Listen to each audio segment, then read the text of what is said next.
Chapter 321, Generous Golden Rose, Part 2. The Duke of Mace made a gesture, and more than a dozen waiters and maids withdrew, leaving him and Greene alone in the garden. Well, Sir Kevin hopes that the Tyrell army will help Tommen Baratheon retake Storm's End, Greene said, surprised. Your Highness Tommen? After a pause, he asked again. Duke Mace, Storm's End is one of the strongest castles in the Seven Kingdoms. The cost of breaking it is incalculable. I think Lannister also knows that you are the only one who has the most confidence among the Seven Kingdoms to break it. So what will they give you in return? The Duke of Mace's expression was rich with emotion. He showed pride and relief at first, then turned to anger. Oh, less than 8 years. Before Tommen comes of age, someone recommended by the Tyrell family can be the agent of Storm's End Castle. Lord, this is the Lannister reward. After a pause, he couldn't help but add angrily, what a reward for making people laugh. Greene smiled lightly and said, Perhaps the Lannisters' purpose is not to control Storm's End Castle. Duke Mace, your daughter will soon become the Queen of the Seven Kingdoms. I think their real purpose is to control the Red Keep and its power. Greene's reminder made Duke Mace pause while stroking his beard. He seemed to have thought of something, but when he thought about it carefully, he couldn't figure it out. After a pause, Duke Mace's eyes moved slightly, and he continued stroking his beard. Greene, what did you think of? Let me hear it. Maybe you and I both thought of the same answer. Regarding the test of Duke Mace, Lord Greene just nodded slightly and said, The first thing I thought of was Duke Tywin.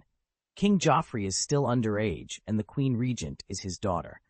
Although he is the Prime Minister, he is actually the Regent, holding the power of the King of the Seven Kingdoms. King Joffrey will marry Miss Margaery soon, and the Seven Kingdoms will welcome a queen. A 16-year-old queen, backed by the only Tyrell family in the Seven Kingdoms that is not afraid of the Lannisters, will definitely affect the power of the Regent. This is not a situation the Lannister family wants to see.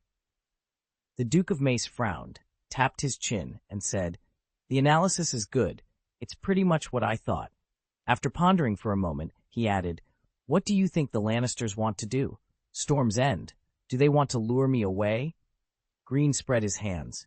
Obviously, Duke Highgarden has made Duke Tywin feel threatened. Therefore, his real purpose is to transfer you away from King's Landing and leave Miss Margaery alone here. Only in this way can Duke Tywin continue to hold the power of the king. Greene sincerely analyzed Lannister's hidden intentions for the Duke of Mace. He just ignored a hidden variable in the power game between Tyrell and Lannister, Joffrey. Well, he couldn't guess what kind of surprise Joffrey would suddenly send. According to the current situation, what Lord Greene had to do was to wait quietly. After listening to Greene's words, Duke Mace felt that the fog covering his eyes was suddenly lifted, and he announced, Cunning Lannisters, they are indeed very cunning. There was anger on his face, but he was hesitant in his heart. Yes, he understood the Lannisters' purpose. They wanted to use Storm's End Castle in exchange for the Tyrell family head staying away from the Red Keep.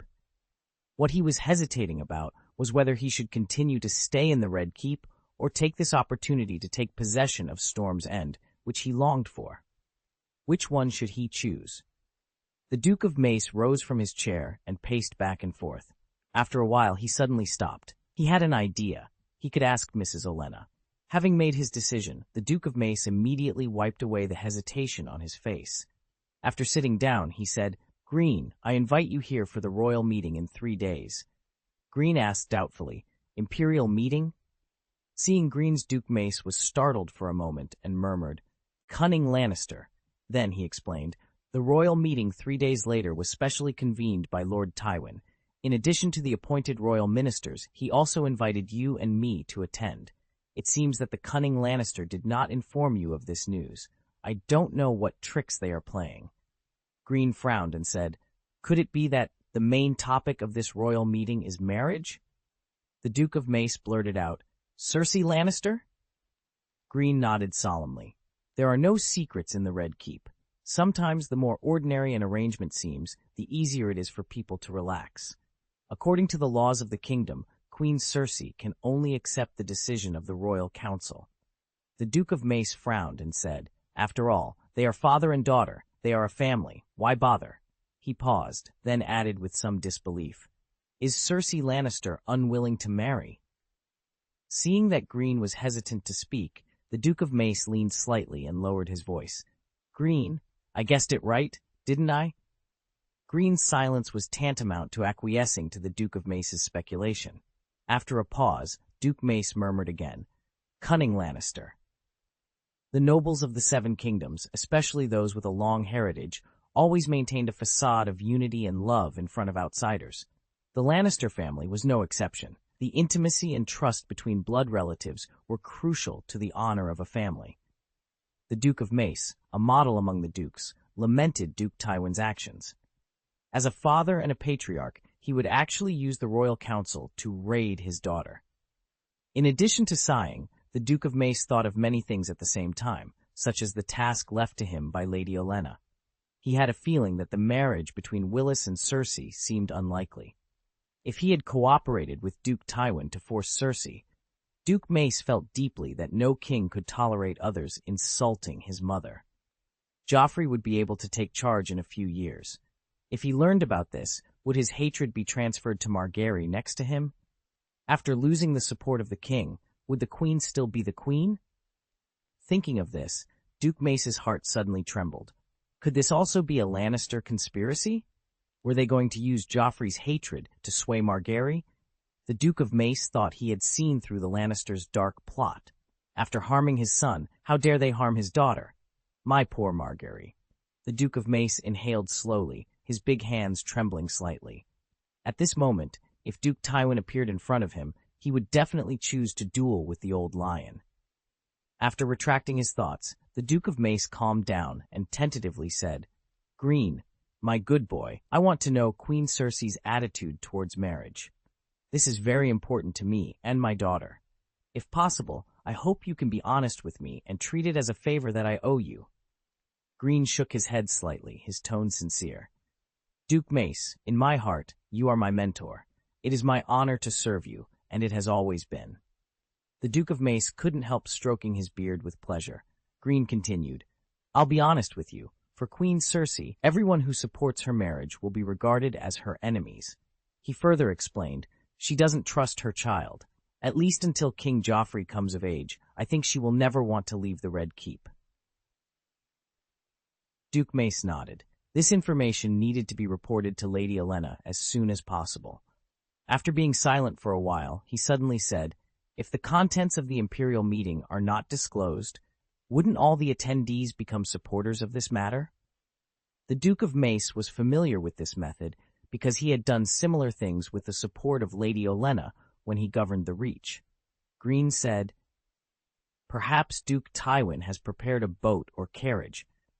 Once the outcome of the Royal Council is decided, Queen Cersei will be sent away directly by him, and we won't even have a chance to meet her, he said in a deep voice, spreading his hands. According to the tradition left by the Targaryens, the Prime Minister's proposal can be passed with the consent of 4 out of the 7 seats of the Royal Council. The Lannisters occupy 4 seats, so the result is quite obvious. After his words fell, Duke Mace nodded and said angrily, the Lannisters treat the Royal Council as their private property. This is another reason why I think they are too greedy. If it weren't for my daughter's marriage, I wouldn't even want to pay attention to the current Imperial meeting. Greene's steady voice broke the pause. With Duke Tywin's wisdom, he knows this will cause dissatisfaction among other nobles, but he still insists on his own ideas. This shows that until he achieves some of his goals, the Lannisters will continue to hold sway over the King's Council. Duke Mace took a sip of wine before asking, what else does Tywin want to do? Greene replied slowly, the Lannisters have always wanted to win over the Dornish people. I heard that Prince Oberyn will arrive in King's Landing soon. Duke Mace's hand holding the wine glass moved slightly. He was silent for a moment before saying, I heard about that too. I remember that the Lannisters also sent the head of the mountain to Sunspear to please the Martell family. Greene shrugged. Beyond that, I can't say much at the moment. The Duke of Mace leaned back in his chair. I invited you here today because I want to recommend you to become a minister of the Royal Council, but now that I think about it, it's actually a lion's den. Greene smiled.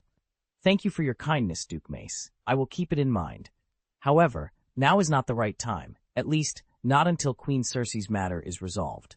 I will not support Prime Minister Tywin. Hearing this, Duke Mace was startled.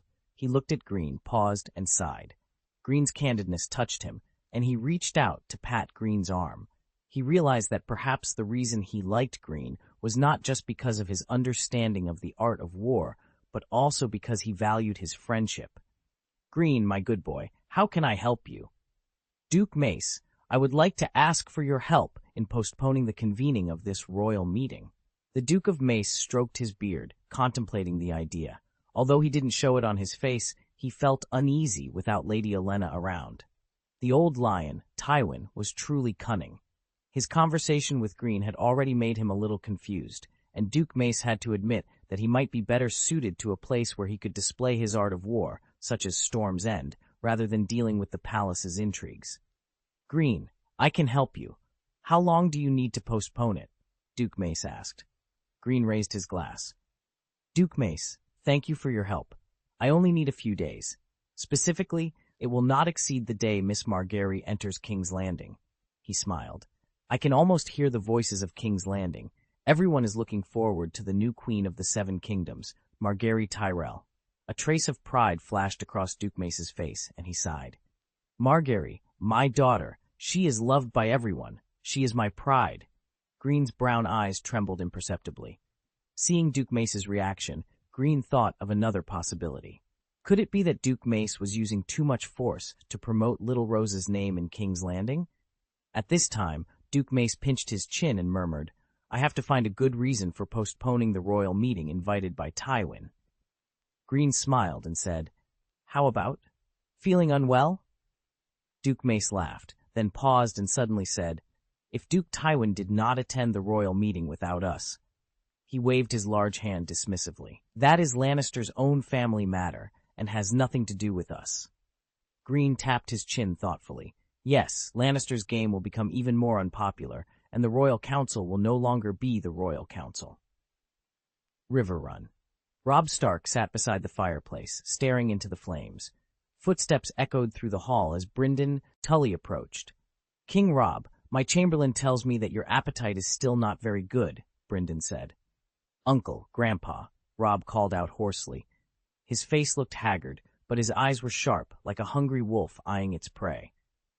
Lord Brynden's hair was gray, and the wrinkles on his face had deepened. He sat on the wooden chair next to Robb and sighed. My child, the sadder your heart is, the more you must learn to eat. Only in this way can you have the strength to cry when you need to. Robb's mouth curled up slightly, though reluctantly. He gently rubbed the sandy blonde hairband in his hand. Uncle, Grandpa, I miss Jenny. Every night I wait for her in my dreams. I just hope that I can see her once more, even if only in a dream, to tell her that I am sorry. As her husband, I failed to protect her. It was my arrogance that harmed her. Duke Brynden closed his eyes in pain. After a moment, he opened them, his gaze deep and sorrowful. Although we have not found specific evidence, I believe our guess is correct. Blackwalder is the murderer who poisoned Queen Jenny. He paused, staring intently at Robb. My child, I must ask you again. Have you truly made your decision? Chapter 322, Sincerity and Responsibility. Uncle and Grandpa.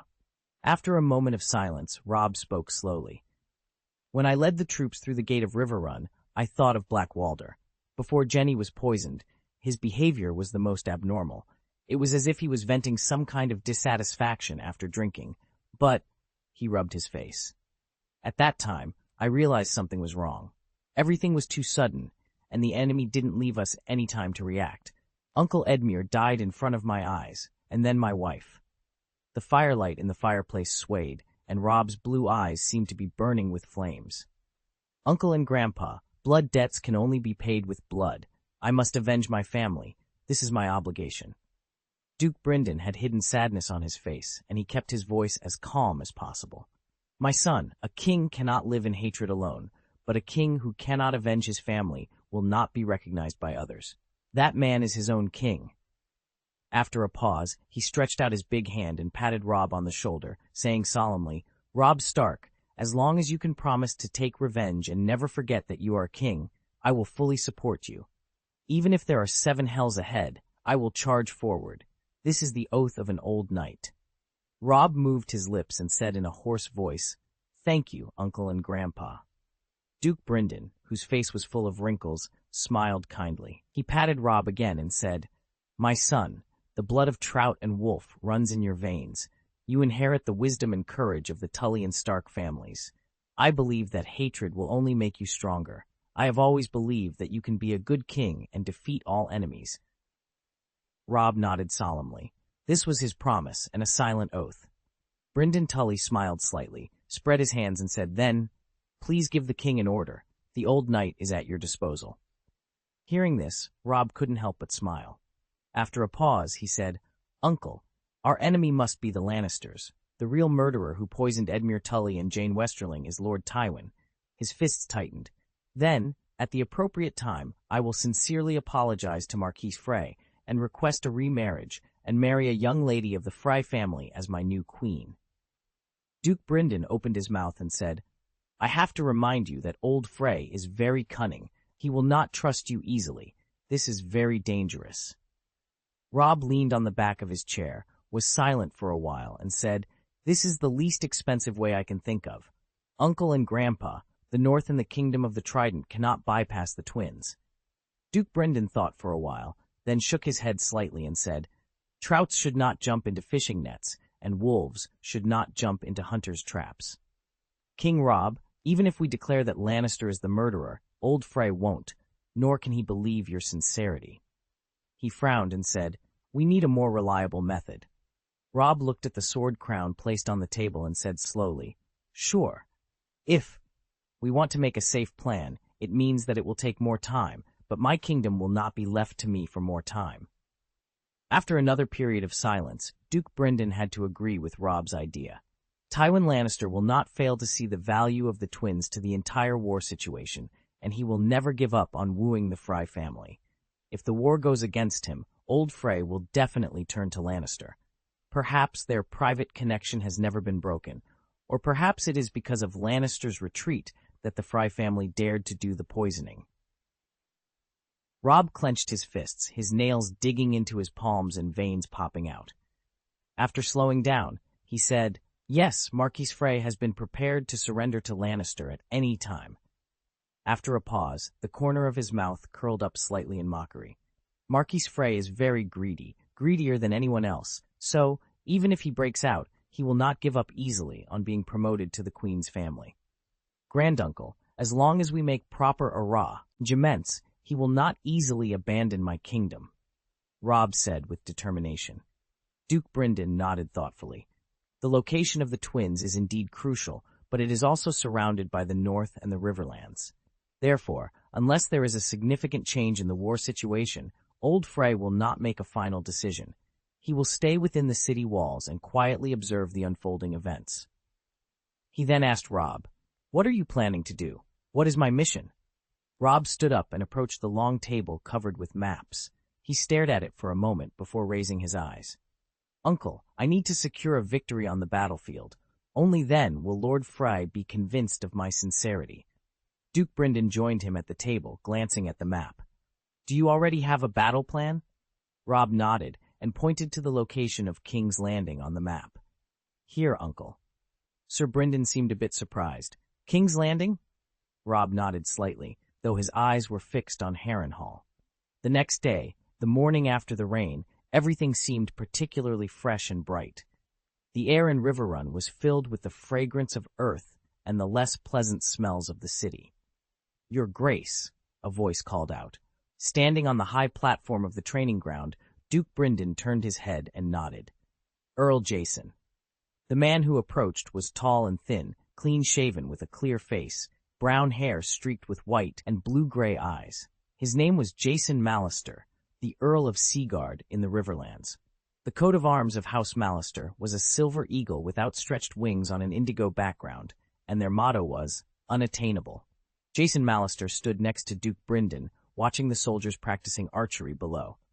"Lord Brynden, I received news that the king is gathering all the cavalry in Riverrun." Seeing that Duke Brynden only nodded without speaking, he hesitated. I am a little worried about the state of His Majesty the King.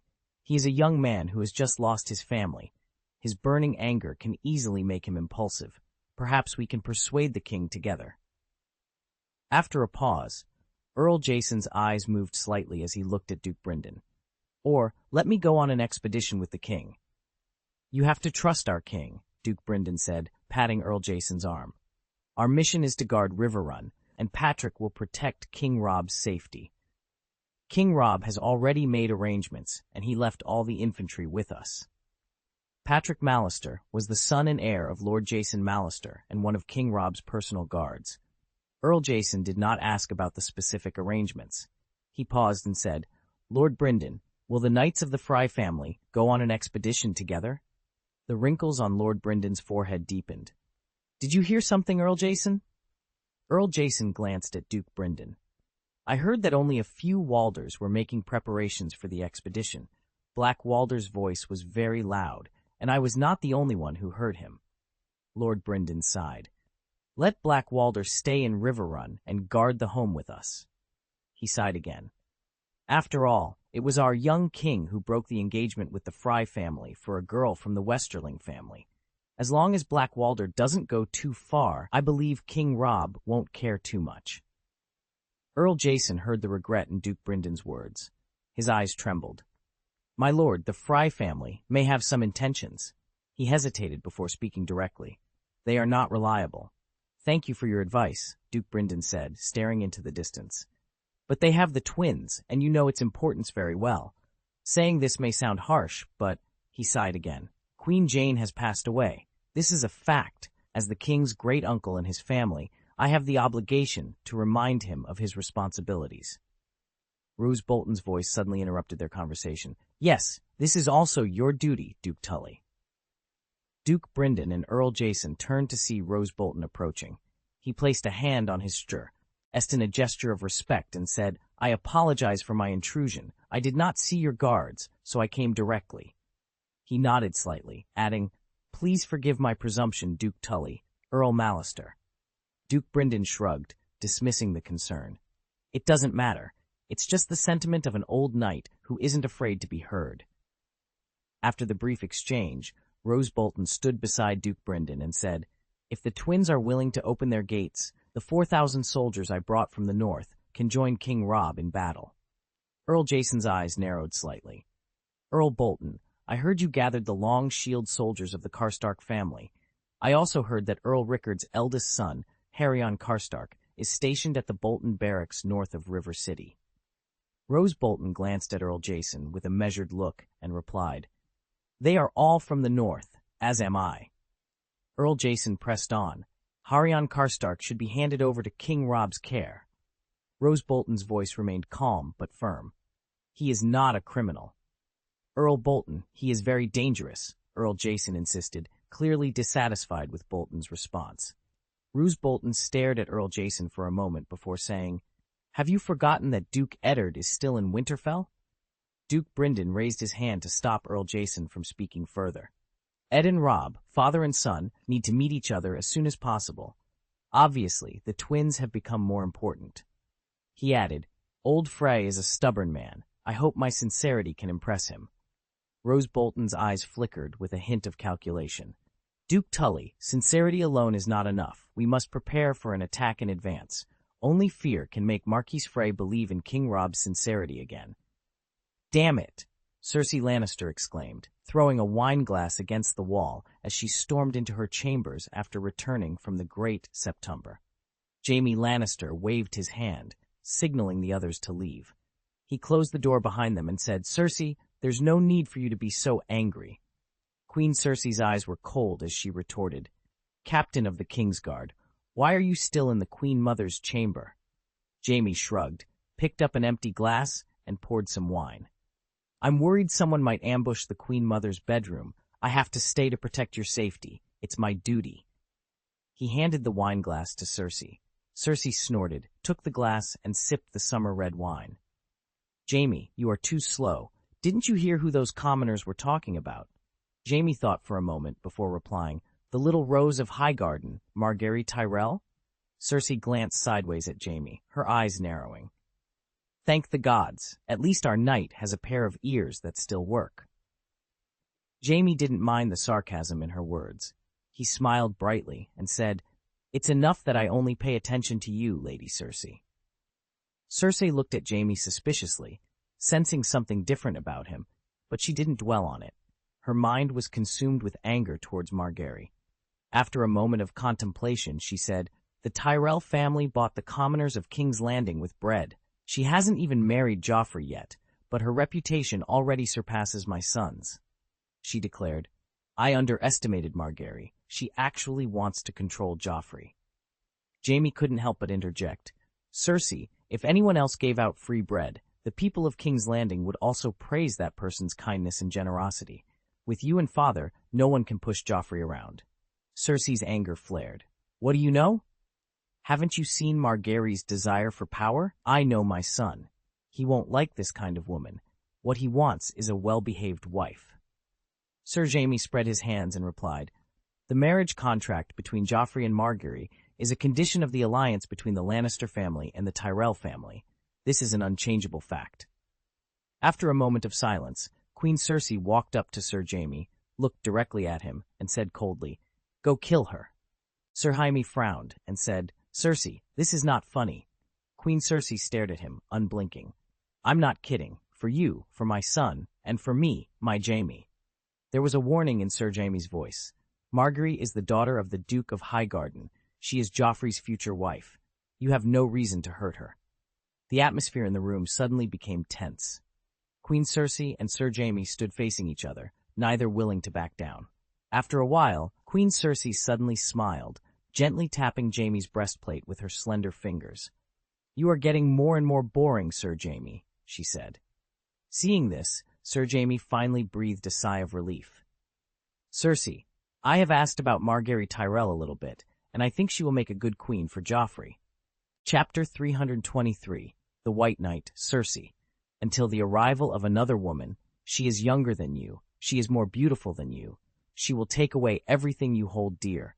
When you are drowned in tears, your brothers will grab you by the throat. Take your—" "Cersei?" Sir Jaime called again. Jaime's voice finally brought Queen Cersei back to her senses. She blinked, turned around and said coldly, "I'm fine." Sir Jaime spread his hands and looked at Cersei's back with a helpless expression. After a pause, the hem of her skirt swirled as Queen Cersei turned to face him, her eyes slightly red. "Jaime, do you really love me?" Jaime was stunned by her question. "Cersei, you know I only love you." Queen Cersei took a step towards him. "You promised me that you would be my sword, but you just rejected me." Jaime reached out and grabbed her shoulders, looking into her eyes for a moment before sighing. "Cersei, you may not like Margaery, you may even hate her, but you cannot hurt her. She is your son's future wife. They are already engaged, and the Golden Rose—" Queen Cersei interrupted angrily, "I don't want to hear your reasons. I'm asking you, why did you refuse my order? Is your so-called love ridiculous?" She threw Jaime's hand away angrily. "What do I see? You are defending another woman in front of me." As her anger grew, Queen Cersei raised a hand, but Jaime caught it. "Cersei," Jaime's voice was filled with anger. "Let me go," she demanded, but Jaime held her other hand as well. His chest heaved as he softened his tone. "Cersei, this is King's Landing. This is a game of power, not a game of murder." Queen Cersei mocked. "Do you even know what power is? Let me go." When Jaime released her hands, she continued, "Power comes with a sword in hand, a white knight who disobeys orders." Her long eyelashes shone with crystal tears. "Why does your good brother dare to put me under house arrest? Why does your good father treat me as a pawn? Because you are not in King's Landing. I don't have a sword in my hand. You are finally back. I finally waited for you, but what are you doing? What difference does it make to me whether you're here or not?" Jaime sighed and said, "Cersei, think about the consequences. I rejected you to prevent you from being hurt." Queen Cersei gently wiped the corners of her eyes and still mocked. "You are a coward, Jaime." Jaime said helplessly, "Cersei, you have no need or reason to kill her. You and her. She will take away everything you cherish." Queen Cersei suddenly looked directly at him. "What if Margaery becomes my enemy?" Jaime was stunned for a moment before replying, "No one can hurt you, I promise, Cersei." Queen Cersei threw herself into his arms. Jaime breathed a sigh of relief, smiled, and hugged her. As Cersei moved her slender fingers up and down, there was a sudden knock on the door. The two separated. Queen Cersei straightened her clothes, glanced sideways at Jaime, and said, "Go over and take a look."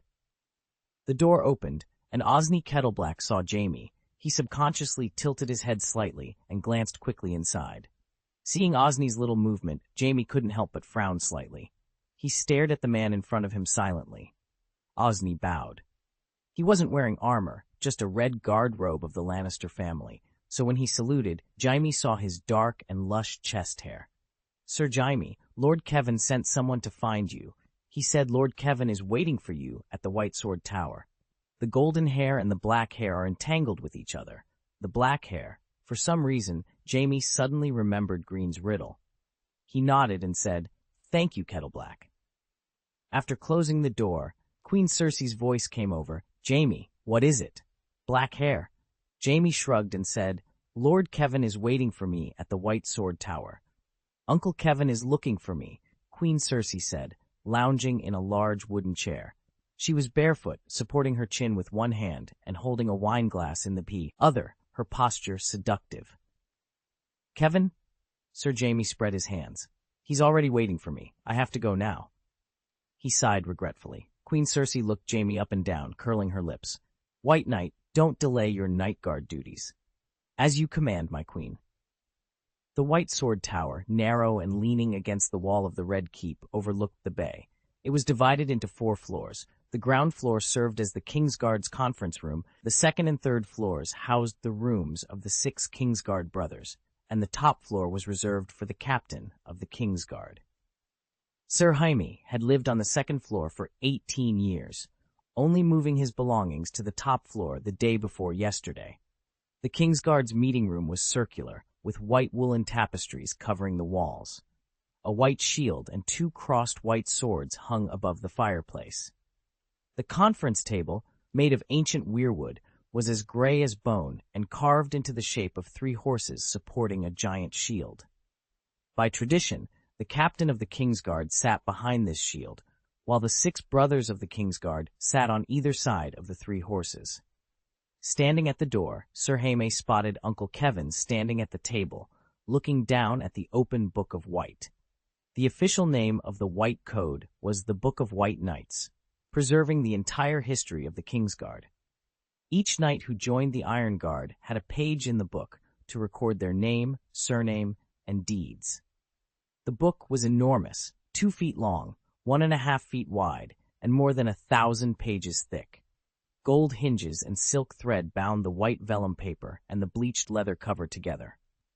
On the upper left of each page was the coat of arms used by the knight before joining the Kingsguard, and on the lower right was the same Kingsguard emblem, a pure, snow-white shield.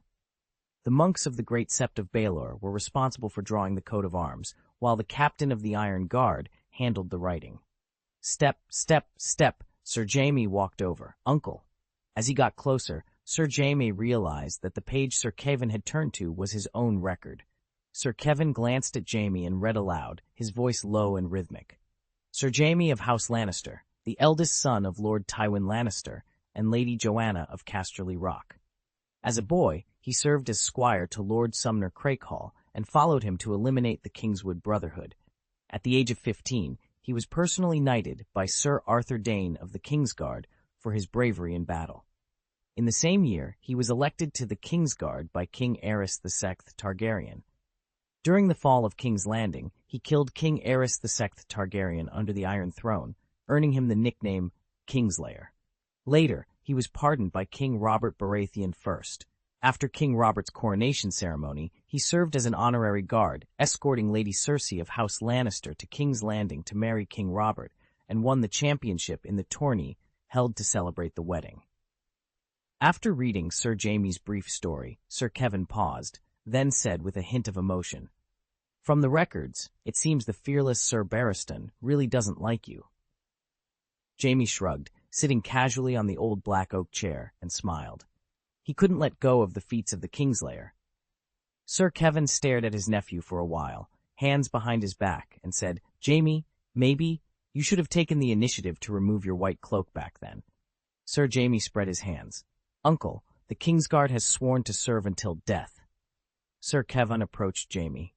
He seemed like a kind uncle, but now he exuded a sense of majesty and oppression. Jaime, the person you swore to serve for life was Aerys II, but he is already dead.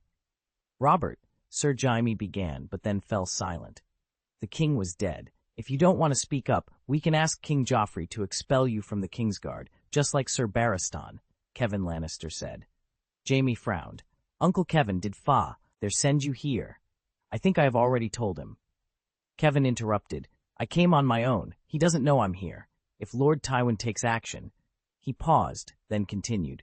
Maybe he doesn't want to make it unpleasant. After a moment of silence, Jaime asked, Uncle, what did you guess? Kevin's voice turned cold.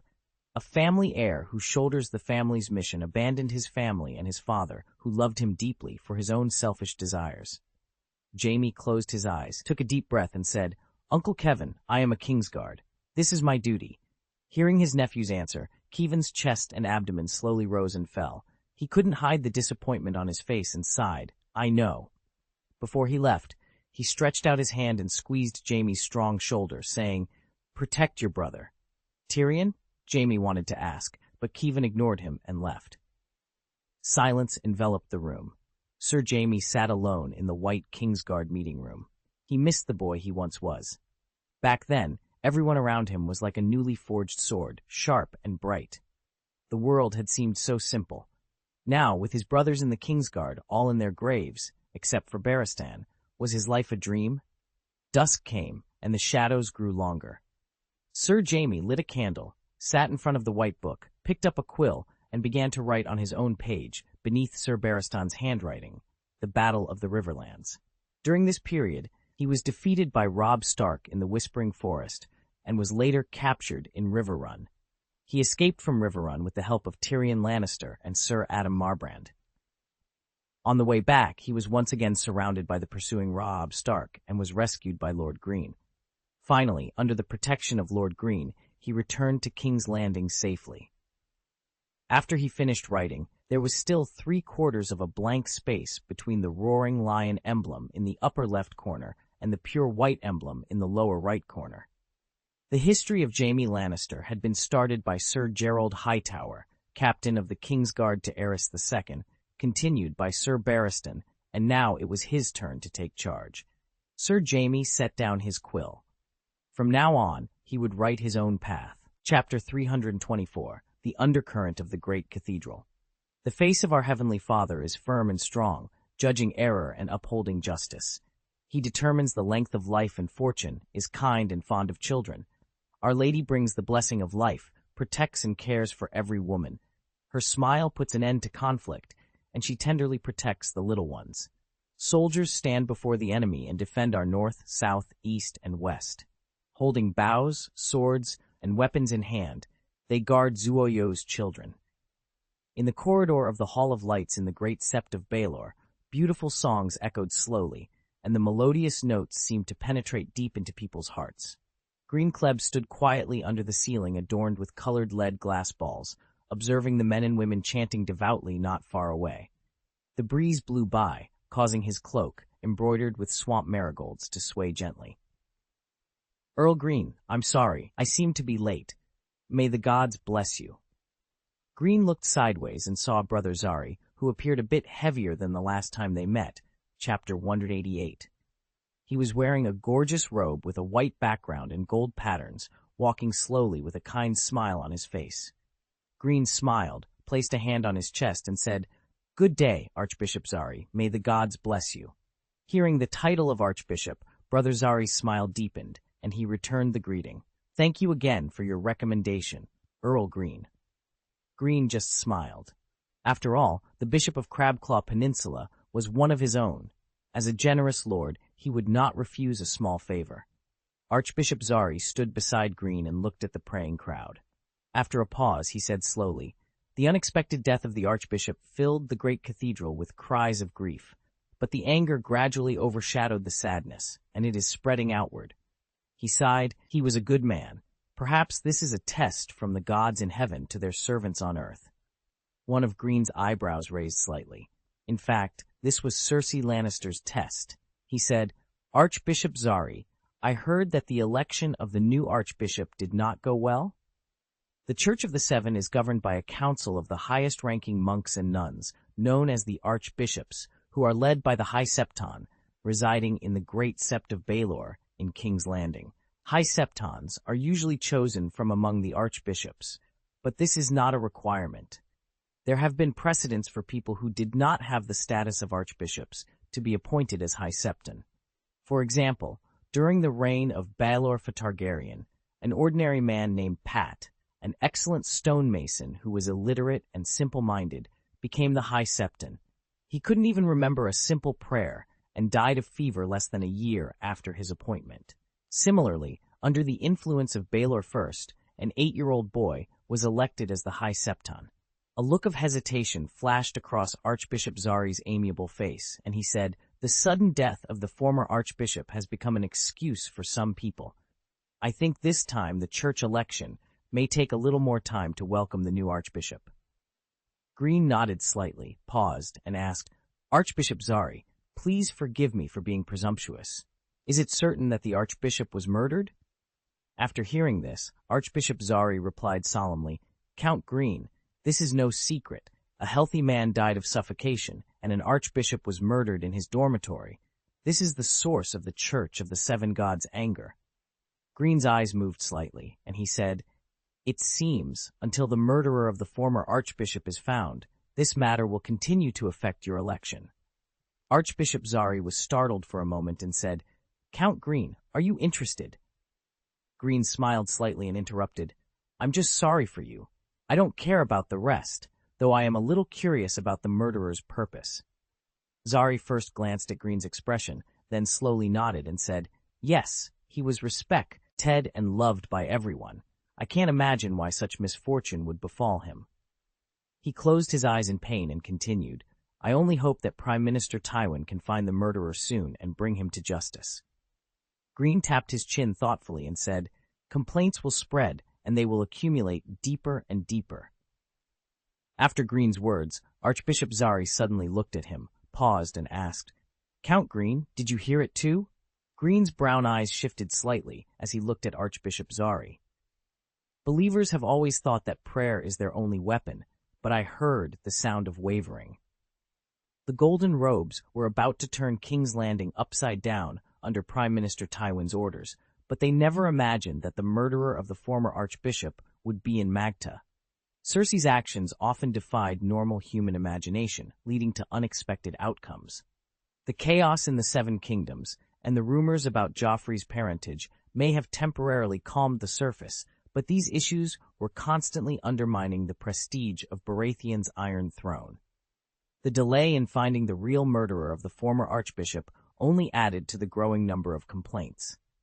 In this situation, both unintentional and intentional individuals suggested regaining the power to protect themselves, with the latter adding fuel to the fire. Archbishop Zari lowered his voice and said, "At the election meeting this morning, someone mentioned the Sons of Warriors and the Assembly of the Poor, but most of the archbishops silenced the voice on the spot. The Church of the Seven Gods once had two religious sects, the Sons of Warriors and the Assembly of the Poor. The Sons of Warriors were knights who gave up their lands and possessions, swore fealty to the High Septon, and fought for the Seven. They wore silver-plated armor, rainbow capes, and wielded swords with star-shaped crystal hilts. The Assembly of the Poor consisted of low-status commoners, both men and women, armed with whatever weapons they could find, and wearing clothes with a red seven-pointed star on a white background. They roamed the Seven Kingdoms in large numbers, escorting devout travelers from temple to temple. Historically, these armed church organizations caused significant trouble for the nobles and royal families of the Seven Kingdoms and were brutally suppressed by King Maegor I, known as Maegor the Cruel. King Maegor Thumbs offered bounties for members of these organizations, a gold dragon for the scalp of a warrior's son, and a silver stag for a member of the Poor Assembly. The sect's armed forces were eventually disbanded by Maegor I, and the Church of the Seven Gods lost its armed forces until now. Archbishop Zari, I have a suggestion for you, Greene said, reaching out to pat him on the shoulder. Stay far away from the whirlpool. It is best to stay outside. This may bring you unexpected benefits. Archbishop Zari's heart skipped a beat. After a pause, he couldn't help but ask, Count Greene, do you mean that there will be a conflict? Greene did not directly respond to his speculation. Choice is important. What you do is up to you, monk. Then he changed the subject. I came here today for the matter of knight canonization. After discussing the canonization ceremony, Archbishop Zari personally escorted Count Greene to the church gate. Behind Greene, the pious singing continued. The old woman is old and wise, and can predict everyone's future destiny. Lift up the golden lamp to shine, and guide the way for little children. The blacksmith works diligently day and night. Hammers and bellows, fires burning, make the world for little children. The girl dances and flies in the air, and her lover sighs and feels sad. A smile teaches birds to fly, and dreams are entrusted to children. The 7 gods created us and listen to our prayers all the time. Close your eyes, no worries. The gods are watching over you, little child. Seeing the figures of Greene and Brienne appearing, Menton and Ange, who were waiting outside the door, led our horses to greet them. Greene took Miss Kongji and pinned it to his waist, got on his horse, and said, Menton, how are you? Menton's honest voice sounded, Lord Greene, those eyes are still the same. They have been following us. Greene nodded and lightly kicked the horse's belly, causing it to pace forward. When they rode to Mud Street, Brienne leaned over and said, Lord Greene, I feel something is wrong.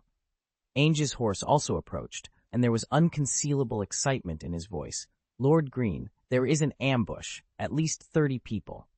As he spoke, he noticed the unkind gaze from Brienne and immediately calmed down. He coughed lightly and continued, There should be someone hiding in front. Greene pulled the reins and said, Keep going. The dozen or so guards looked at each other and silently gathered around the lord. The sun blazed overhead. The horses' hooves made a crisp sound on the cobblestones. Suddenly, someone shouted, Long live Eagle's Nest City. Immediately afterward, an old carriage was suddenly pushed out, blocking the front path of Greene's team, and then the back. For the Vale of Arryn. Long live the Knights of the Vale, eye for an eye. The carriage blocking the road was set on fire, and dozens of ambushers poured out from all directions. They were armed with various weapons and pounced on Greene's location like hungry wolves. Kill Greene Kleb. A strong man who looked like a leader had just finished shouting, but his head was smashed on the spot by a sudden flying hammer, and sticky bright red splattered everywhere. Brienne held the ice sword in her hand and shouted, Protect Lord Greene.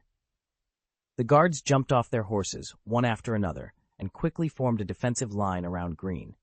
They held long swords and shouted passionately, Protect Lord Greene. Cold light flashed, and the sound of metal clashing filled the air. The surrounding people screamed and hid in panic. Suddenly, several arrows whizzed towards Greene from the heights of the houses on the street.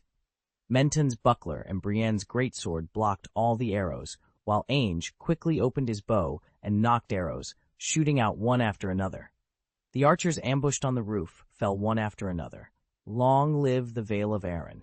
Chapter 325, The Day of Execution. Long live Runestone City. Long live Iron Oak, for the Knights of the Vale. With a bang, a dilapidated wooden door on the street was suddenly knocked open, and a dozen new ambushers poured out. Bang, bang, bang. The doors and windows of other houses opened one after another, and groups of ambushers appeared, all aiming directly at where Greene was. The sounds of killing and melee broke out. Raise your shield! Roar! 4 shields guarded Greene, who had jumped off his horse.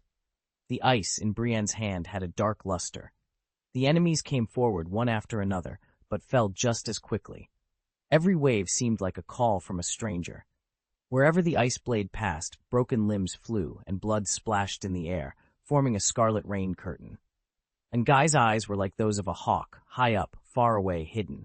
He locked his gaze tightly on the enemy's archers. Guy's enhanced quiver was empty, and as he was about to replace it with another, Greene's order came over. From further away, there was a chorus of roars, For the Vale of Arryn. Guy climbed up to a high place and quickly glanced around. There were still some enemies. Is it necessary? In the distance, someone suddenly shouted, Long live Duke Arryn. Broken limbs and blood flew around Brienne. She was soon stained red by the enemy's blood, yet she faced the steady stream of enemies without fear. Over there, a new batch of dozens of enemies shouted and came to kill. Boom! Munton used absolute power to smash 2 enemies away with the large buckler in his hand. He glanced at Brienne the Bloody through the gap in his visor, then briefly at the people and weapons she was cutting down. The Valyrian steel sword in his eyes couldn't help but flash with envy. These are all military exploits. Every arrow Guy fired brought up a string of afterimages, whizzing towards the enemy. Boom! Another approaching enemy was knocked down by Munton, and his big hand reached for another warhammer on his waist. Each of Greene's guards wore well-made plate armor, with 4 shield-bearers beside him. Plus, with walnut-cracking Munton and cheese-cutting Brienne, he only needed to pose. Although there were doubts, the Lord's military orders could not be disobeyed. Guy observed his surroundings, then leaned over and quickly jumped to another place, his figure quietly disappearing. The streets were filled with a strong smell of blood, and the seemingly suicidal attack suddenly came to a strange pause. The ground was covered with sticky blood, and a sense of fear was dissipating the ambushers' courage. The enemy's archers had been eliminated by him, and Guy was about to rob the head openly, but he was stunned by the content of the order. Ask King Joffrey for help? The ice sword's light flickered tirelessly in Brienne's hands, and her presence struck fear into the high-spirited ambushers. The other Kleb soldiers on the defense line faced the enemies without armor and with only a small amount of chain armor, 1 against 10. His arms were raised lightly, the bowstring was tightened, and the arrows shot out as fast as lightning. Someone immediately echoed loudly, "Long live the Eagle's Nest City." In front of the gate of the Red Keep, Guy jumped off his horse and shouted, "Where is His Majesty?" Sir Vardis Egan, dressed in black armor and gold robes, seemed to be waiting for Guy, and he immediately responded, "Follow me." The 2 of them passed through the thick gate of the Red Keep. Guy followed Sir Vardis. After walking for a while, they saw the Kingsguard, Sir Mandon Moore. Lord Mandon Moore was a knight of House Moore in the Vale and one of Robert I's Kingsguard. Rumor had it that Sir Mandon only loved his sword and was not close to any of his sworn brothers in the Kingsguard. He only had one good friend, Vardis Egan, Nest because of Tyrion. Later, during the battle against Stannis' army, Mandon Moore tried to take advantage of the chaos to kill Tyrion in revenge for Vardis Egan. However, Tyrion's squire, Poe Drick, pushed Mandon into the Blackwater River, where he drowned due to the weight of his armor. In this story, Vardis Egan is among the first batch of Valley nobles who sought refuge with Greene. For his dedicated contribution to the Eagle's Nest City, the Egan family received generous rewards. Vardis Egan himself followed Greene to King's Landing and served as one of the captains of the gold-cloaked guards in the Red Keep. Sir Vardis strode closer and asked, "Where is His Majesty?" Sir Mandon's lifeless light gray eyes glanced at the 2 of them and said, "Let's go." With a flick of his cloak, he turned and led the way. Guy couldn't help but scratch his cheek. He was born an archer and was already keen. Even if he hadn't thought of it before, he realized at this moment that from the moment he received the order, it was all a drama arranged in advance. No need to think too much. Kleb's military rule, obedience is loyalty. Guy straightened his chest, swung his blue cloak, and strode after Sir Mandon. Sir Vardis glanced at the backs of the 2 men, then returned to the gate of the Red Keep. Training course. Joffrey Baratheon sat on the high platform, giggling as he watched people being chased by the Black Dog.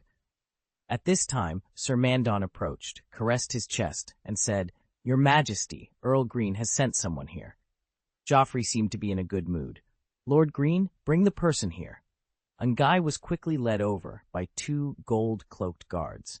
He knelt on one knee and said, "Good day, Your Majesty the King." Joffrey didn't even look at him. He raised his hand casually, still watching the commotion below, and said, "What's the matter?" He chuckled again as he saw someone being knocked down by the Black Dog. Guy immediately raised his voice and replied, "Your Majesty, Duke Aaron sent people to attack Earl Greene on Mud Street. I followed Earl Greene's order to break out and ask for help from the king." After he spoke, the eyes of everyone around him focused on Guy, and the smile on King Joffrey's face froze. After a pause, King Joffrey reconfirmed, "Duke Aaron? He attacked Earl Greene?" "Yes, Your Majesty." The smile on King Joffrey's face disappeared immediately. He turned to look at Sandor Clegane and said angrily, "Who is it? Didn't Lord Tywin imprison Duke Aaron in the dungeon? Without my permission, who freed him?" "Tywin Lannister." "People around?" Sandor replied calmly, "Your Majesty, Lord Aaron has been obediently staying in the dungeon." He glanced at Ongai, who had his head lowered, and continued, "Maybe it is his supporters."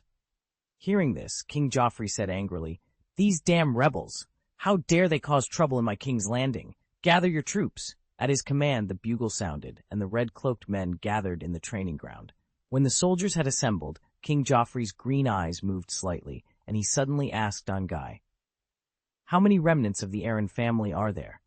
How many guards does Earl Greene have?" Ongai answered honestly, "Your Majesty, when I broke out, there were 60 or 70 attackers, and Count Greene had 13 guards beside him." King Joffrey glanced at the more than 30 soldiers gathered on the training ground with a look of hesitation on his face. At this time, Sir Mandon stepped forward and said, "Your Majesty the King, I think the gold-cloaked patrol in the city has supported Earl Greene. Even if we rush there now, the battle will likely have ended. We will only see dead bodies and captives."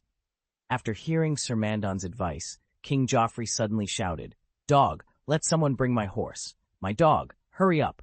He then ordered, "Everyone mount up." Sandor quickly brought the maroon horse over. Joffrey got on the horse and said, "Today is the day of execution. My kingdom will never forgive the rebels. Let's go." After saying that, he kicked his spurs and rode away. The Kingsguard and the red-robed knights, more than 30 horses in total, followed closely behind. Step by step, Adam Malbrand hurriedly approached the door of the Prime Minister's study. He pushed the door open and announced, "Lord Tywin, something has happened." Lord Tywin and Sir Kevan, who were standing in front of the table, looked up together. Sir Kevan frowned and asked calmly, "Sir Adam, what has happened?" Sir Adam took a moment to compose himself before replying, "His Majesty the King has left the Red Keep with his escort. It is said that he went to support Earl Greene, who was attacked by the people of the Vale." Sir Kevan seemed a little surprised. "People of the Vale? Where did they come from?" "Nonsense." A vein bulged on Duke Tywin's forehead as he gritted his teeth. "Sir Adam, you are to set out immediately with the red-robed guards and bring Joffrey back to me at once." "As you command," Sir Adam replied, waving his red cloak as he quickly exited the room. Chapter 326, The Day of Execution, Part 2. Osney Kettleblack rushed towards Magda, his red cloak fluttering in the wind like a burning flame, attracting attention.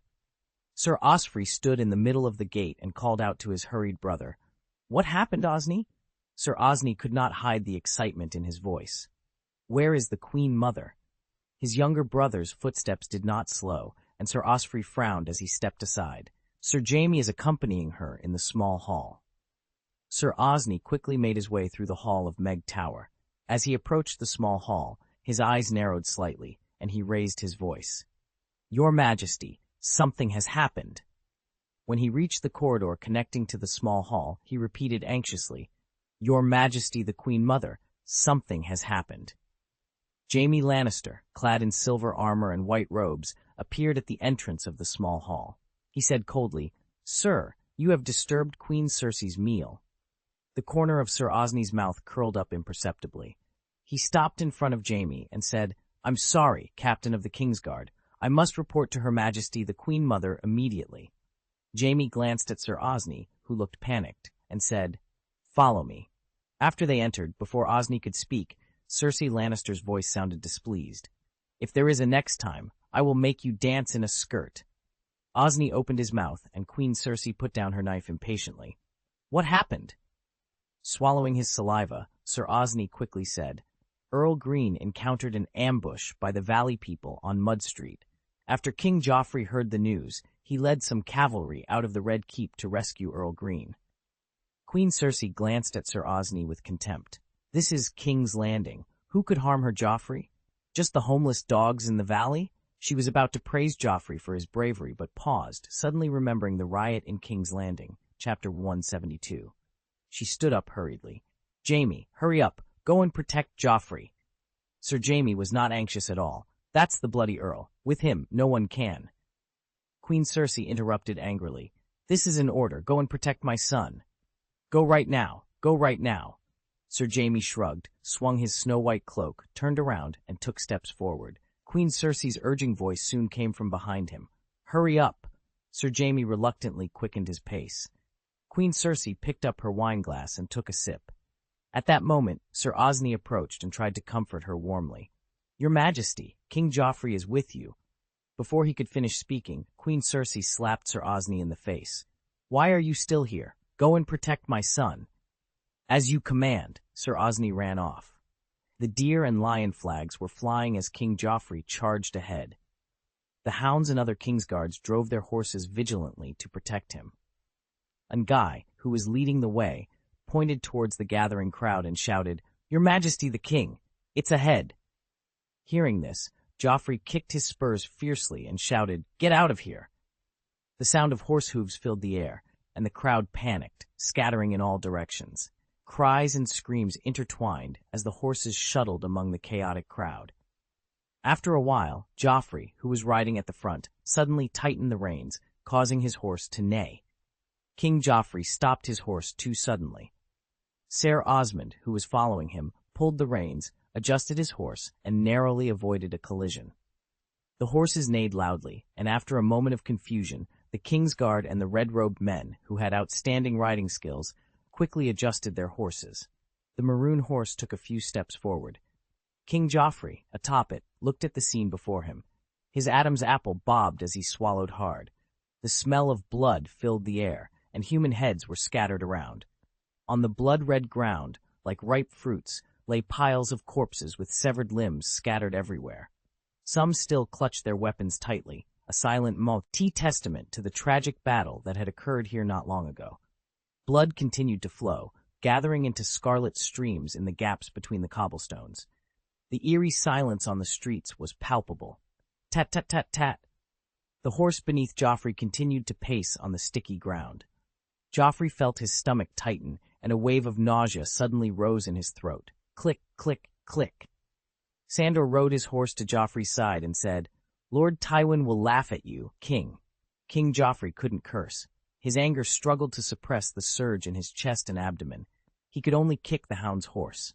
The hound remained motionless, looking around. He then said, The battle is over. The remnants of the valley have not succeeded. Tat, tat, tat, tat. Sir Mandon also rode closer and said, Sir Sandor, victory belongs to the king. Sandor's eyes moved. He looked at Sir Mandon and said coldly, I am not a knight. Sir Mandon just shrugged and said nothing. King Joffrey seemed to chuckle at the conflict between the two. After he suppressed his discomfort, this place gave him some kind of inexplicable excitement. Keep going. They soon discovered the gold cloaks cleaning up the street, and then saw the neatly dressed Greene Kleb, with more than a dozen bloody men standing around him. In the blood, Greene at this time was intimidating, and Joffrey couldn't help but tighten the reins in his hands. With a snap, Greene stepped on the sticky ground and faced Joffrey and his party. He grinned, Thank you, King, for your rescue. All honors go to you, my king. When Greene came closer and Joffrey saw his gentle face, the invisible pressure he had felt from a distance seemed to be an illusion. Sitting on his horse, King Joffrey raised his chin. He is the king. Only others in this world are afraid of him. But he, the king, is not afraid of anything. He announced proudly, Earl Greene, the king protects the loyal knights. This is the king's duty. After saying that, he glanced around and frowned. Are they all dead? One left. Greene pointed to a place where a man lay, barely clinging to life. He is the leader of this attack. King Joffrey, I am told, was captain of House Aaron's guard. Greene stretched out a hand and made an elegant gesture of invitation, then said, All honors belong to you. Very good. With a bang, King Joffrey pulled out his lion's tooth sword. His equestrian skills were superb. He kicked his spurs and galloped towards the target. When he got close, he leaned over suddenly, and with a puff sound, the lion's tooth in his hand swiped across, and a splash of scarlet blood instantly spattered. The warhorse neighed and stopped. King Joffrey looked at the blood-stained lion's tooth sword and nodded with satisfaction. He raised his sword and shouted, "This is the fate of betrayers." There was a sudden silence around, and then someone shouted, "Long live the king!" "Long live the king!" others echoed. More and more people shouted, "Long live the king!" After the cheers for the king died down, King Joffrey seemed to have more to say. "Earl Greene, are the attackers gone?" Greene took the reins from a man in gold robes, climbed onto his horse, and said, "King Joffrey, I think all the remnants of the Arryn family lurking in King's Landing have disappeared." After speaking, he pointed to the heads given to King Joffrey. King Joffrey took the cleaned lion's tooth from the hound, sheathed the sword, and said, "Earl Greene, next time." After a pause, his tone changed, and he said coldly, "If we let those traitors take a few more breaths, we would be too merciful to them. We should kill them as soon as possible." As he spoke, his handsome face twisted. "As long as I am the king, I will severely punish all the rebels in the kingdom." Greene rode side by side with King Joffrey, gently caressing his chest. "King Joffrey, you are a wise ruler," he said. Chapter 327, The Day of Execution. Greene pulled the reins, adjusted the direction of his horse, and said, "All the 7 kingdoms are looking forward to the day when you will come of age and rule in person, and so am I, King Joffrey." King Joffrey paused, a pleasant smile on his face. "Earl Greene, remember, whether I am of age or not, I am already the king." "You are the king of the 7 kingdoms, without a doubt." "But," Greene shrugged and continued, "according to tradition, or the world's concepts, until you come of age, no matter how outstanding you are, they will see you as someone who needs protection."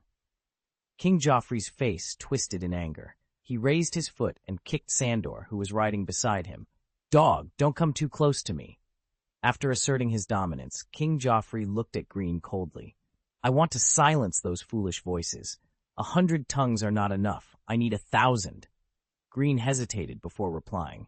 "Your Majesty, the 7 gods praise goodness, but a beautiful heart can also make people subconsciously sympathize with the weak." Joffrey turned to Sandor, his eyebrows raised in question. "What does he mean?" Sandor, acting as an interpreter, said, "King, there are too many beautiful tongues for you to pull out." Hearing this, King Joffrey, who was sitting on his saddle, almost stood up. He kicked hard and shouted, "Get away!" Lord Greene made a discreet gesture. The primary duty of the Kingsguard is to protect the king from harm and threats. They are also sworn to obey the king's orders, keep his secrets, and provide advice when needed. Sir Mandon's dead fish eyes moved slightly. He drove his horse forward, taking Sandor's place, and said, "Your Majesty, it is the honor of a knight to protect the weak." King Joffrey's face turned red with anger. "I don't need protection or sympathy. I am the king." The hound glanced at Sir Mandon and frowned, but said nothing. Greene's voice broke the tension. "King Joffrey, the veil is at your disposal." Noticing the hound's gaze, Greene smiled at him. King Joffrey's temperament is very similar to Cersei's. As long as certain conditions are met, he can switch quickly. He showed some satisfaction. "Earl Greene, I, your king, can see your loyalty. Therefore, I will also give you my trust."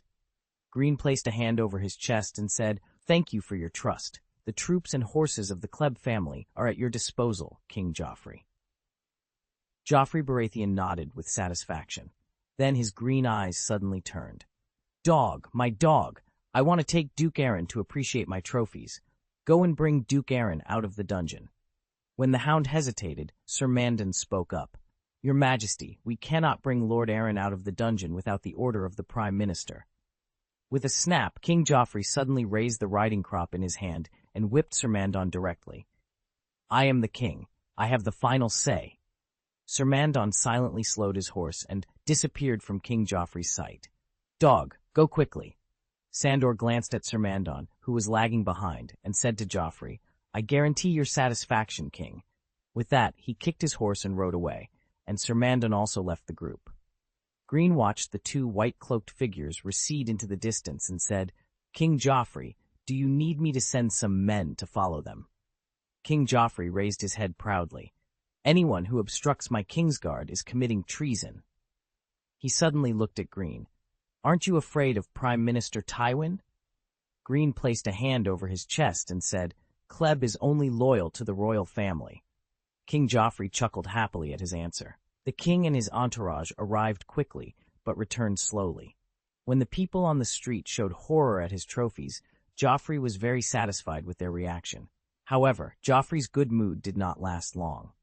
The sound of dense horse hooves, the sound of hoofbeats could be heard faintly, growing louder and louder.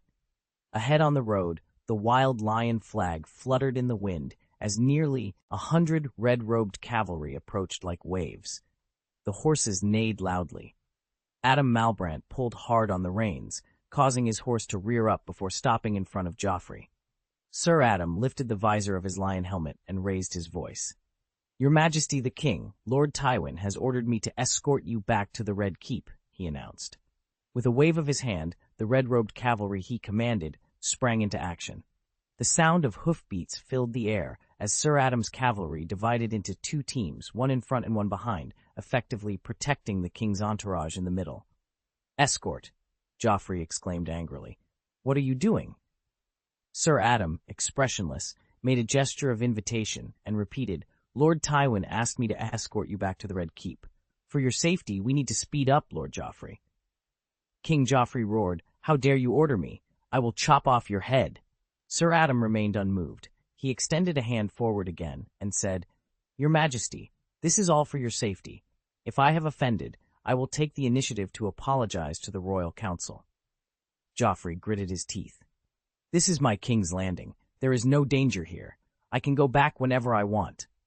His handsome face twisted with rage. "Who do you think you are?" Sir Adam seemed not to hear the anger in Joffrey's words. "Your Majesty the King, I am a knight of the Lannister family and the commander-in-chief of the King's Landing Guard appointed by the Royal Council." King Joffrey's face turned red with frustration. His finger, pointing at Sir Adam, trembled. You, I will not let you go. Never." Unable to contain his fury any longer, he drew his lion's tooth sword with a loud sound.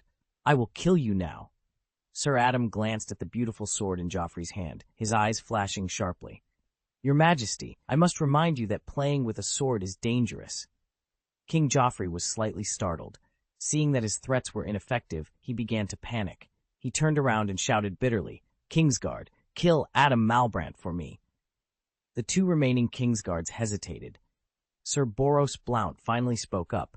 "Your Majesty, we were on our way back to the Red Keep."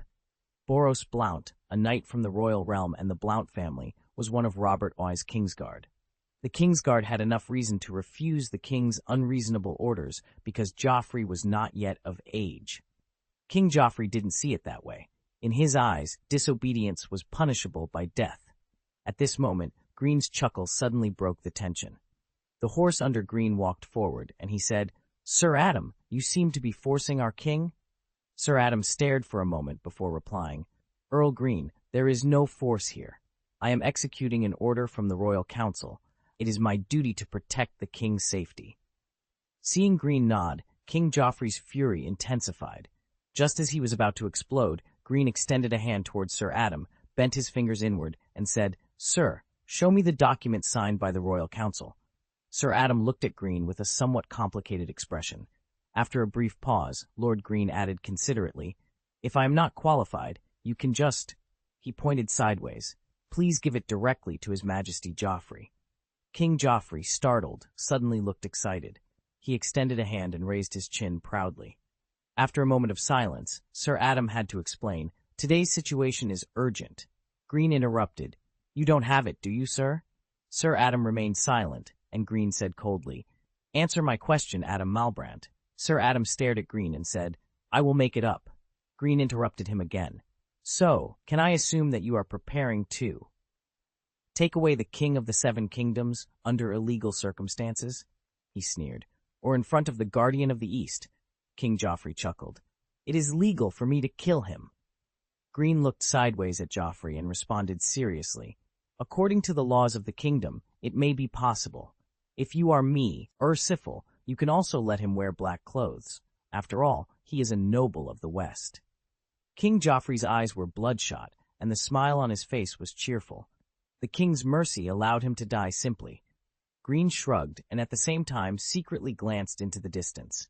Sir Adam's eyes swept across Greene and Joffrey, his voice slightly irritated. The king must return to the Red Keep immediately and be escorted by me. Everyone obey my orders. Yes, the red-robed cavalry brought by Sir Adam responded in unison. The atmosphere suddenly became solemn. Greene didn't care about the threats made by Sir Adam. He repeated his previous words. Sir, do you want to force our king? Sir Adam responded coldly. There is no force. I have an obligation to protect the safety of the king. He glanced at the dozen bloody guards not far away, and then said, Count Greene, things are very simple today. I have my responsibilities. Please don't continue to obstruct me. Greene glanced at Sir Adam amusedly and said loudly, Brienne, prepare the bugle. Greene's brown eyes looked at Sir Adam. You don't think that the only one who supports me is His Majesty the King, do you? He added, just in case, my clan soldiers are scattered a little further away. This can better ensure the safety of the king. His eyes flashed coldly. When the bugle sounds, the war begins. Lord Greene looked at Sir Adam, slowly raised a hand, and said, Then, please choose, sir. Brienne had put the Kleb horn made of horns to her mouth, just waiting for the Lord's order. There was a tense atmosphere in the air, as if a spark could ignite a fierce battle. King Joffrey couldn't help but swallow secretly, but his face was filled with excitement. He hoped that Earl Greene would kill Sir Adam on the spot, right in front of his eyes. It would be best for him to cut off the head with his own hands. Thinking of the thrill of the sword strike before, King Joffrey was still not satisfied. Sir Adam tightened his fists, and then he discovered a problem, or he made a serious mistake. He did not expect that Greene would not take him, a knight of the Lannister family, seriously at all. His previous threats, now that he encountered a real threat, seemed a bit ridiculous. He is a knight of the Lannister family. He is currently carrying out Lord Tywin's order. Doesn't he know that? Lannisters always pay their debts? Inside the helmet, beads of sweat formed on Sir Adam's brow. What would be the consequences if a war broke out here?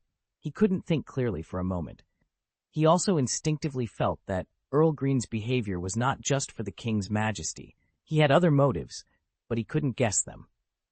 At this moment, Sir Adam suddenly wanted to leave the complicated King's Landing and return to the familiar and simple military camp and battlefield. While Sir Adam's thoughts were racing, Greene encouraged him. Have you thought about it? Please let me see the courage of the Western Knights. Why is he still provocative? Sir Adam gritted his teeth and said, Earl Greene, this is King's Landing. Sir, there is no distinction on the battlefield. As he said that, Greene suddenly looked into the distance. Adam Marbrand, you are very lucky. He tilted his head and said, King Joffrey, I see the flags of your great-uncle and uncle. They will be here soon. Joffrey was unhappy because his interest was affected. He frowned and said, Kevin and Jaime, what are they doing here? They did not lower their voices, and Sir Adam looked back. After a pause, he couldn't help but feel relieved after seeing the flag clearly, and then he felt extremely ashamed. Jaime Lannister arrived first. After he stopped his horse, he glanced around. Greene looked at King Joffrey and said, King Joffrey, Queen Cersei has asked me to ensure your safety. After speaking, he glanced sideways at Greene again. Greene thought about the gift that Jaime had given him, a blue and gold cape embroidered with the words, Guardian of the East. It was a childish act of revenge from an arrogant man, mirroring a gift Greene had given him earlier. However, this gift also carried political significance, symbolizing the support of the former Guardian of the East to his successor. Some might even interpret it as an allegiance to the Lannister family. Lord Greene had to admit that Sir Jaime's revenge was somewhat effective. King Joffrey curled his lips at Sir Jaime's words, but Jaime seemed unfazed by Joffrey's attitude. Kevin Lannister, with his round shoulders and thick waist, appeared, accompanied by a man in a red robe who seemed to be whispering something in his ear. Greene guessed the man was reporting the events that had transpired. After glancing at Sir Kevin and the others, King Joffrey snorted coldly and commanded, Return to the Red Keep. Let's go. He spurred his horse sharply and galloped off. Sir Jaime frowned but followed behind with the rest of the King's Guard on horseback. Sir Kevin appeared not to notice Joffrey's departure. He looked at Greene and smiled. Greene smiled back, urged his horse closer, and asked, Lord Kevin, is there any wine in the Prime Minister's tower? Chapter 328. the day of execution. "Please follow me," said a pudgy young waiter in the lobby of the Prime Minister's tower, following Sir Kevin's orders. He was about to lead Greene's bloody guards to clean up. "I just need a bucket of water," Brienne said, noticing the others' curious glances. "I am Lord Greene's personal guard, and my duty does not allow me to stay away from him." Menton, who was holding a cylindrical helmet, first looked at the spiral staircase, then around the room, and finally walked towards a maid holding a broom. When the maid looked up, she saw a towering figure and was so frightened that she almost screamed for help. Menton quickly moved his hand, and a silver deer stained with blood flipped in the air, landing neatly in the maid's collar. She smiled, finding it very useful. Menton nodded secretly, imitating his lord, whom he had seen many times in Magda. "Thank you. Please help that person." Menton pointed at Brienne. "Send a bucket of water to that lady, and a towel." The tallest man is actually a woman? In the Prime Minister's tower under Lord Tywin's rule, the maids and waiters were well trained. No matter what they thought, no one took a second look. Ange, the only guard who didn't need cleaning, said to Brienne, "I'll go ahead." On the stairs, Sir Kevin couldn't help but glance down. Greene's brown eyes moved slightly as he said, "She is a warrior from Tarth Island, Lord Kevin." Sir Kevin nodded slightly. "I have heard her name before. She is the heir to the Earl of Dusk's Hall and the Isle of Tarth. She was once one of Renly Baratheon's Rainbow Guards." "Renly," Greene murmured. Sir Kevin smiled. "Renly is dead, Stannis has fled, and the only source of war in the Seven Kingdoms is the little wolf nesting in Riverrun." Greene nodded. "I hope the war can end soon, so the chaotic Seven Kingdoms can usher in peace. May the gods bless us." Sir Kevin was slightly surprised. "Earl Greene, you are indeed different from others. The young knights in the West look forward to fighting all day long.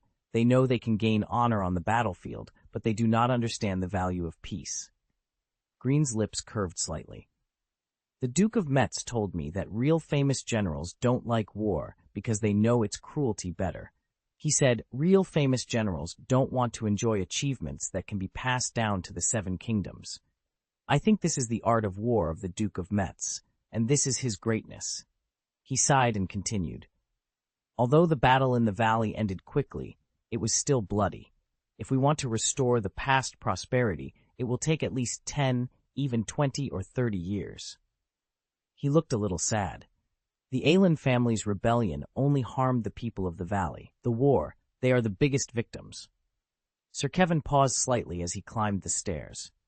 After a moment of silence, he sighed. "The Seven Kingdoms need time to recover, and King's Landing, there can be no chaos here." Greene nodded. "Lord Kevin, you have a sharp eye. King's Landing is the center of the Seven Kingdoms, and it represents the majesty of the Iron Throne. The city of the king cannot tolerate turmoil. This is the responsibility and obligation of everyone loyal to the royal family." As they turned the corner, Sir Kevin reached out and grabbed the handrail of the stairs. "I think Lord Tywin has the same view." Greene climbed the stairs with his hands behind his back. "Lord Kevin, to be honest, I actually admire Duke Tywin. After Aerys Second succeeded to the throne, he dismissed the old council left by Jaehaerys II and appointed Lord Tywin, who was only 20 years old, as his Hand of the King. He was the youngest Hand of the King in history and for 20 years. As far as I know, under the rule of Lord Tywin, the entire kingdom has enjoyed peace and prosperity. From the Wall to Old Town, people said it was he who truly ruled the kingdom, while others believed it was the gods in heaven who shaped Tywin Lannister to govern the Seven Kingdoms on earth." He turned his head to look at Sir Kevin, smiled, and said, "King Joffrey is a fortunate king because he has Lord Tywin as his hand." Sir Kevin glanced at Greene with his deep green eyes and said, "When his grandson reaches adulthood, his grandfather will be able to return to Casterly Rock with peace of mind. And," his expression softened, "Duke Tywin has been observing you, initially out of normal vigilance, and later out of pure admiration. I know my brother very well. Perhaps he wants to see someone better than him, a younger and more capable prime minister to continue governing the kingdom." Greene's brown eyes flickered slightly as he replied, "I think there is no one better than Duke Tywin. The fragile Seven Kingdoms cannot do without his guidance." He smiled and added, Lord Kevin, you may not believe it, but I prefer the simplicity of life over the complexity of King's Landing. He trailed off, shaking his head helplessly. After a pause, Sir Kevin said gently, "When Lancel gets married, I plan to go to Darui City with him to help my son manage his fief. In fact, I am looking forward to that day very much." Greene and Sir Kevin exchanged a knowing smile. As they arrived at the Prime Minister's study on the third floor, two red-robed guards wearing lion helmets stood beside the door and opened the oak door engraved with the coat of arms of the king's hand for them. Jon Arryn, Eddard Stark, Tyrion Lannister. Greene couldn't help but sigh. With the addition of Tywin Lannister, whom he was about to meet, this study had welcomed its fourth Prime Minister in less than 2 years. It was remarkable. "Welcome, Lord Greene Kleb."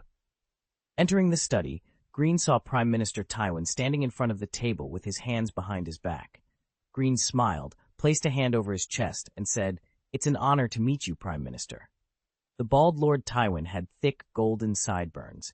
He was tall, with broad shoulders, a flat belly, and slender legs. Although in his 50s, he was as strong as a man in his 20s. He wore a golden Prime Minister's necklace and a dark purple velvet coat. He showed a friendly demeanor towards Greene. Duke Tywin's eyes were piercing, like two deep emeralds. He said, "If it weren't for some unforeseen events, we should have met at the Royal Council this morning. Earl Greene, please sit down."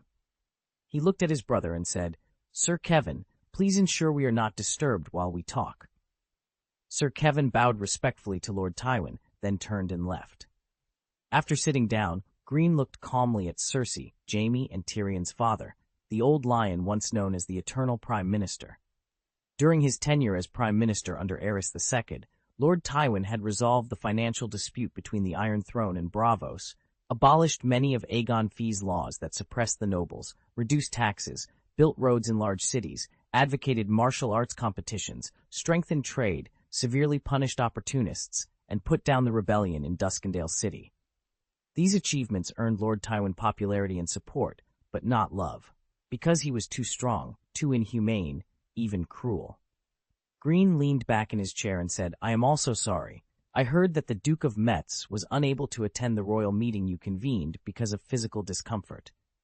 This morning, I visited the monks and nuns in the cathedral to pray for the Duke of Metz's early recovery."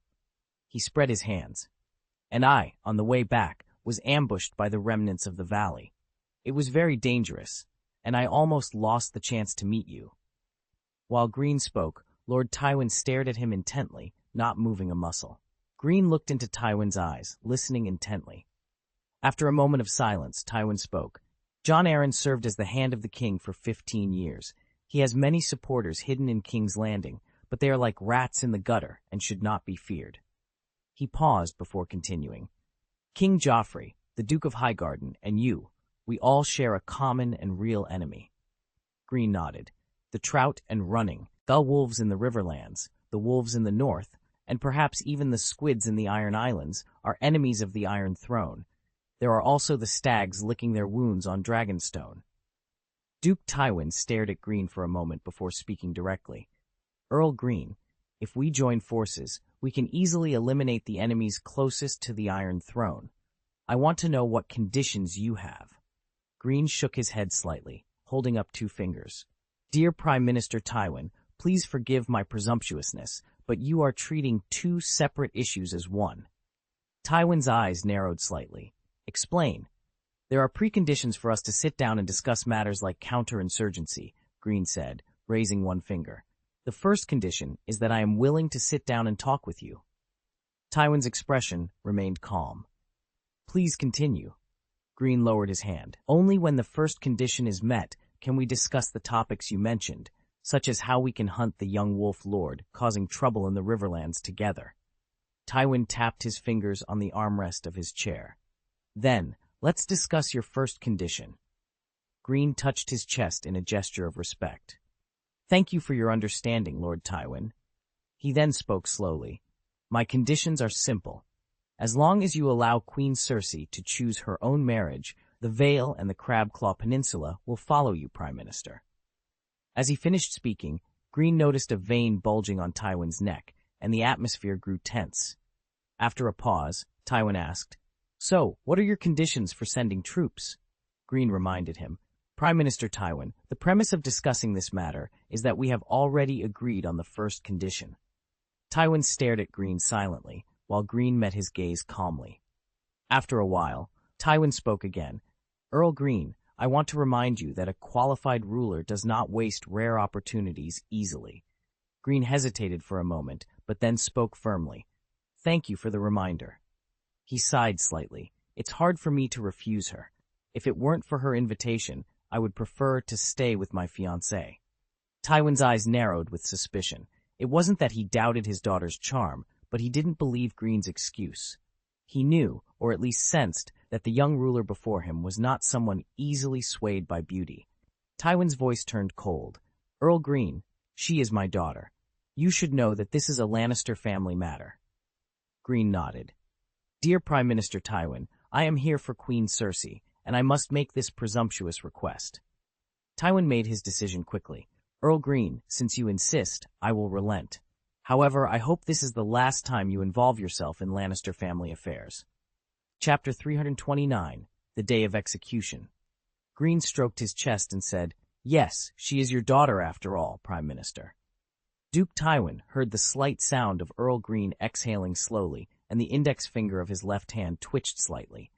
The young lord in front of him was not just a fox that had mingled with lions, but a beast that had grown up in their nest. Perhaps his clever daughter, Cersei, was merely a pawn in Greene's power game. He couldn't help but wonder, what else could Cersei offer Earl Greene now? What was Earl Greene's true purpose? What did he want? Duke Tywin's eyes flashed sharply. Greene looked at him and slowly raised his lips. One had an expressionless face, and the other wore a gentle smile. Lord Tywin and Lord Greene stared at each other intently. The air in the Prime Minister's study seemed to freeze for a few seconds. "Very well," Lord Tywin's deep voice broke the silence. "Earl Greene, welcome to the Red Keep." "It's an honor, Lord Tywin." "So, Earl Greene, I do not want the reconstruction and restoration of the valley to become some kind of pretext for the future.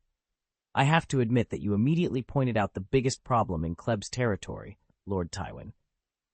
The air froze again for a few seconds. Then, Greene said, "But the Seven Kingdoms are yearning for peace, and I am one of them.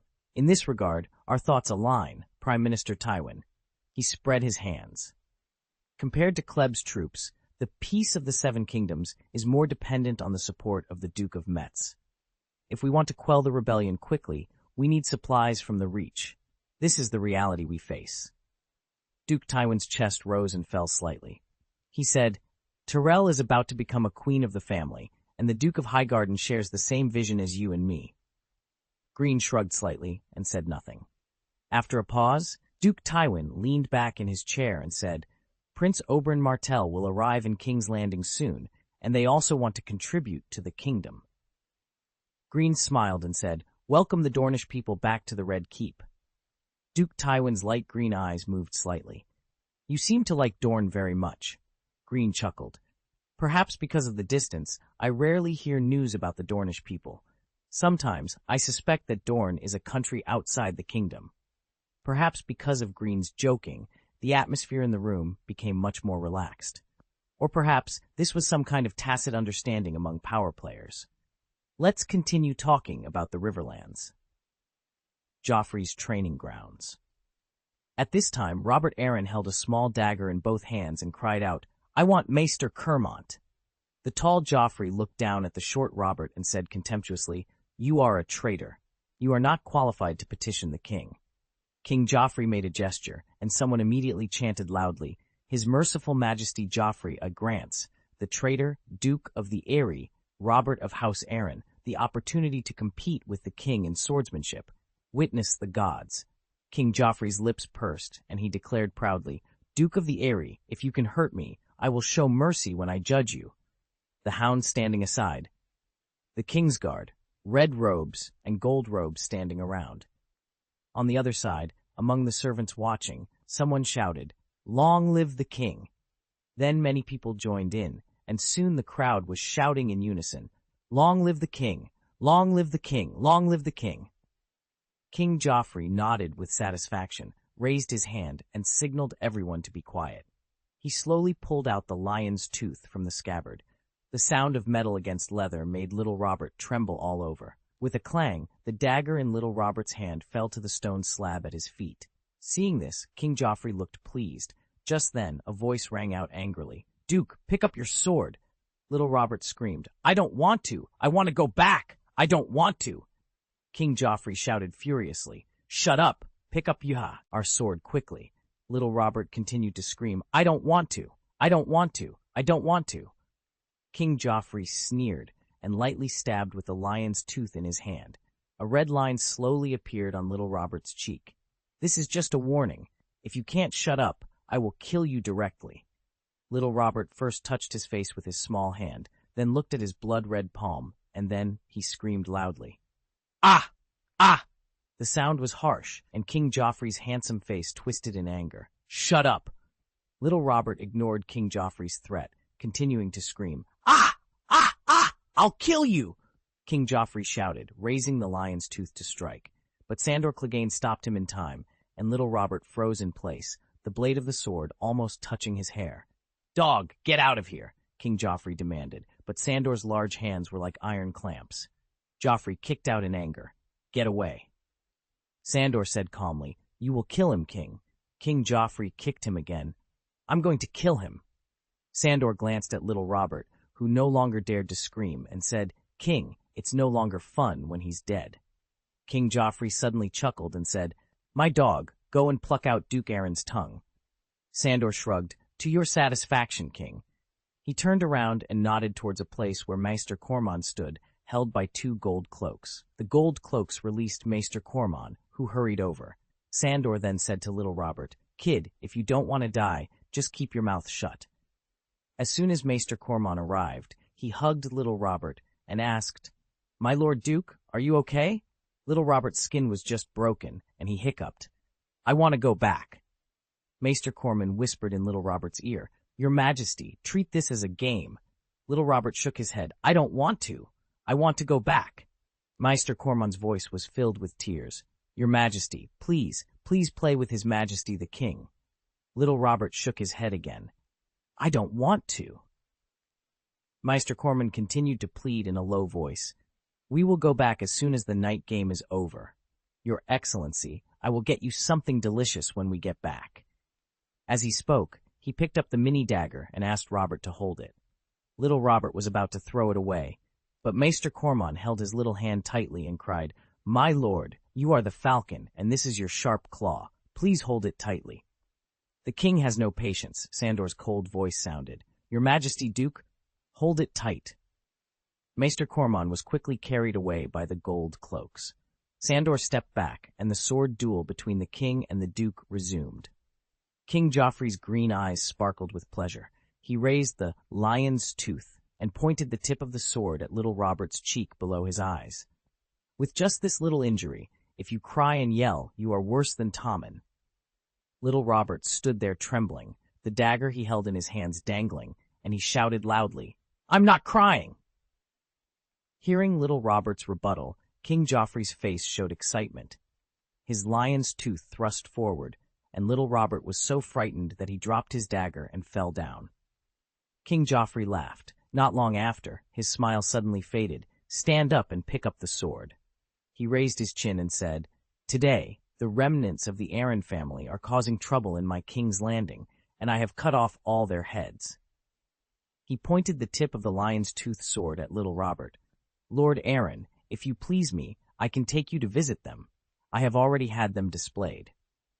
Little Robert didn't respond. In order not to disturb the king's interest, Sandor nodded in one direction. Later, Maester Cormon. Kemen once again found himself in the midst of the ongoing power struggle between King Joffrey and Duke Arryn. Little Robert was helped up by Maester Colmont, who handed him a small dagger and whispered, "Please, Lord Duke."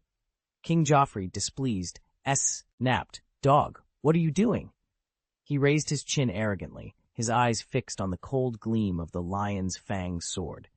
"No one is allowed to disturb my contest with Duke Arryn." As Robert stood up and grasped his sword, Maester Colmont whispered something to him before stepping back. Sandor pointed at Maester Colmont and said, If he bothers you, I will poke his ass, King. King Joffrey chuckled, satisfied with the hound's intervention, and decided not to pursue the matter further. With a swift motion, King Joffrey's lion's fang easily knocked away little Robert's shuriken. Holding his weapon in one hand, Joffrey imitated his father's victory pose, raising his hands high to accept the oohs and cheers of the crowd. "Pick up the sword," he commanded. "Pick it up, quick," the crowd echoed. When King Joffrey struck his victory pose for the 7th time, little Robert threw down the dagger that Maester Colmont had handed him. "I won't play. I won't play anymore." "Play?" King Joffrey's cheerful expression vanished instantly. "Do you think I am playing with you?" He flashed a cruel smile, pointing his sword at little Robert. "All right, I'll play with you. Go get the apple and the crossbow," he ordered Sir Mandon. Maester Colmont immediately realized the king's sadistic intentions. He hurriedly knelt before King Joffrey, pleading, "Your Majesty, it was a slip of the tongue by the Duke. I guarantee it." King Joffrey kicked the frail Maester Colmont away. Colmont quickly crawled over, picked up the sword, and handed it to little Robert, saying desperately, "Your Majesty, please, I beg you to be brave." King Joffrey's voice rang out, "Prepare a few more dogs. I want to see if they can catch up with Duke Aaron." Maester Colmont, panicking, pleaded, "Your Majesty, the Duke will die, please." The endless teasing, requests, and urging continued. Little Robert's face flushed, his pupils dilated. Under Maester Colmont's horrified gaze, little Robert suddenly rushed forward, raising his small dagger with both hands. He didn't get far before his left foot stumbled over his right, causing him to fall forward. The small dagger flew out of his hand, grazing the back of King Joffrey's hand. With a clang, the lion's fang sword fell onto the stone slab. "I'm injured," Joffrey cried out. A long, narrow wound appeared on the back of his hand, oozing bright red blood. "Gods, please forgive me." Maester Colmont collapsed immediately. King Joffrey clutched his injured hand with his other, glaring ferociously at little Robert, who had just climbed to his feet. "How dare you attack me? Dog! My dog! I'm injured! Come and save me!" Sandor, who had been arranging Joffrey's orders, had no time to prevent the sudden accident, but quickly realized that the king's injury was merely a scratch. "Hey, gentle on me!" Joffrey screamed in pain as the Kingsguard bandaged his hand. Anger burned in his eyes. "Take Duke Aaron to the tower. I want him to see his future fate in advance," he snarled. "When the trial is over, I will cut you into pieces and skin you." In the Prime Minister's tower study room, Lord Greene and Lord Tywin stood before a long table covered with a map of the 7 kingdoms. Greene pointed to the location of Pike City and said, "Duke Tywin, Greyjoy has declared himself king. Sooner or later, he will be an enemy of the Red Keep. I don't think Greyjoy will relinquish the crown easily, just like during the rebellion 10 years ago, if you want Balon Greyjoy to surrender to the Iron Throne. There is only one way to suppress the throne directly by force, just as Robert Orse did," he said, pointing to the location of Winterfell.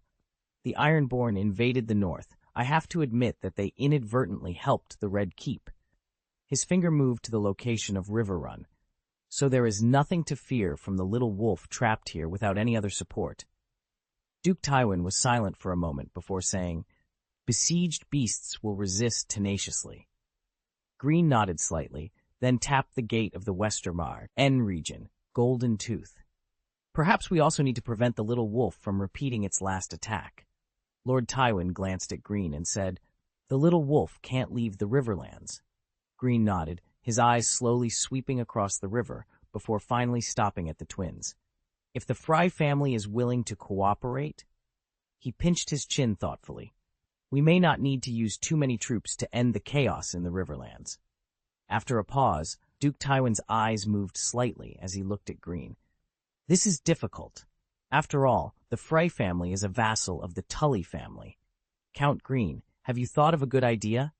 Greene thought for a moment and then said, "Duke Tywin, I was thinking, the title of Duke of Riverrun might make the Frey family give up their loyalty." He immediately shook his head.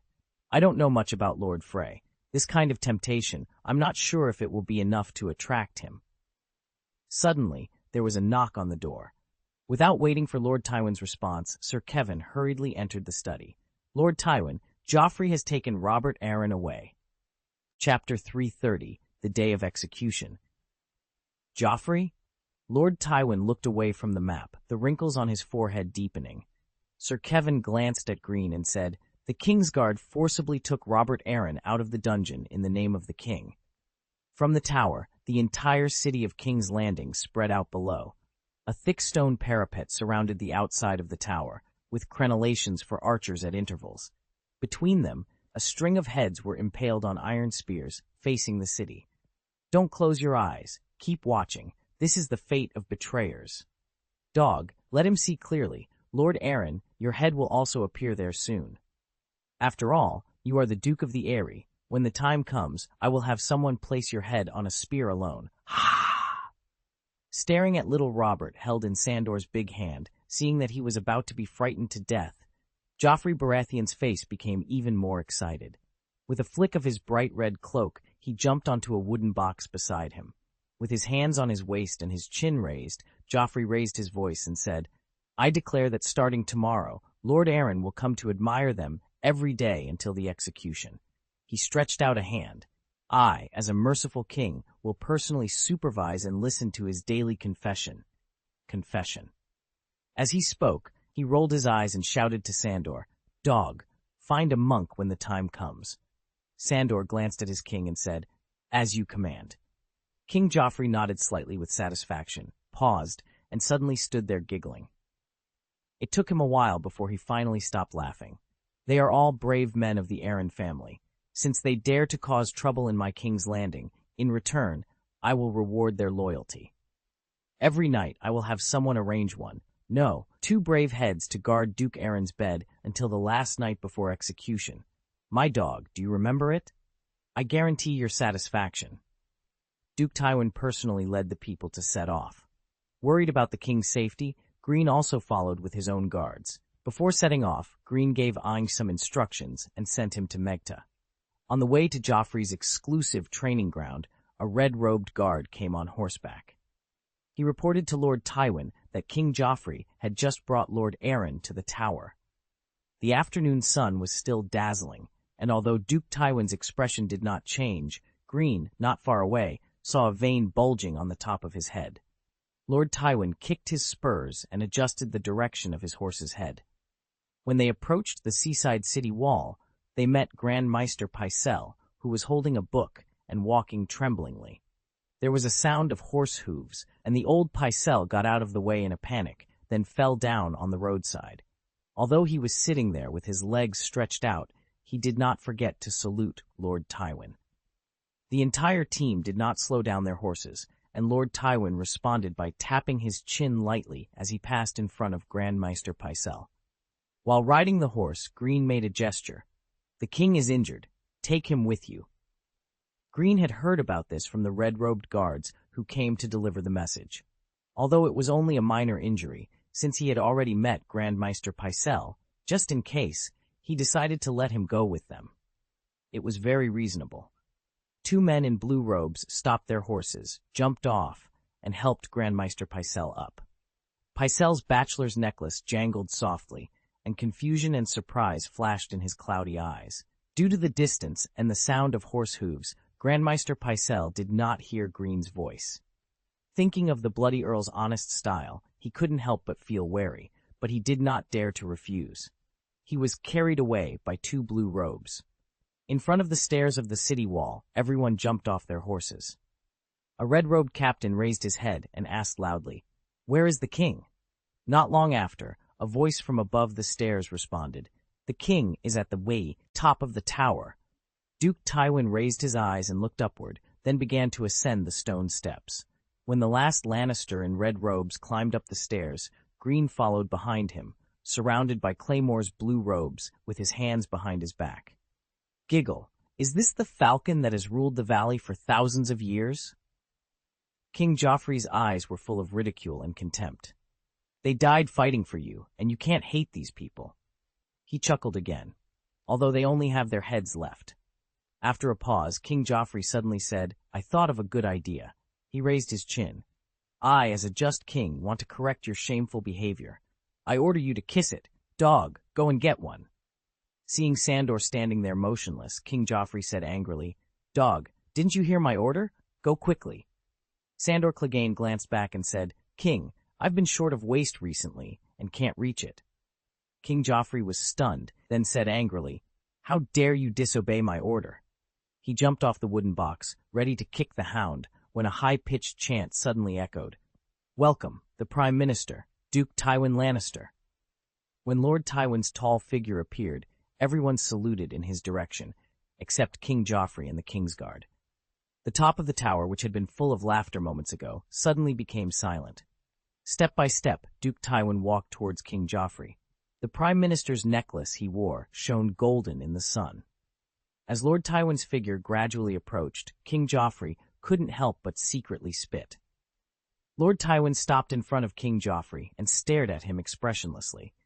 King Joffrey suppressed the nervousness in his heart but said displeasedly, What are you doing here? After a pause, Duke Tywin nodded slightly and said, Your Majesty the King. The old lion was so majestic that King Joffrey opened his mouth and couldn't help but return the greeting, Grandpa. But after he reacted, he felt ashamed and annoyed at what he had just done. He scratched his neck and said, What are you doing here? Duke Tywin glanced around with his profound eyes and said, I think you can end your game. When his words fell, King Joffrey's face turned red. I'm not playing games, I'm punishing traitors. Facing the angry little king, Duke Tywin said calmly, Joffrey, I told you, you should not humiliate Robert Arryn. Let me tell you, when someone surrenders to you, you have to help them up with your own hands. Otherwise, no one will be willing to submit, and your enemies will only increase. Aerys II failed because he didn't understand this. I want you to remember his lesson firmly. King Joffrey looked very impatient with Tywin's teaching. He quickly grasped the key point. Duke Arryn did not surrender to me. He even hurt me. He pointed angrily at his hand, which had been bandaged with a cloth strip after the skin was broken. He immediately caught another important point in his grandfather's teaching. Grandpa, you just mentioned Aerys II. I know you are afraid of him. Lord Tywin looked at Joffrey silently, a cold light flashing in his light green eyes. King Joffrey couldn't help but take a step back and murmured, I was not wrong. Duke Tywin calmed down and said as calmly as possible, Who taught you? Grandpa's gentle tone made King Joffrey raise his eyebrows again. I am telling the truth.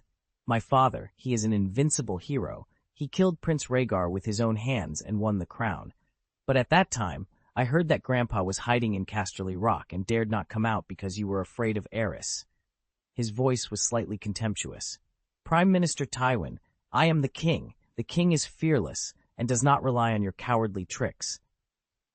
Thank you for your motto, Your Majesty Joffrey. The chill in Lord Tywin's politeness seemed to freeze the ears of those present. King Joffrey's proud expression faltered, and not just shouting about it.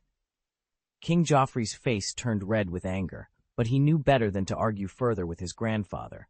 He clenched his fists and stormed off, followed closely by Sir Kevin and the Red Cloaks. As the tension in the room began to dissipate, Lord Tywin turned his attention to the remaining courtiers. This meeting is adjourned, he declared. We will reconvene tomorrow to discuss the matters of the realm.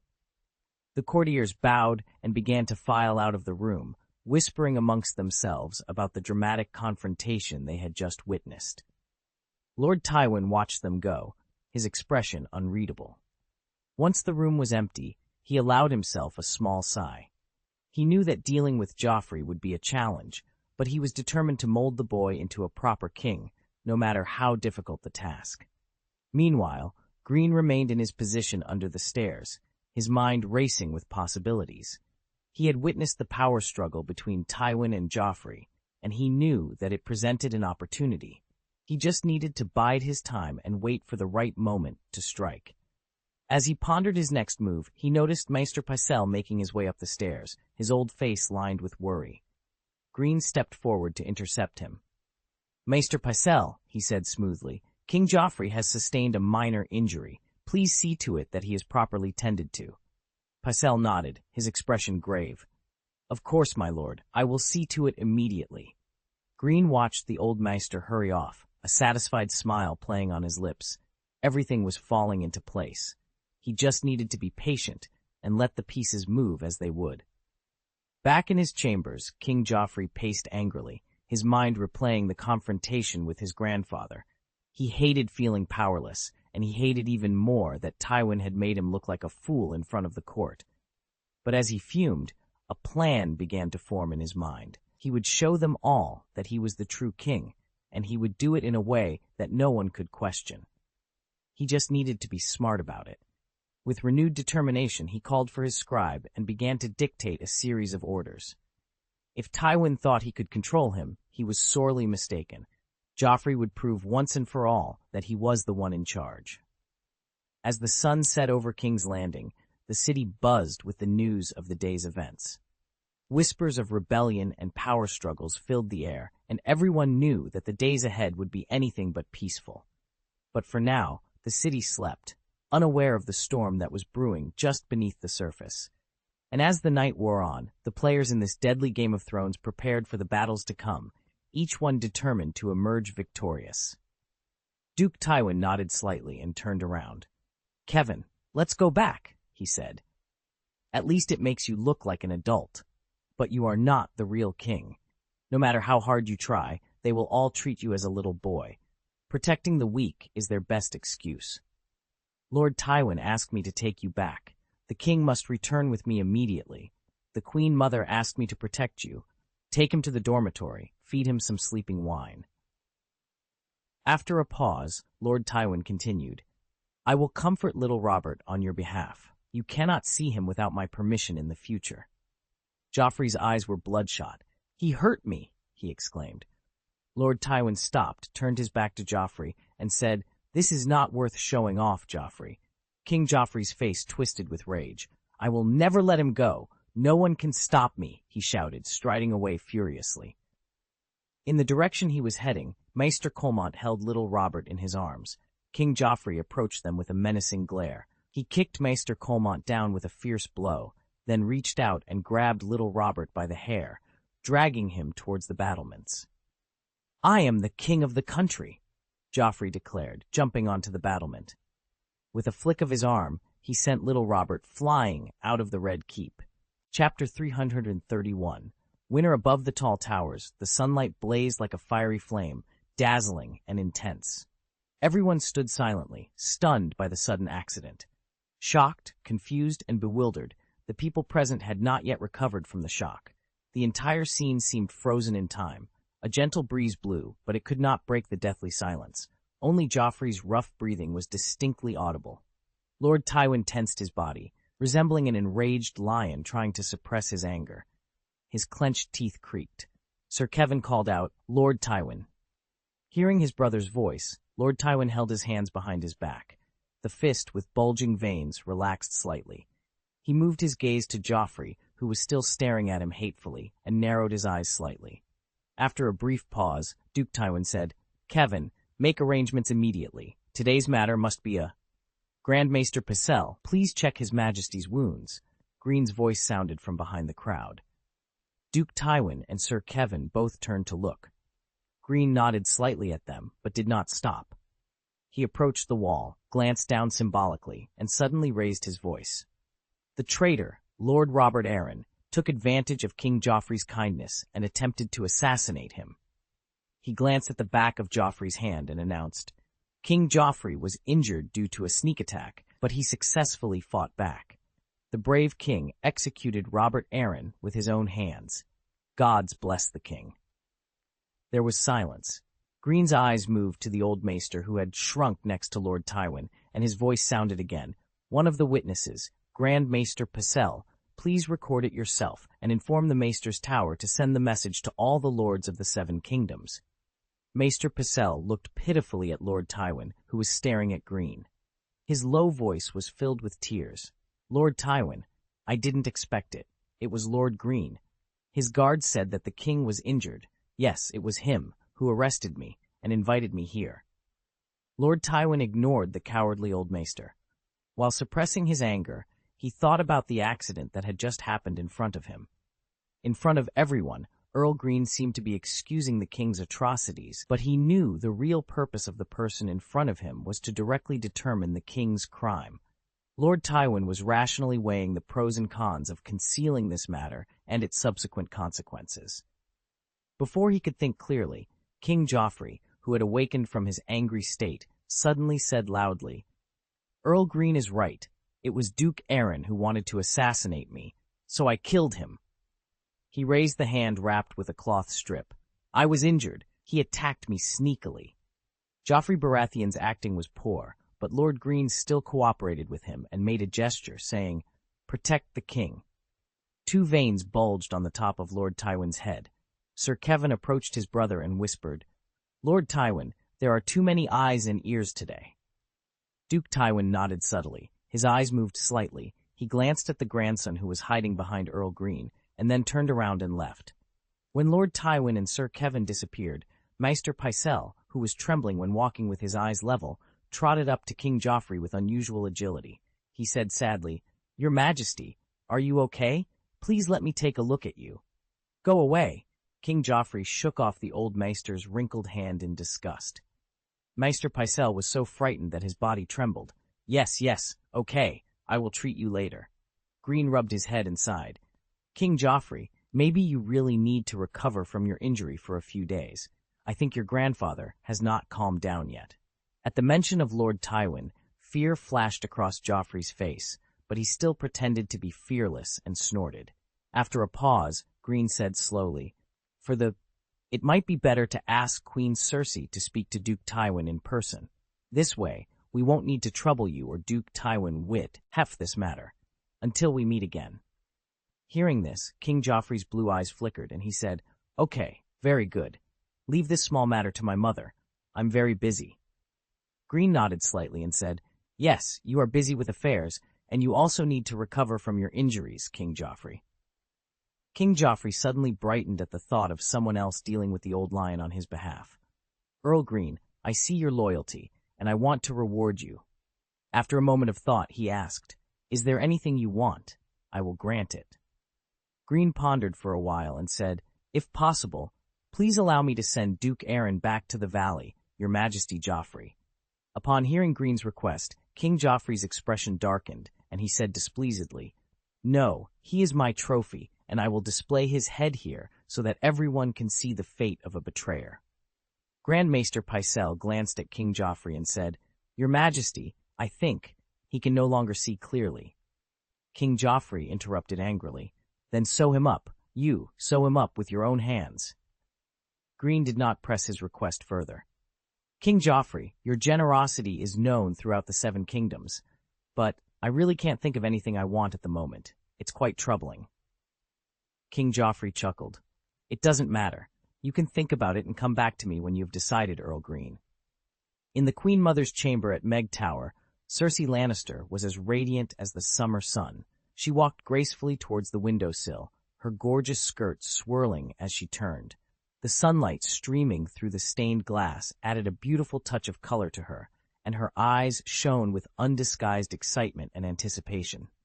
Standing nearby, Sir Jaime watched Cersei, feeling a bit uneasy. Queen Cersei stood by the window, took a sip of summer red wine, and said, "Greene Kleb, he is a fearless knight." Sir Jaime walked over and sighed. "Cersei, your compliments make me a little jealous." Queen Cersei, holding her wineglass, curled her lips and said, "For me, Greene challenged the old lion. What makes me happiest is, he won." Sir Jaime said helplessly, "Father must appreciate your comments very much." Queen Cersei glanced sideways at Jaime and said, "If you were willing to stand up to the old lion for me, I would be even happier, and I would appreciate your fearlessness in bed even more." Sir Jaime shrugged. "Cersei, I don't want to conflict with our father, but I can deal with the marriage partner he arranged for you." Queen Cersei's voice was slightly sarcastic. "Jaime, if I were you, I would not hesitate to challenge the old lion for you." Sir Jaime suddenly remembered Tyrion's words. "Cersei, the Lannisters are a family that loves each other." When Cersei glanced sideways at him, Sir Jaime couldn't help but laugh. "Of course, we have to confirm the details." Queen Cersei took another sip of summer red, smiled, and said, "You are really childish." She put down her wineglass and added, "Today is a day worth celebrating. Jaime, I want to invite Greene to have dinner with us." Sir Jaime spread his hands and said, Just in time, I can also ask him for advice on how to deal with Lord Tywin. Seeing that Cersei remained silent, he asked, "Aren't you curious, Cersei?" Queen Cersei's green eyes glanced at Jaime. "Jaime, before you play with the sword, do you still want to know how the blacksmith made it? I just need to know whether it is sharp." After a moment of silence, Sir Jaime murmured, "It seems very reasonable." Queen Cersei raised her graceful chin proudly and snorted. Following Queen Cersei's instructions, the maids respectfully held pieces of gorgeous clothing and began preparing for the evening. Entered the small hall. After receiving a long dress from the maid, Queen Cersei gestured gently in front of the dressing mirror. One thing after another, Cersei's spirits were high. Normally, Sir Jaime would enjoy watching Cersei make her decisions from the sidelines, but now, for some reason, he felt a little uncomfortable, or perhaps there was an inexplicable irritability in his heart. After a pause, he said, "Cersei, it's just an ordinary dinner. You value Greene too much, and you are already charming enough." Queen Cersei pointed to the golden dress and ordered, "Let it be." After the maids left, Queen Cersei picked up her wineglass again and said, "Jaime, a woman's beauty is not just to satisfy a man's desires." She took a sip of wine and continued, "I heard when I was very young that the Old Lion ruled the 7 kingdoms, and my mother, Lady Joanna, ruled the Old Lion. At that time, she was the true ruler of the 7 kingdoms." Joanna Lannister was born into a branch of the Lannister family. She was the wife of Lord Tywin and the mother of Cersei, Jaime, and Tyrion. Lady Joanna died in childbirth after giving birth to Tyrion. Sir Jaime stretched his body and said, "I only know that after Lady Joanna passed away, my father never smiled again." Queen Cersei came to Jaime, stretched out a slender finger to lift his chin, raised the corners of her lips, and said, "No matter how powerful the lion is, he will surrender to the beauty of a woman, Sir Jaime." "All right." Jaime stretched out his arms and put them around Cersei's waist, his lips slightly raised. "At least I am such a lion." Jaime and Cersei looked at each other, and then the distance between them gradually closed. As Sir Jaime closed his eyelids, there was a sudden knock at the door.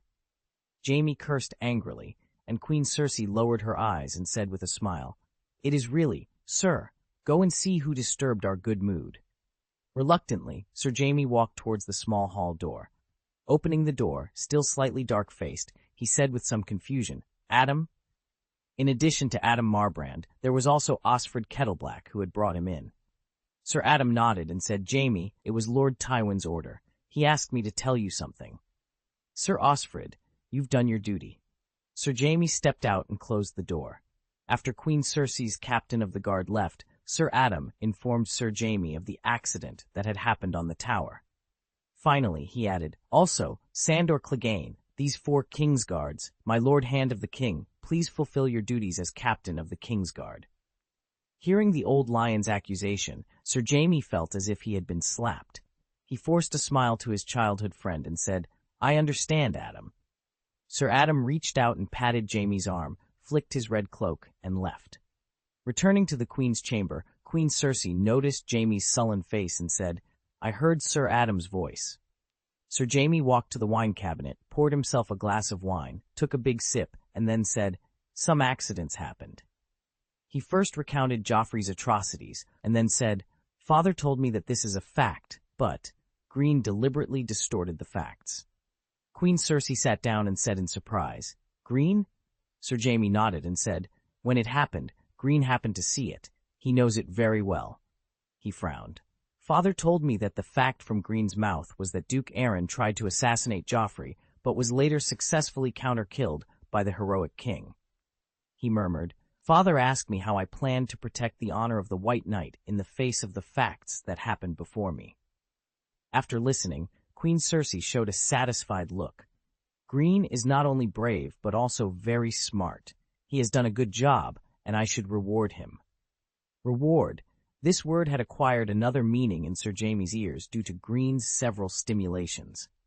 Retracting his thoughts that almost went astray, he said sternly, "Cersei, Joffrey must learn to shoulder the responsibility of the king. He shouldn't." His words were abruptly cut off by Queen Cersei. "Don't mention your ridiculous honor to me. You are too naive, Jaime Lannister," she retorted sharply.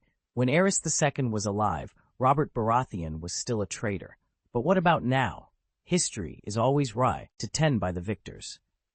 Little Robert is just a prisoner. Losers have no right to complain and no chance to, because they have been wiped out, she continued, her voice dripping with disdain. And Joffrey? He is the king who sits on the Iron Throne, the king who rules the 7 kingdoms. He is my son, and that is the truth. Sir Jaime stared at Cersei, who was brimming with pride. He couldn't help but raise his voice. Cersei, your support will only teach Joffrey bad things. You should teach him. Enough, Queen Cersei interrupted coldly. I will make Joffrey the greatest king. I will teach my son well without anyone else's interference. Where are you going? Stop right there. Others, of course, teach others, Joffrey's good mother, Jaime muttered under his breath as he left the Queen Mother's chamber without looking back. Chapter 332, Kingsguard. The sunlight at this moment was not as blazing as the midday sun. It was soft and warm, making people feel lazy and comfortable. However, Sir Jaime, who was heading to the White Sword Tower, felt even more depressed. What had happened to him? Reflecting on the recent events, Jaime couldn't even remember why he suddenly got angry with Cersei and left immediately. Was it because of his father's sarcastic accountability?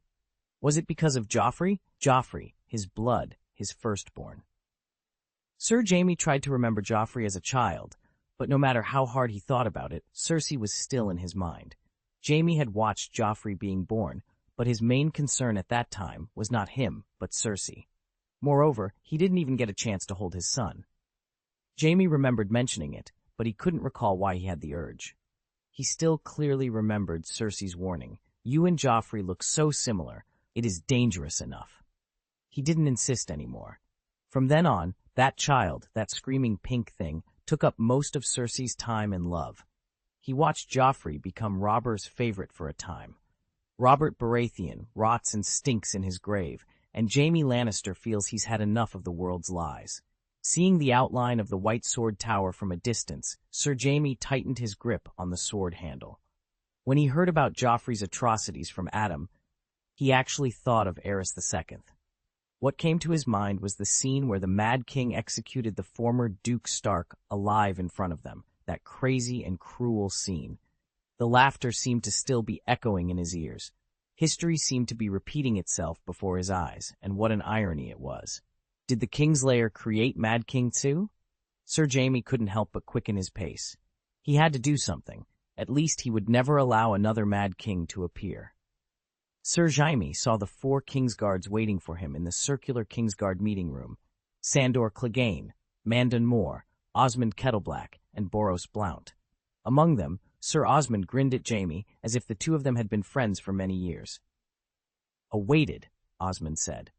The captain of the Kingsguard's chair was a dark old oak chair upholstered in bleached cowhide.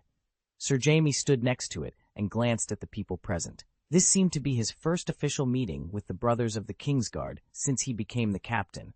He couldn't help but think of his father. He was really fulfilling his duties seriously. Sir Jaime began the pre-meeting ceremony by raising his voice. Who guards the king? The king's safety must also be ensured during meetings of the Kingsguard. Sir Osmond replied, My brother, Sir Osney Kettleblack. The hound glanced at Sir Mandon and said, Lord Greene Kleb. Sir Jaime's voice sounded again. Can they protect his majesty? Everyone shouted in unison, Defend to the death. Sir Jaime nodded and said, Please take your seats, Kingsguards. After everyone sat down, Sir Jaime glanced at the faces of the old and new Kingsguard brothers. There were people here who had worked with him for many years.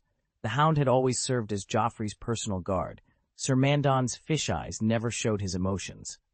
Sir Boros's swordsmanship may be acceptable, but it is superficial. As for Osmond Kettleblack, he was a complete stranger.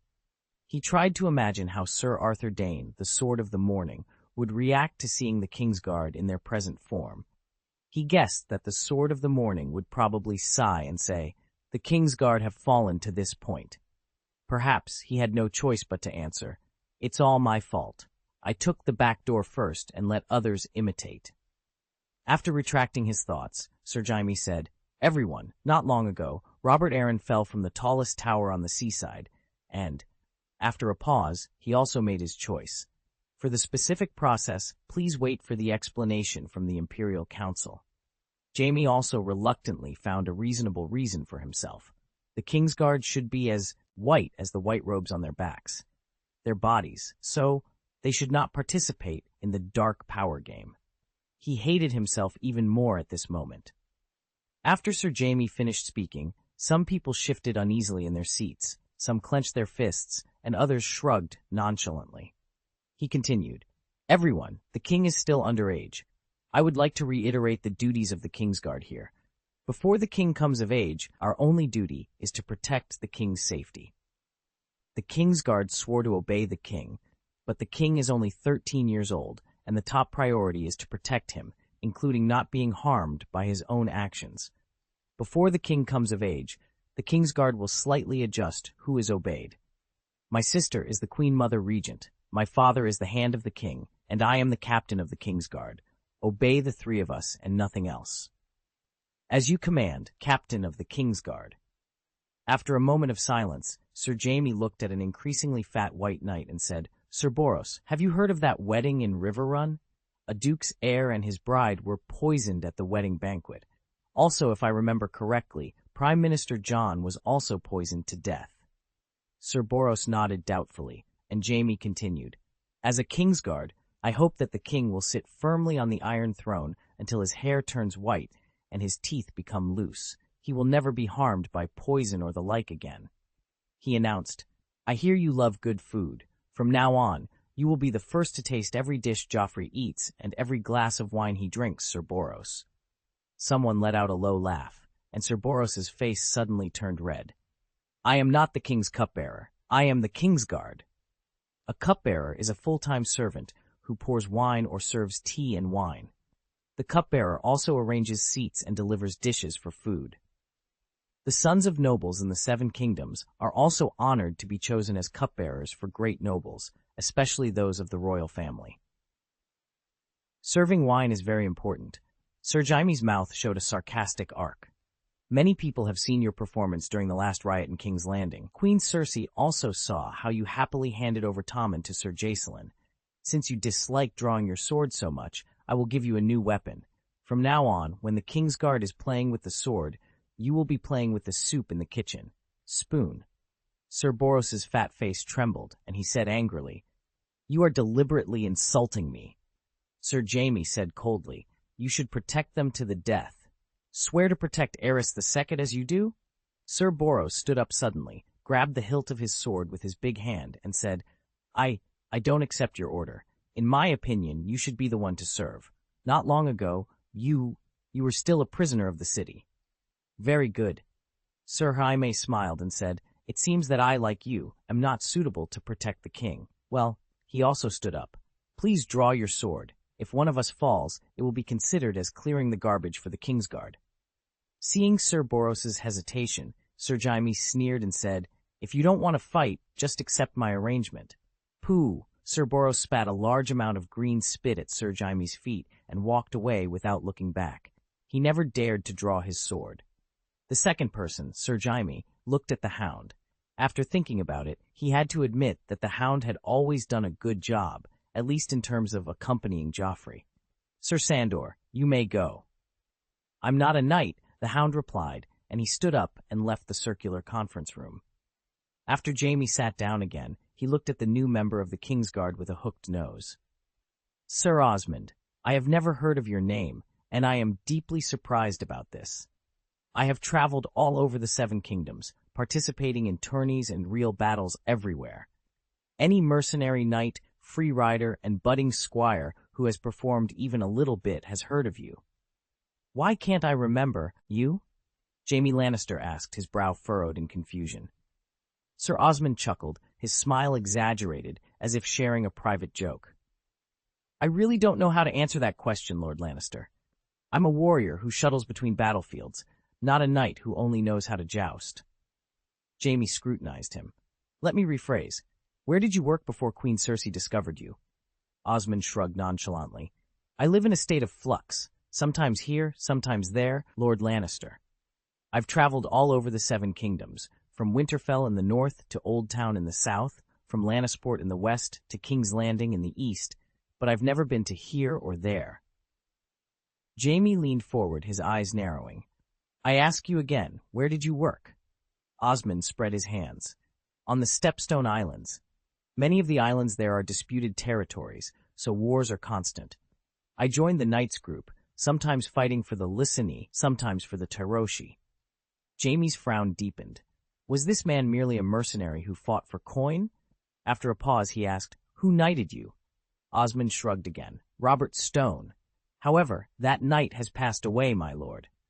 Jaime pondered this. An illegitimate son from the Vale working as a mercenary on the Stepstone Islands? Perhaps there was a Sir Robert Stone, or perhaps Osmond was fabricating the name of a dead king. What was Cersei thinking, putting a white cloak on such a man? Mercenaries lacked honor, but at least Osmond must have some skill to have survived this long. Very well, you can go, Jaime said.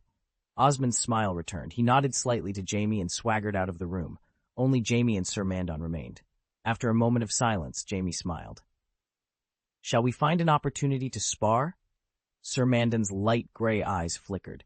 My target is Sir Arthur Dayne. I suggest you give up, Jaime said, spreading his hands. I've been trained by the Sword of the Morning. I can tell you, he could urinate with his right hand and still cut down Kingsguards with his left. Sir Mandon stared at Jaime expressionlessly. Let's make an appointment. If I lose, I will obey you. Jaime smiled. Very well, it's settled, sir. After Sir Mandon left, Jaime stretched his legs. He needed to speak with the two remaining Kingsguard members guarding Cersei, Sir Meryn Trant and Sir Balon Swan. Without the Kingsguard's support, Joffrey's mischief could be controlled, and his father would pay more attention. Jaime suddenly remembered Greene. If he wanted to restrict Greene, it would be best for Cersei to handle it personally. He rubbed his head, feeling a headache coming on. Perhaps it was best to wait and see what happened tomorrow. As he walked towards the gate of the White Sword Tower, the sun was setting, casting a warm glow over the earth. Sir, a voice called out. Jaime looked up to see Earl Greene approaching. Are you here to see me, Greene? He asked, surprised. Greene smiled. Sandor told me you were here. I'm here to invite you to a dinner hosted by the Queen Mother, Sir Jaime. It wasn't a banquet, but a small dinner. If Jaime was absent, it would become an intimate meal for just two people. This was what Magda's maid had quietly conveyed to Greene. Queen Cersei and Sir Jaime seemed to have had a quarrel. Greene appeared outside the White Sword Tower to take away the occasionally tough shield. The keen Lord Greene noticed that Sir Jaime intended to refuse, and before he spoke, he said, The messenger who came to deliver the message mentioned that tonight's dinner is to reward me for my merits. Reward. Hearing this word again, and coming from Greene's mouth, a trace of hesitation appeared on Sir Jaime's handsome face. Greene sighed softly and added, If it's because of King Joffrey's matter, there is actually no need to reward me. Of course, it is an honor for me to have dinner with Queen Cersei, and I can't help but wish for it. Sir Jaime looked in the direction of Magda and said, At least Queen Cersei is in a happy mood. She is rarely like this. Greene raised his eyebrows slightly and said, You sound like a bard, sir. Hearing this, Sir Jaime looked away, smiled, and shook his head. Greene raised his eyes to the White Sword Tower and said, Clermont Crab, Rupert Crab, and Short Clarence Crab. There were 3 members of the Crab family who lived in the White Sword Tower.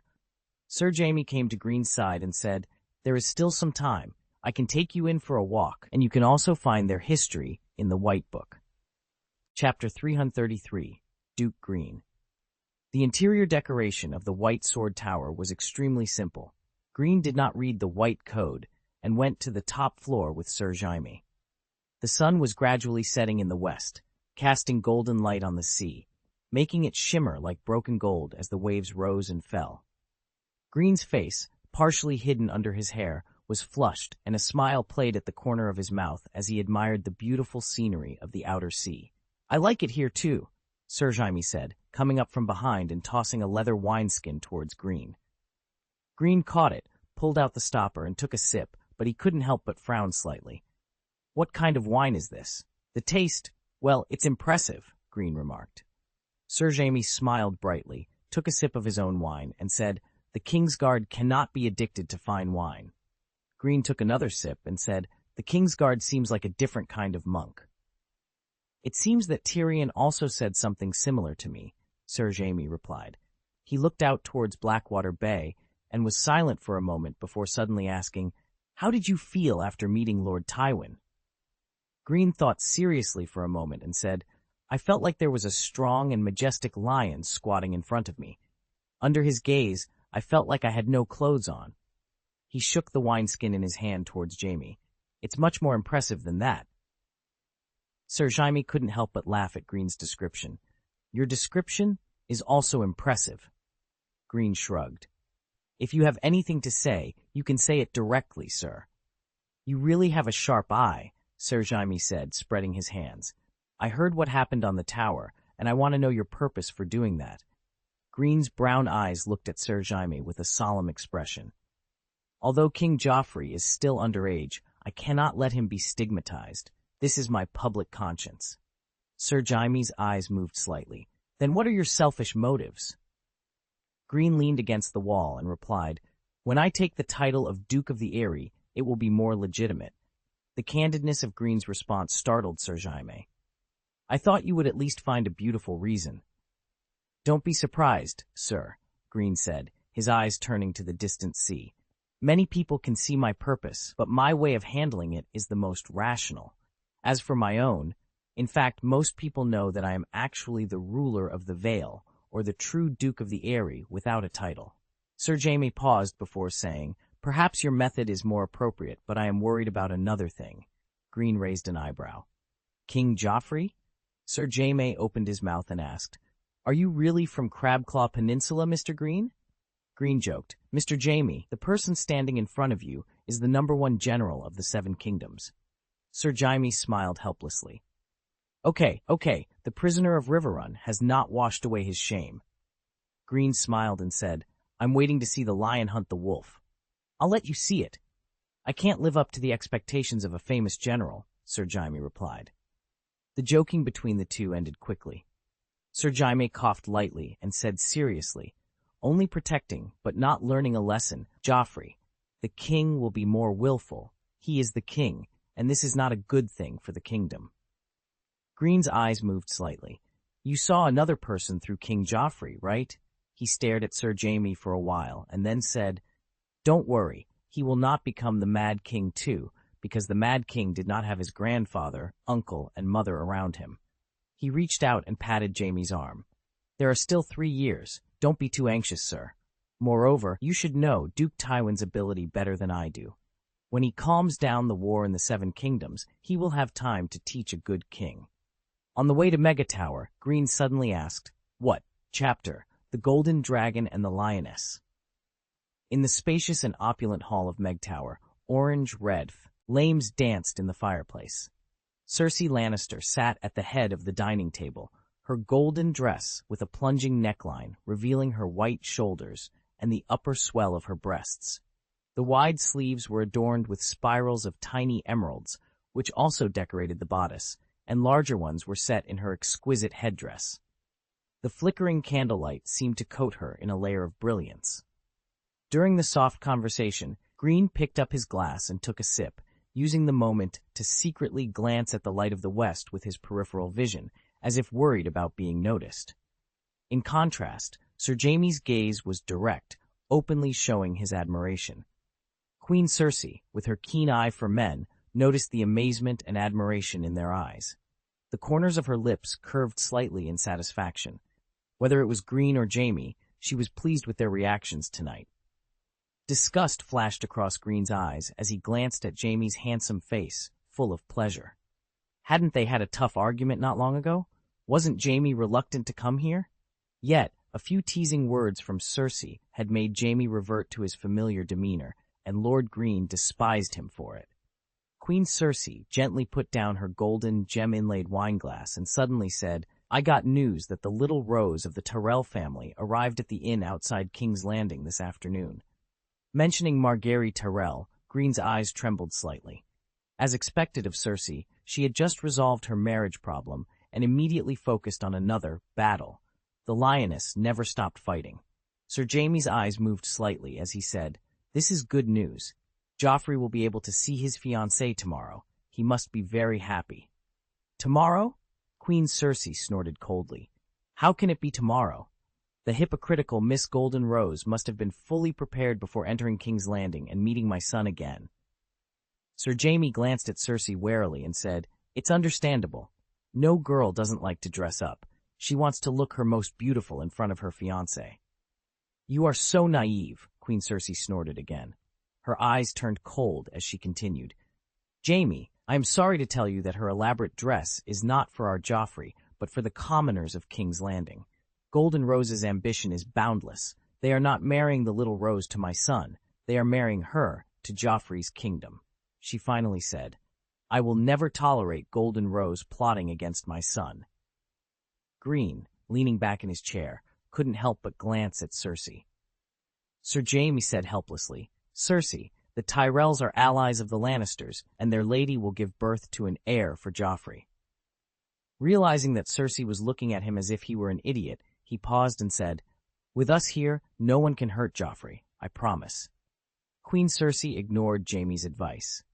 Seeing her eyes turning towards him, Greene pondered for a moment and said, "Queen Cersei, if you are really worried, you can think of a way to transfer the Duke of Mace away from King's Landing."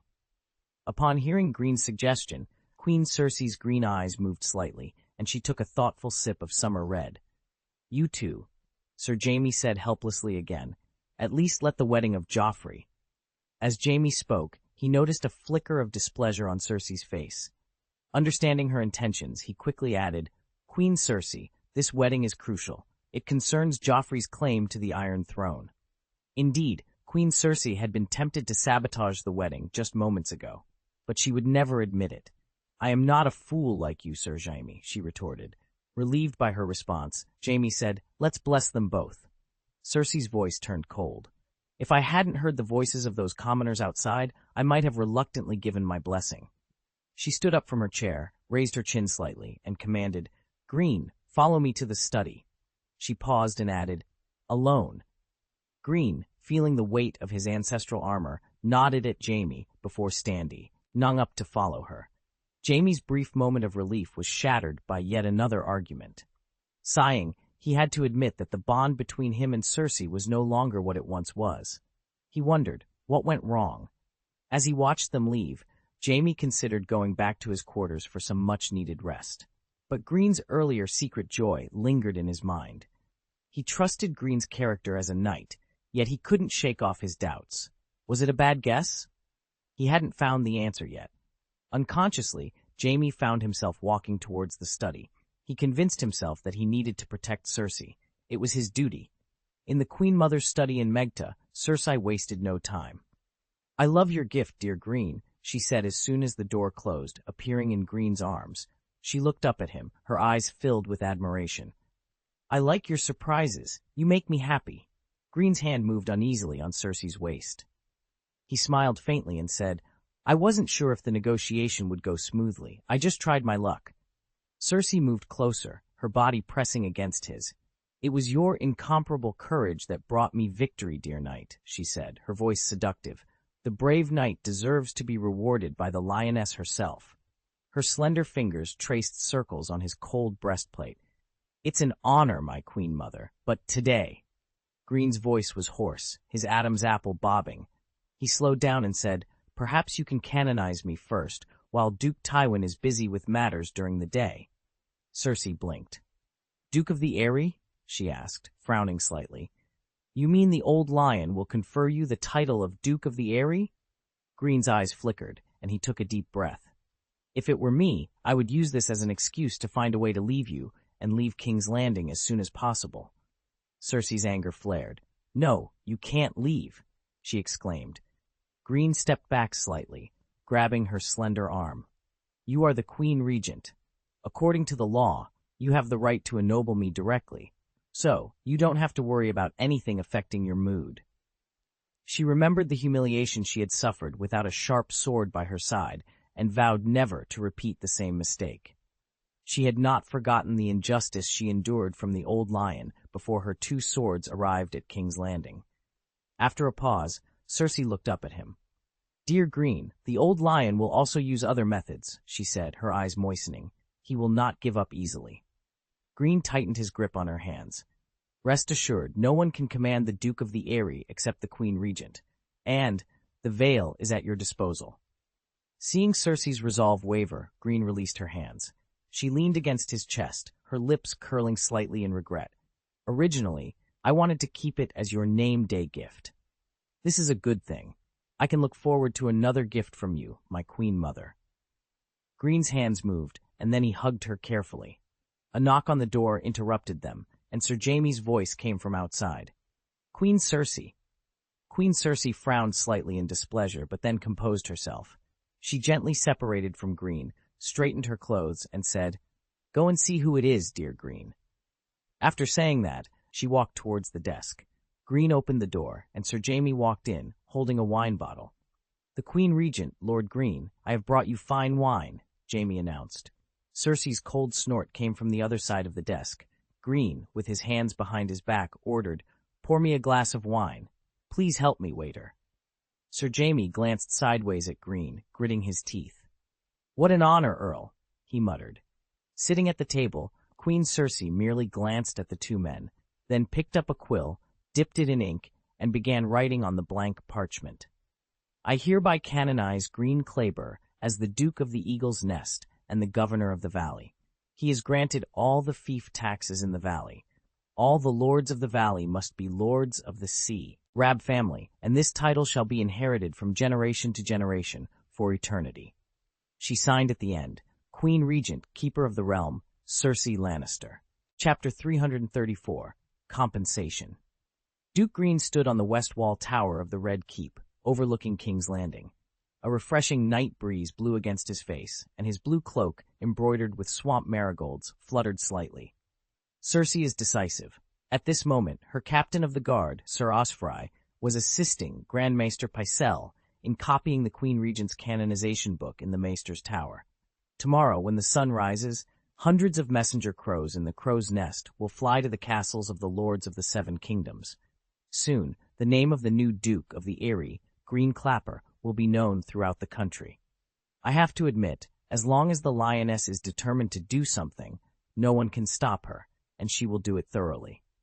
In addition to being good at making use of her beauty, she is also adept at giving people unexpected surprises. Dang, dang, dang. In the distance, the melodious bells on the bell tower of Baelor's cathedral echoed in the silent night sky, as if to remind people of the passage of time. Greene turned around and glanced at the four people who guarded him faithfully, Montan, Brienne of Tarth, Ainge, and Rian Hussey. He smiled and said, Tomorrow morning, I will canonize you as knights there, and Archbishop Zari will personally anoint you with holy oil. He added, Montan, as a reward for your contribution, I will ask King Joffrey to abolish your illegitimate son's status. Boom. Montan, who was stout and wore plate armor, knelt down, making quite a commotion. Aye. Montan opened his mouth, scratched his head, and finally smiled innocently. Hook Lane, Crab's mansion. Greene had just finished breakfast when a waiter came to the restaurant to report that Tyrion Lannister had come to visit. Walking down the stairs, Greene saw Tyrion waiting in the hall. He stood with his little hands behind his back, and beside him was the Squire Podrick. Seeing Greene's figure appear, Tyrion immediately grinned. Aha! Then, his smile suddenly faded. He bowed towards Greene and said respectfully, Good day, your grace. Greene smiled and matched Tyrion's jest, caressing his chest and saying, Good day, Lord Tyrion, Chancellor of the Exchequer. Tyrion smiled playfully. Congratulations, Greene. Thank you for your blessing. Greene motioned for the others to leave and said with a smile, Please sit down. I thought I wouldn't be able to see you until night. According to the original plan, I should be with my kind father at this time. Tyrion climbed onto the chair, sat down, and continued. I originally wanted to talk to Lord Tywin today about the Lannister family's sponsorship of Joffrey's wedding, but as soon as I arrived at the Red Keep, I learned that you were canonized by Cersei. Because of the good news about the Duke of the Eyrie, I immediately changed my mind. He grinned. I'm worried that the old lion will vent his anger on me. Greene poured 2 glasses of wine, pushed one of them in front of Tyrion, and said, A lot of things happened yesterday, but it is indeed good news. He took a sip of summer red and added, I heard from Jamie that you are preparing for a wedding costing 770,000 gold dragons. I also heard that Lord Tywin allowed it. Tyrion shrugged and said, I didn't take it seriously at first. I thought it was some kind of sincerity shown by Lannister to Tyrell. Later, I found out that I was wrong because Uncle Kevin came to tell me. After listening to Lord Tywin, he said that the Lannister family will suspend funding for the royal family before the end of the war, which means the 770,000 gold dragons used for the wedding need to be raised by me as the finance minister. Hell, his father warned him never to worry about the inheritance of Casterly Rock, but he would use him in every possible way. Last time he was the easy-acting prime minister. This time he was the troublesome chancellor of the exchequer. After a pause, he said with a smile, If my father really refuses to support me, I plan to change into clown clothes and perform juggling in front of the Prime Minister's tower, thanks to Mr. Au for the suggestion, to earn money for my nephew's wedding. Oh, I'm almost moved to death by myself. Greene couldn't help laughing. If I have time, I will go to the dungeon to visit you, Tyrion. Tyrion laughed and said, I didn't expect you to understand Lord Tywin's style. Dungeon. After murmuring, he complained, Greene, I can guarantee that I am the most miserable finance minister because I am worried about my good sister's sudden revenge. I have to be careful every day. I only hope that my father will marry her off as soon as possible, as far away as possible. The more fierce the husband, the better. I still miss Robert. Greene exposed his dream. Unfortunately, Queen Cersei's marriage is her own decision, and Prime Minister Tywin has already agreed. Tyrion was stunned for a moment and said, How is it possible? You did it. Greene nodded slightly. This is the condition for Goody to be willing to sit together. After the words fell, Tyrion's black and green eyes suddenly stared at Greene, and his tone became serious. Greene, you and I, we are friends as close as brothers. Greene spread his hands and said, Please tell me directly why you came to me today, Tyrion. Tyrion's cheek twitched slightly, but his tone remained unchanged. You have to compensate the injured, poor, helpless dwarf. Greene nodded. Well, yes, compensation. After hearing Greene's assurance, Tyrion lost his serious look and sat there laughing, and Greene smiled back. He grinned. The royal treasury is in urgent need of a loan. Not much, 100,000 gold dragons. Greene glanced at Tyrion with disgust and said, It's true, not much. I will let Kleiber Firm arrange it for you. Tyrion smiled and raised his glass. Your Majesty, on behalf of the king, I would like to thank you for your help. Greene smiled, raised his glass, took a sip of wine, and said, Do you have any ideas for the other golden dragons? Hearing this, Tyrion scratched his hair. Cersei will invite 1,000 guests, as well as the most famous musicians, singers, and theater troupes for Joffrey's wedding. There will also be 77 grand wedding banquets. Ha! Children starve to death every day in the city, and people fight each other for a carrot. The 7 gods forgive me. Greene frowned slightly and said, Didn't the support from the Tyrell family alleviate the food crisis in King's Landing?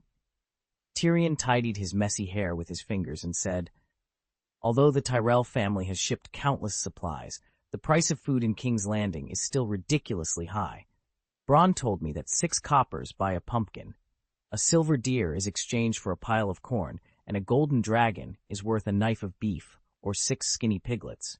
Despite this, haggard and withered men and women crowd every carriage and every stall, and the old and weak are miserable and helpless. I can only watch from a distance at the entrance of the alley. He grinned. I, this little devil who is hated and looked down upon by them, still find a way to save them. How wonderful it is.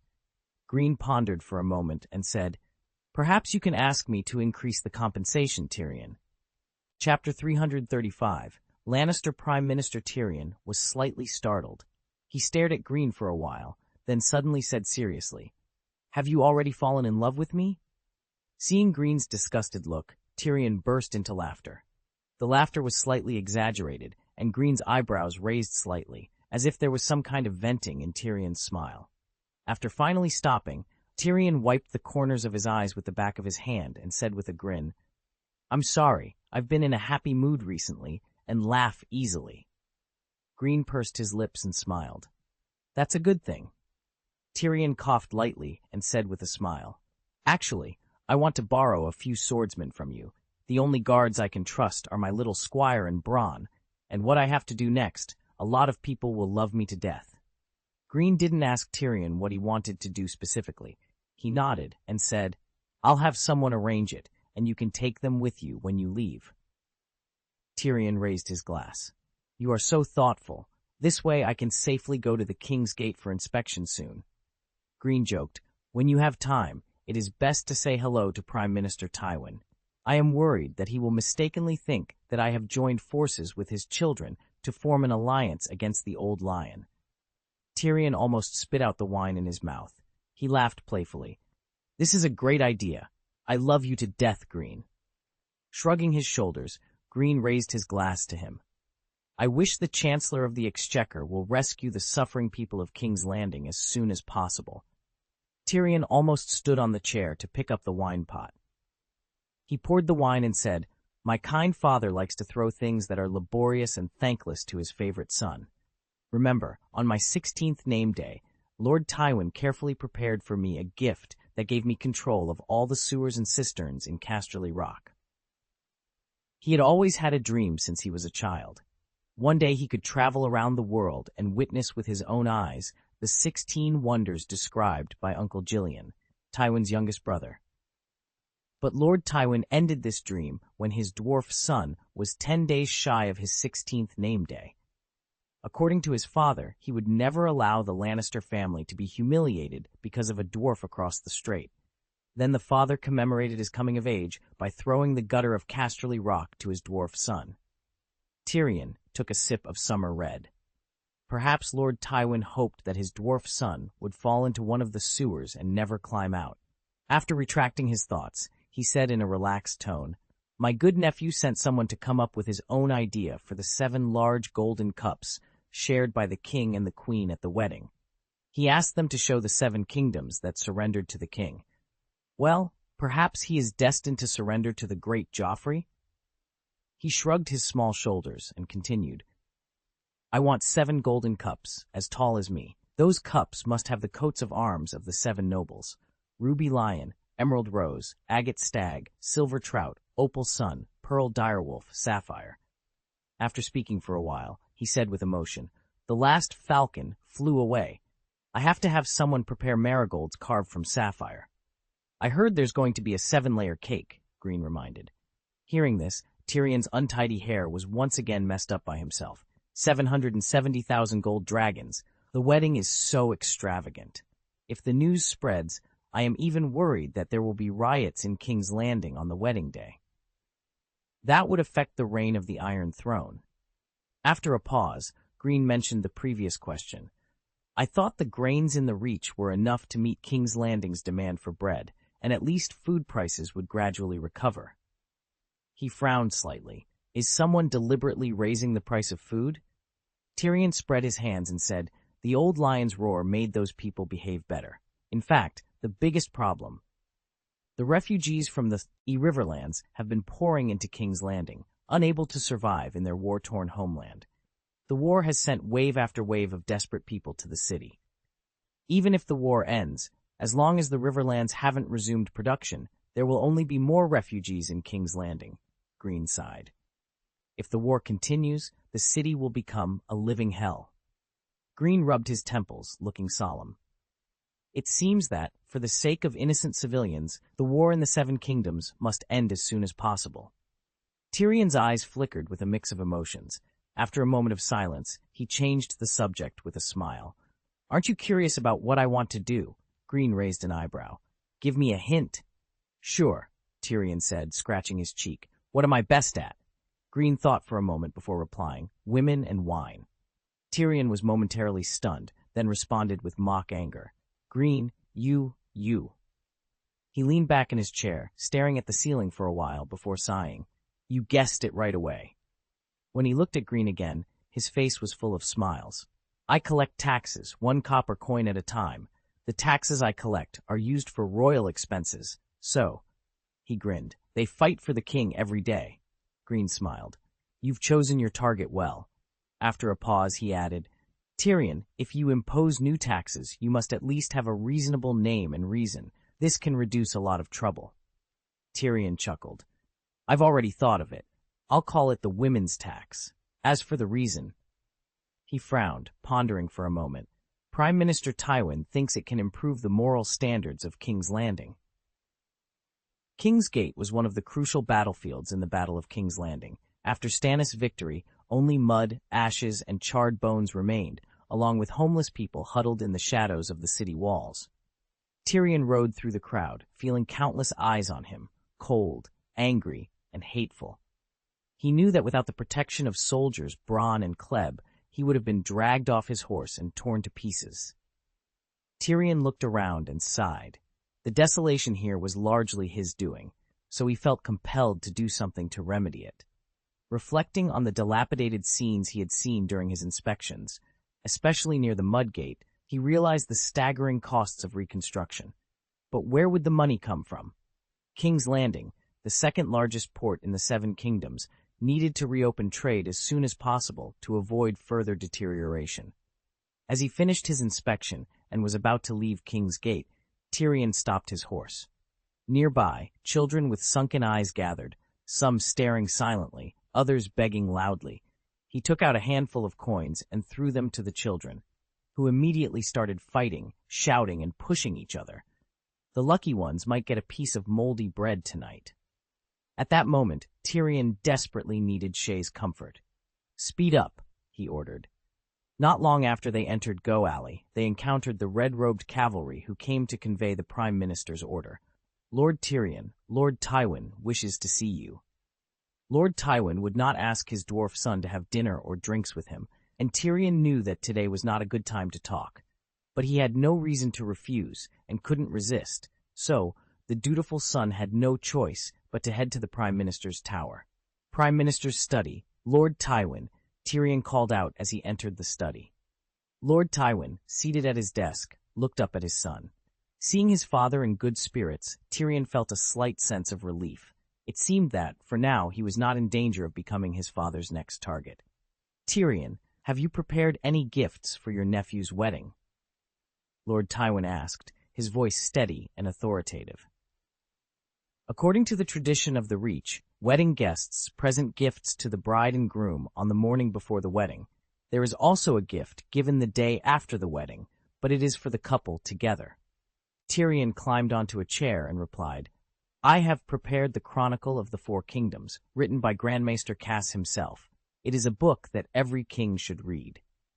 The Chronicles of the Four Kings, penned by Archmaester Cuth, narrates the deeds of four kings: Daeron the Young Dragon, Baelor the Blessed, Aegon the Mediocre, and Daeron the Good. Lord Tywin tapped his chin thoughtfully. "Very good. Joffrey could certainly use some education." Tyrion forced a smile. He remembered the lessons his father had given him when he was 13. Now, he felt a bit sorry for his nephew, but to be honest, Joffrey needed to be taught a lesson, and he expected his father to be even more severe. Lord Tywin put down his quill, leaned back in his chair, and asked, "Tyrion, how is the inspection going?" "I went to Mudgate yesterday and King's Gate today. It's a mess," Tyrion said, spreading his hands. "There are still many dead bodies and horses that haven't been buried. I'll ask the Gold Cloaks to deal with them as soon as possible." Before reopening the port, the Blackwater River must be dredged because it's full of shipwrecks. Additionally, 3/4 of the docks need urgent repairs, and many parts must be completely rebuilt. The entire fish market was destroyed. The Riverside Gate and the King's Gate were damaged by Stannis' siege ram and need to be replaced. These costs add up to a huge amount. Tyrion wanted to make a snide remark about his father's wealth, but wisely kept his mouth shut. Lord Tywin said coldly, "It is the duty of the finance minister to find money, Tyrion." Tyrion replied incredulously, "Dear Prime Minister, where can I find it? Everyone knows the royal treasury has been empty for a long time. We haven't even settled the accounts with the alchemist and the blacksmith, and Cersei wants to raise 770,000 gold dragons for Joffrey's wedding." He spread his hands in exasperation. "Lord Tywin, think about it. 77 meals, 1,000 guests, singers, musicians, troops, and Joffrey's special requests. Lord Tywin cut him off, lacking patience for Tyrion's complaints. Extravagance has its uses. This is a good opportunity to showcase Lannister wealth and power to the Seven Kingdoms. Tyrion shrugged. Then the cost should be charged to the Lannister account. Lord Tywin stared at Tyrion for a moment before saying, I reviewed the account books left by the former finance minister. Under his management, the royal family's financial income increased tenfold compared to Aerys's time. Have you not checked how many times the expenses have increased? Robert, I was as generous in squandering his money as he was in spreading his seeds, Tyrion retorted. Moreover, Petter's money is mostly borrowed. You should be well aware of this. He borrowed the most from the Lannisters. He sighed. Yes, we must acknowledge his ability to make money, but unfortunately, the increased wealth has been offset by the interest on the loans. Tyrion leaned forward. Lord Tywin, are you willing to cancel the debt owed by the royal family to the Lannister family? Lord Tywin stared at Tyrion and said, Of course not.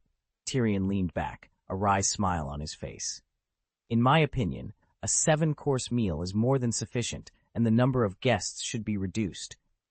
Duke Tywin pondered for a moment, then shook his head slightly. If we cut back too much, the Tyrell family will see the Lannisters as misers. My decision stands. The wedding and the reconstruction of King's Landing must proceed as planned. This is your duty, Tyrion. Tyrion leaned back in his chair, looking weary. Fortunately, I secured a loan from Greene for the royal treasury this morning. Otherwise, I might have become the shortest-serving finance minister in history. Duke Tywin's eyes narrowed. Greene Kleb? Tyrion grinned. Duke Greene. Lord Tywin's expression remained inscrutable, his face a mask of calm. Tyrion's smile widened slightly. I should also prepare a gift for Cersei to celebrate her newfound Poe were to choose her own marriage partner. A vein throbbed on Lord Tywin's forehead. Tyrion, you are clever, but you can't control your tongue, he said, frowning. Don't speak nonsense in front of me. I won't entertain your tricks and have no obligation to satisfy your curiosity. He fixed Tyrion with a piercing gaze. Tell me what you want from me.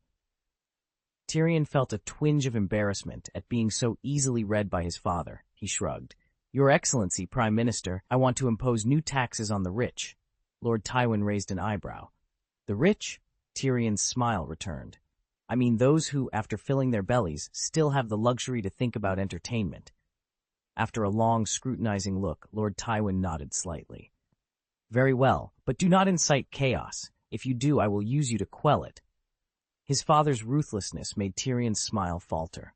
He placed a hand over his chest and said, Thank you for your support, Master Prime Minister.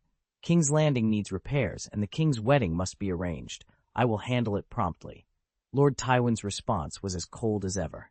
Show me results soon. You don't have much time, Tyrion. Chapter 336, The Valyrian Steel Dagger. Little butler Lydon was waiting outside the great sept of Baelor. When he saw his lord's figure appear, he immediately approached him. My lord, Lydon said, bowing slightly. Greene Kleb smiled, patted Lydon's arm, and said, You did a good job last time. Thank you for your help. As they walked across the white marble square, Lydon quickly glanced around and said, Lord Greene, according to my inquiries, in addition to the grain carriages that enter King's Landing every day, there are also some that leave the city, and their number increases daily. Moreover, that place is not far from the inn where Miss Margaery is staying. Greene glanced at the crowd gathered in the distance and nodded slightly. Lydon continued. Shataya sent word that several strange Dornishmen came to her, claiming they wanted to take over her female branch. Strange Dornishmen? Could they be Prince Oberyn's men? Greene's slender fingers touched the ruby hilt of Miss Kongji. Prince Oberyn's uncle, Lewin Martell, who was a member of the Mad King's Kingsguard, died by the sword of the Lady of Silence during the Battle of the Trident in the War of the Usurper. Its owner at the time was Sir Lyn Corbray, who later died at the hands of Crabbe's Legion, Chapter 220. So, has Lord Greene's influence already quietly reached Sunspear? Perhaps they are attendants of the Martell family, Greene mused, pausing to look at the high platform in the distance. Lydon had provided a lot of information. After a moment of thought, he said, Lord Greene, is it possible that the envoy from Sunspear intends to stay at the female branch? The honest little housekeeper of Crab Claw Peninsula blinked. The corners of Greene's lips curled up slightly. Many of Dorne's traditions are somewhat different from ours. Prince Oberyn hasn't entered King's Landing yet, so let's keep an eye on them from afar. As you command, Leyden replied. After that, Leyden followed Greene's gaze towards the high platform. In the square, a worn leather canopy covered a wooden platform, where a thin black man in a simple monk's uniform was giving a loud speech. "Fallen," he cried. "The gods in heaven are watching over the mortals on earth. The High Septon is the spokesperson of the 7 gods in the world. To harm him is to blaspheme the gods. The people salute the Lord salutes the king, and the king must salute the 7 gods. The gods are shouting." "Let's go," Greene said, turning away. He was more concerned about how to settle the many refugees brought about by the war in the Riverlands than the anti-royal rhetoric that had been popular recently. With a united mind, Greene's eyes once again glanced at the crowd gathered under the high platform. As they walked, Leyden continued, "The war in the Riverlands caused the monks of the church to be robbed, even massacred and mutilated. I heard that a group of poor people with devout faith organized themselves and marched towards King's Landing. While collecting the corpses of monks and nuns along the way, they called themselves sparrows." Greene raised an eyebrow. "Common folk, common cause. They chose a good name." Hook Lane. Just after arriving, Crab Mansion welcomed an unexpected guest, the representative of the Iron Bank, Naho Demetis. Naho came directly. After Greene cleaned up briefly, he asked the waiter to invite him to the small hall on the ground floor. "Good day, Your Grace," Naho greeted gracefully. "Good day, Your Excellency Demetis," Greene replied. After the formalities, Naho put on a reserved smile and said, "Please forgive my interruption. I couldn't contain my joy when I heard the news this morning that you were canonized as Duke of the Eyrie, Lord Duke." Greene smiled and said, "Your Excellency Demetis, you are welcome here at any time." Naho Demetis smiled slightly, his tone humble. "You are a distinguished guest of the Iron Bank. You can call me Naho." After speaking, he made a gesture, and his accompanying servant immediately brought forward a small, ornately decorated box. Naho presented a delicate small wooden box. "This is a gift specially prepared for you by the keykeeper to commemorate the friendship between Kleb and the Iron Bank," he said, linking his arms. He gently opened the lid, revealing a dagger inside. The blade glowed with a soft light, the handle was made of ivory, and the round pommel was adorned with a sapphire. Naho made an inviting gesture and said, "A Valyrian steel dagger. I hope you like it, Your Majesty the Duke." Leighton stepped forward to accept the gift, and then retreated behind Greene. Greene and Naho exchanged glances, and Greene nodded slightly. "Your Excellency Naho, please convey my gratitude. May our friendship last forever." Lord Greene understood that the representative of the Iron Bank was visiting under the guise of congratulations, but the real purpose was to follow up on Varys's last wish, which had been entrusted to the keykeeper. They had a tacit understanding not to mention the name of the generous man. After seeing off the Iron Bank representative, Greene approached a long table covered with maps.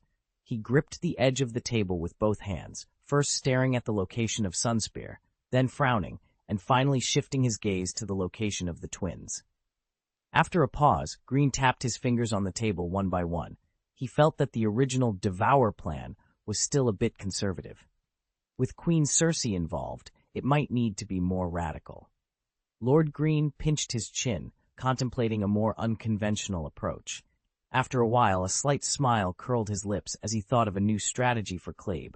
While he was deep in thought, Leighton's voice came from outside the door. "Lord Greene." After receiving a response, Leighton led 5 soldiers in. Although they all wore blue robes, the details of their clothing varied. These blue robes were an alternative to Kleb's new soldier uniform, born out of Lord Greene's frugality. Now, with newfound wealth, Lord Greene planned to invest in a golden dragon to improve their appearance. The Kleb Legion, known for its ferocity after the Battle of the Valley, would benefit from a more refined look. This would not only boost the morale and pride of Kleb's soldiers, but also reduce the resistance of the Valley people and increase the Legion's appeal. Under Greene's gesture, the 5 soldiers turned in a circle. Pointing to the 3rd soldier, Greene said, Leighton, ask the Survey Corps to prepare a group to try out this hooded blue robe and assess its impact on the battle. With the help of the waiters, the 5 soldiers began to don new breastplates, chainmail hoods, and pointed helmets. The new armor, though similar in weight to the previous one, had a simpler texture and gave the soldiers a more imposing appearance. Greene nodded slightly, satisfied with the effect. After making some arrangements, Greene dismissed the others, leaving Leighton behind. "Leighton, how many jars of wildfire did the Alchemist Guild of Whispering Castle produce?" he asked. Some time ago, the alchemist father and branch president of the Crabclaw Peninsula reported that wildfire's character had become more stable, and the monthly output would significantly increase. Leighton picked up a jug and poured wine, replying respectfully, "Last month's reserve was 103 bottles. It will take a few days to know the specific number for this month, but I expect a significant increase. I can already hear the laughter of the wise men from here."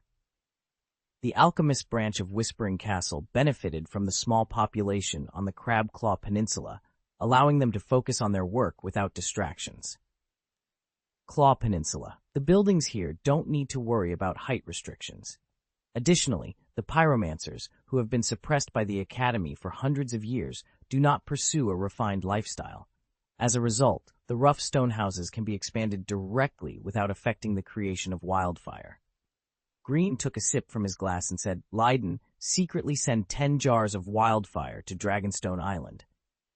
The fleets of Arbor Island and the Red Wine family are no less powerful than the former Royal Fleet and the Iron Islands fleet. According to the information Greene received in the Red Keep, the Red Wine family fleet from Qingting Island has already set sail and will soon arrive at the Blackwater River Pier in Blackwater Bay. He put down his glass and added, "This needs to be arranged as soon as possible." Chapter 337, Family Meeting. Pausing, Cersei Lannister frowned, her voice slightly tinged with displeasure. "Sir Kevin, when did you arrive?" she asked, casting a cold glance at her captain of the guard, Sir Osfrid. The Black brothers, Osfryd and Osney, couldn't help but be wary of the unexpected guests at this moment. They quickly deduced that the red-robed soldiers of the Lannister family, who were guarding Magta, were under the command of Tywin Lannister. "Good evening, Cersei," Sir Kevin said, opening the door to the ornately decorated study. He gestured inside. "Lord Tywin is waiting for you." Why had the old lion come over so suddenly, and in this manner? After a day of regaining some semblance of her sanity, Cersei felt a pang of guilt and unease at the mention of her father's name. The old lion must learn to respect me, she thought, though it did not stop her from maintaining her pride. She snorted at Sir Kevan and walked in. The door closed behind her, and there stood the tall figure of Lord Tywin, his back to the long table in the study. Although Cersei had mustered her courage before entering, the proud lioness turned into a well-behaved little kitten under her father's stern gaze. Forcing a smile, she curtsied gracefully. "Good evening, father." The candlelight flickered as Duke Tywin continued to stare at his daughter. When her expression became uneasy, he finally spoke. "Cersei, just yesterday afternoon, your son gave the Lannisters a surprise." Hearing this, Queen Cersei opened her mouth to defend Joffrey. "Father Joffrey is just a little willful. I assure you, he will not." Lord Tywin coldly interrupted her. Willfulness and stupidity are two different things. He paused, looking directly at his daughter. "Joffrey told me that the king is fearless. What nonsense is this? Who taught him that?" Queen Cersei's expression froze for a moment. "I didn't teach him that. Please believe me, I wouldn't." Her green eyes shifted slightly. "I guess Joffrey heard it from Robert. That drunkard often talked nonsense in front of my son." Duke Tywin's expression remained impassive as he observed his daughter's little maneuvers. "Grandpa is hiding in Casterly Rock and dares not come out. Is this also what Robert taught you?" Queen Cersei was momentarily stunned. "Yes, I think, yes." She seemed to suddenly remember something and said with certainty, "Father, I recall Robert often telling Joffrey that as his heir he must be brave and fearless." Lord Tywin interrupted her again. "You told me that Robert did not like your son." Queen Cersei blinked rapidly, nodding. "Yes, Robert didn't like Joffrey at all. If I hadn't protected him, he would have beaten him." Her tone was filled with hatred. That barbarian you wanted me to marry once beat Joffrey so hard that he lost 2 of his teeth just because he accidentally killed a cat." She raised her chin defiantly. "If I hadn't threatened Robert, telling him that if he dared to do anything again, I would cut his throat while he slept," he would have continued. "He only learned to restrain himself because of my threats."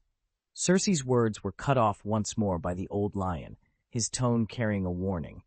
"I tell you, you must remember that I am working hard to take care of this turbulent kingdom, not to secure the throne for Robert II.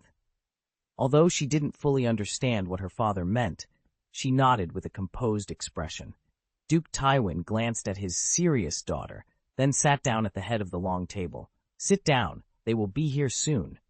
Queen Cersei lifted her skirt and sat down gracefully, her movements gentle. "Father, who else did you invite?" she asked, puzzled. The old lion's light green eyes flickered slightly. "Lannisters." After a while, the door to the room opened, and Sir Jaime's figure appeared first. "Father, Cersei," he greeted. Behind him, "Lord Tywin, you didn't invite me to dinner." Hobbling closer, he seemed to have just noticed Cersei. "Aha, isn't this the charming Queen Mother, the Queen's treasureress, salutes you?" Queen Cersei first said softly to Jaime, "Jaime." Then she snorted contemptuously at Tyrion, who had a playful look on his face. Lord Tywin's voice sounded, "Jaime, Tyrion, please sit down."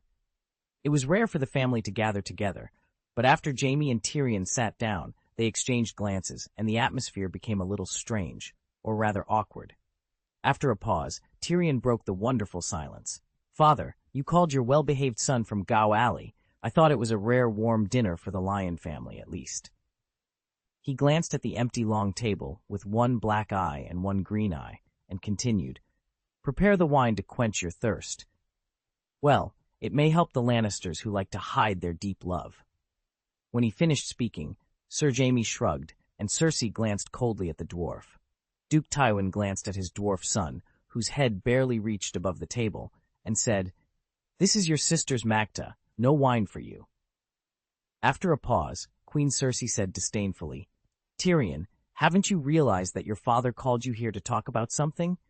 It's just that I'm too stupid." After sighing, Tyrion smiled and said, "I heard that Joffrey's fiancée is about to enter King's Landing, and I am deeply worried about her residence. So, smart sister, please tell me where she should live?" Queen Cersei glanced at her father, who was sitting upright, and said arrogantly, "I have already had her room prepared in the maiden house. Your worries are unnecessary." Tyrion grinned. "So what about after the wedding, sister Queen Mother?" "Of course, May."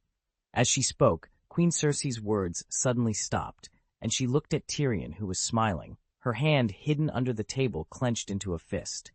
Jaime seemed to speak, but Cersei didn't hear what he was saying.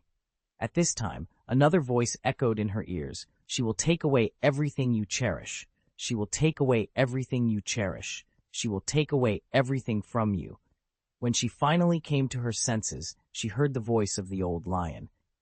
"3 days later, you will welcome Prince Oberyn at the docks of the Blackwater River on behalf of Lannister." Tyrion said in surprise, "Me, Lord Tywin, maybe I should remind you that for this kind of thing, the mighty brother Jaime is more suitable than me." Duke Tywin's green eyes glanced at Jaime and said, "The duty of the captain of the Kingsguard is to protect the king." Tyrion reminded again, "Would the Dornish people be happier if the king personally greeted them?" Cersei spoke at this time, and she looked at her dwarf brother with mocking eyes. "On that day, Lannister will accompany my son to welcome his fiancée, and you are the only one who is free." Hearing this, Tyrion's face seemed normal, but his voice was slightly trembling. "It seems we will win the war soon." Queen Cersei smiled sweetly. "Tyrion, this is all due to my father." Tyrion grinned. "It cannot be separated from the credit of Her Majesty the Queen Mother." "Enough." Duke Tywin glanced at Cersei and the dwarf son, who could only spit out useless words, and said, "Don't be too happy. The enemies have not been eliminated yet, and the matter is not over yet." Queen Cersei raised her chin slightly and said to Duke Tywin, "The North is still resisting the invasion of the Iron Islands. Without the support of the Northerners, the Riverlands face the alliance of the Westerlands, the Reach, the Vale, and Dorne alone. It's simply just looking for death." She declared arrogantly, "The lords of the Riverlands are not fools. They will soon defect to us, and the wolves and fish of Riverrun will have no choice but to surrender on their knees." Duke Tywin stared at Cersei for a while and said coldly, "Little Running Wolf and Blackfish will not surrender, nor will they sit and die." Tyrion smiled and added for his father, "Riverrun will not fall easily." Queen Cersei argued, "There is no difference in the outcome. As long as you don't surrender, you will end up dead." Tyrion just smiled and said nothing. After a pause, Queen Cersei couldn't help but probe, "Father, the matter in Riverrun is yours." Before she could finish speaking, Lord Tywin interrupted coldly, "Not Lannister." Chapter 338, Family Meeting. Tyrion leaned back in his chair, spread his hands, and said, "Maybe the little running wolf doesn't want to be from another family, Lord Tywin?" Seeing his sister's beautiful and clear blue eyes moving towards him, his obedient brother smiled playfully at her. Cersei unexpectedly smiled at her brother.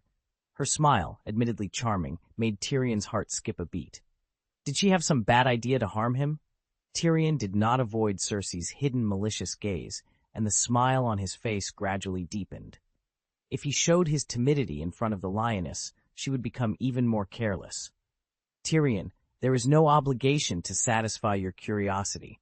Continue talking about Oberyn Martell." The majestic voice of the old lion ended the secret contest between the sister and the brother. He continued, "I was thinking about how to appease Oberyn Martell, who is unlike the careful and cautious Prince Doran." Tyrion shrugged and said, "I have only heard of his many interesting stories in bed. I also heard that he likes to put poison on his weapons?"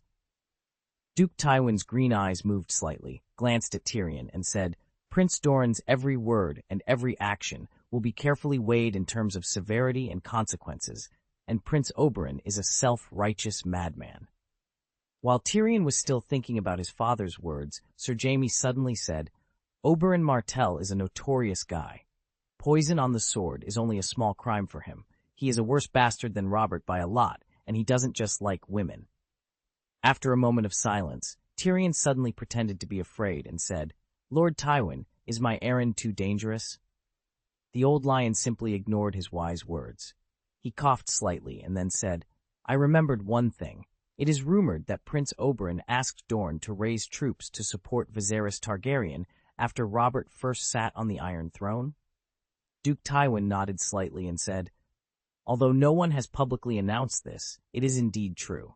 During that time, messenger crows came and went, and messengers traveled from north to south. I don't know much about the content. I only know the end. Jon Arryn went to Sunspear in person, returned the remains of Prince Lewin, and negotiated face-to-face with Prince Doran to end the confrontation. After a pause, he continued, Since then, Robert has not been to Dorne, and Prince Oberyn has not been to King's Landing." After listening, Tyrion rolled his eyes slightly, paused, and said, "So, now that he is here, it is possible that his hostility has not disappeared with the passage of time, but—" He spread his hands and grinned. "The suppressed fire of hatred is even more intense. Just look at what happened between the people of Crabclaw Peninsula and the people of the Valley. I have to admit that Prime Minister Jon has left a great legacy for the Valley." "Tyrion, play your role well." Lord Tywin's voice was cold. Tyrion forced a smile and said, "The decision is still made by the thoughtful Prince Doran. He knows that Dorne cannot continue to be far away from the center of the Seven Kingdoms. So," his upper body leaned forward, "my task is to take Prince Oberyn around the female wards of King's Landing so that he can indulge in tenderness. This is the role I want to play, right, Lord Tywin?" Lord Tywin pursed his lips, remained silent for a while, and said, "Tyrion, every tool has its own special purpose, and every task requires special tools." His words fell, followed by Cersei's sneer. "Tool?" Tyrion was getting better and better at hiding his emotions in front of his father.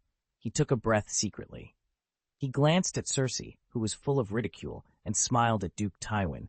"Prime Minister, since you think so highly of me, I will tell you the truth. To be honest, although I used the head of the mountain to appease many benefactors, you should know the source of Prince Oberyn's fire of hatred." Duke Tywin said coldly, "Oberyn is nothing more than hearsay, stable gossip, and kitchen chat. There is not." Tyrion seemed helpless. Since he wants to win over Dorne, the Lannisters must at least come up with a good reason to deal with Prince Oberyn. He harbors hatred in his heart and will definitely not let go of this rare opportunity. Before Duke Tywin could speak, Queen Cersei interjected. The defeated are not in a position to demand justice. If it were up to me, I would ignore his unreasonable request. Even without Dorne joining us, we can still win. Good sister, you are so clear-headed.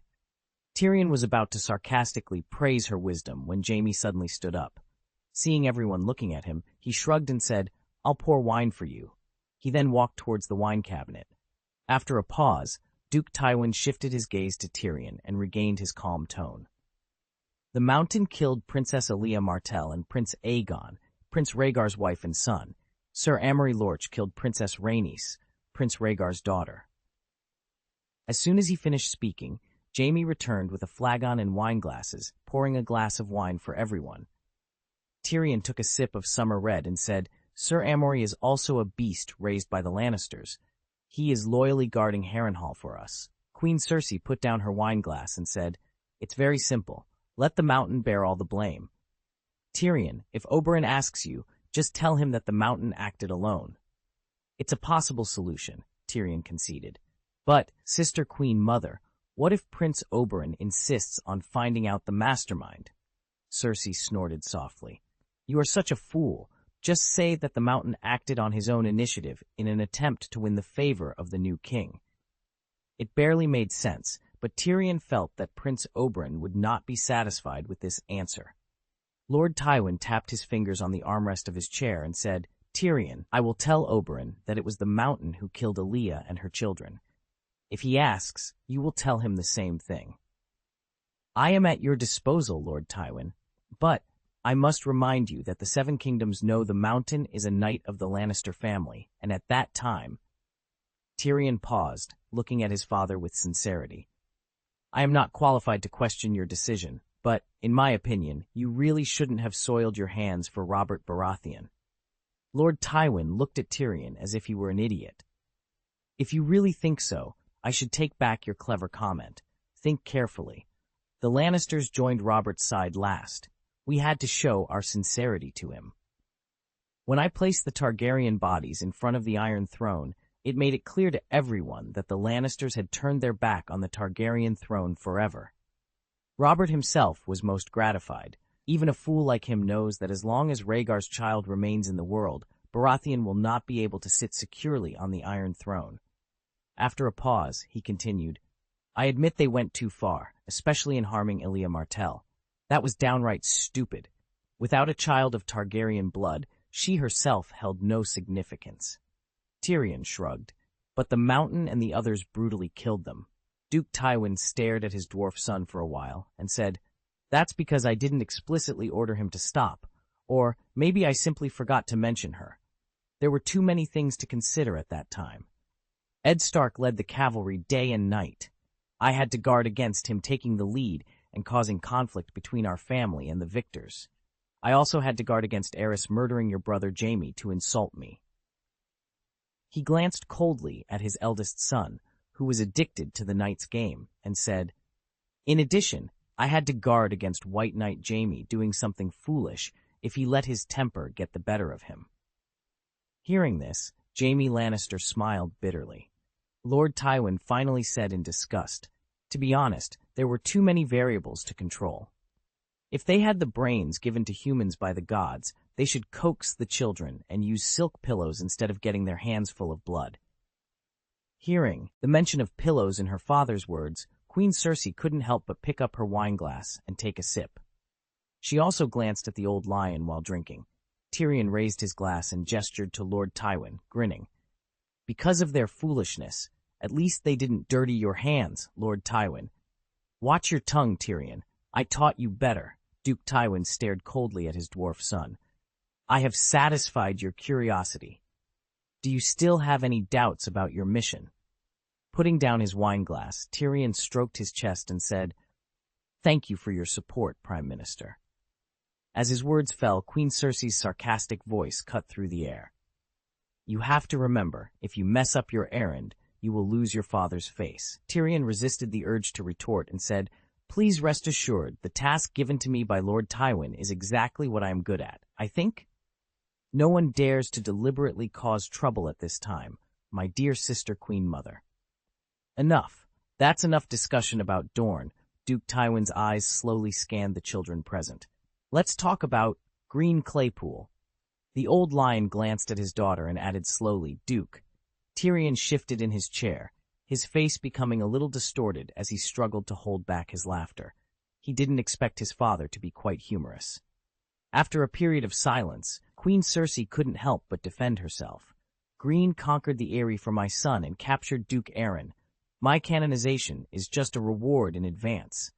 Lord Tywin stared at her for a while and said, Perhaps this canonization can bring some benefits to the Lannister family, Joffrey's mother. I am helping my son show the king's justice to the Seven Kingdoms, Cersei retorted, turning her face away. Greene's guess was indeed correct. The old lion had been planning to weaken her power. Cersei's reaction caused Duke Tywin's chest to rise and fall visibly. He calmed down and said with suppressed anger, Cersei, Jaime, Tyrion, I have promised Greene Claymore that I will never do anything for him again. He looked at his daughter. Cersei, you can choose your marriage partner yourself. His fingers slightly bent. At the same time, he also promised me that he would no longer be involved in Lannister family affairs. His eyes glanced at his children again. I order you not to let him be embarrassed by your family affairs in the future. After the old lion finished speaking, the lioness raised her chin and objected, But I am the Queen Regent. Lord Tywin's voice suddenly rose. You are my daughter. You are a Lannister. His voice vibrated with suppressed anger. Cersei, I've had enough of your self-righteous stupidity. Don't let me remind you twice. Keep this in mind, Cersei, he warned. The old lion looked away from his daughter, whose eyes were red, and moved towards Tyrion. Tyrion nodded slightly and grinned. Lord Tywin, in fact, Duke Kleb and I have always had a ruthless trading relationship. When his father's eyes came to him, Sir Jaime shrugged and said, Father, I don't think I need to ask him for help. After a pause, he added, I still owe him a favor. Finally, the old lion's light green eyes looked back at the lioness. He stared at her with a stubborn face and tight lips for a while, and said coldly, Let me hear your answer. Under Duke Tywin's sharp gaze, Queen Cersei could not hold on for long.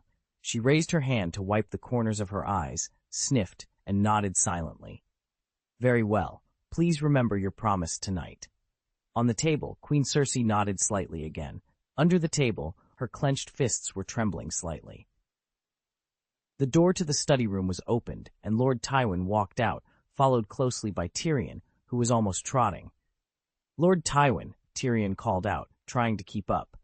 If he didn't leave with the old lion, Tyrion knew he would inevitably become a target for Cersei's anger and revenge. He couldn't help but think of how pitiful his situation was. Smiling at Sir Kevin, he greeted him. Uncle Kevin. Let's go, Sir Kevin replied kindly, nodding to his nephew before following Lord Tywin.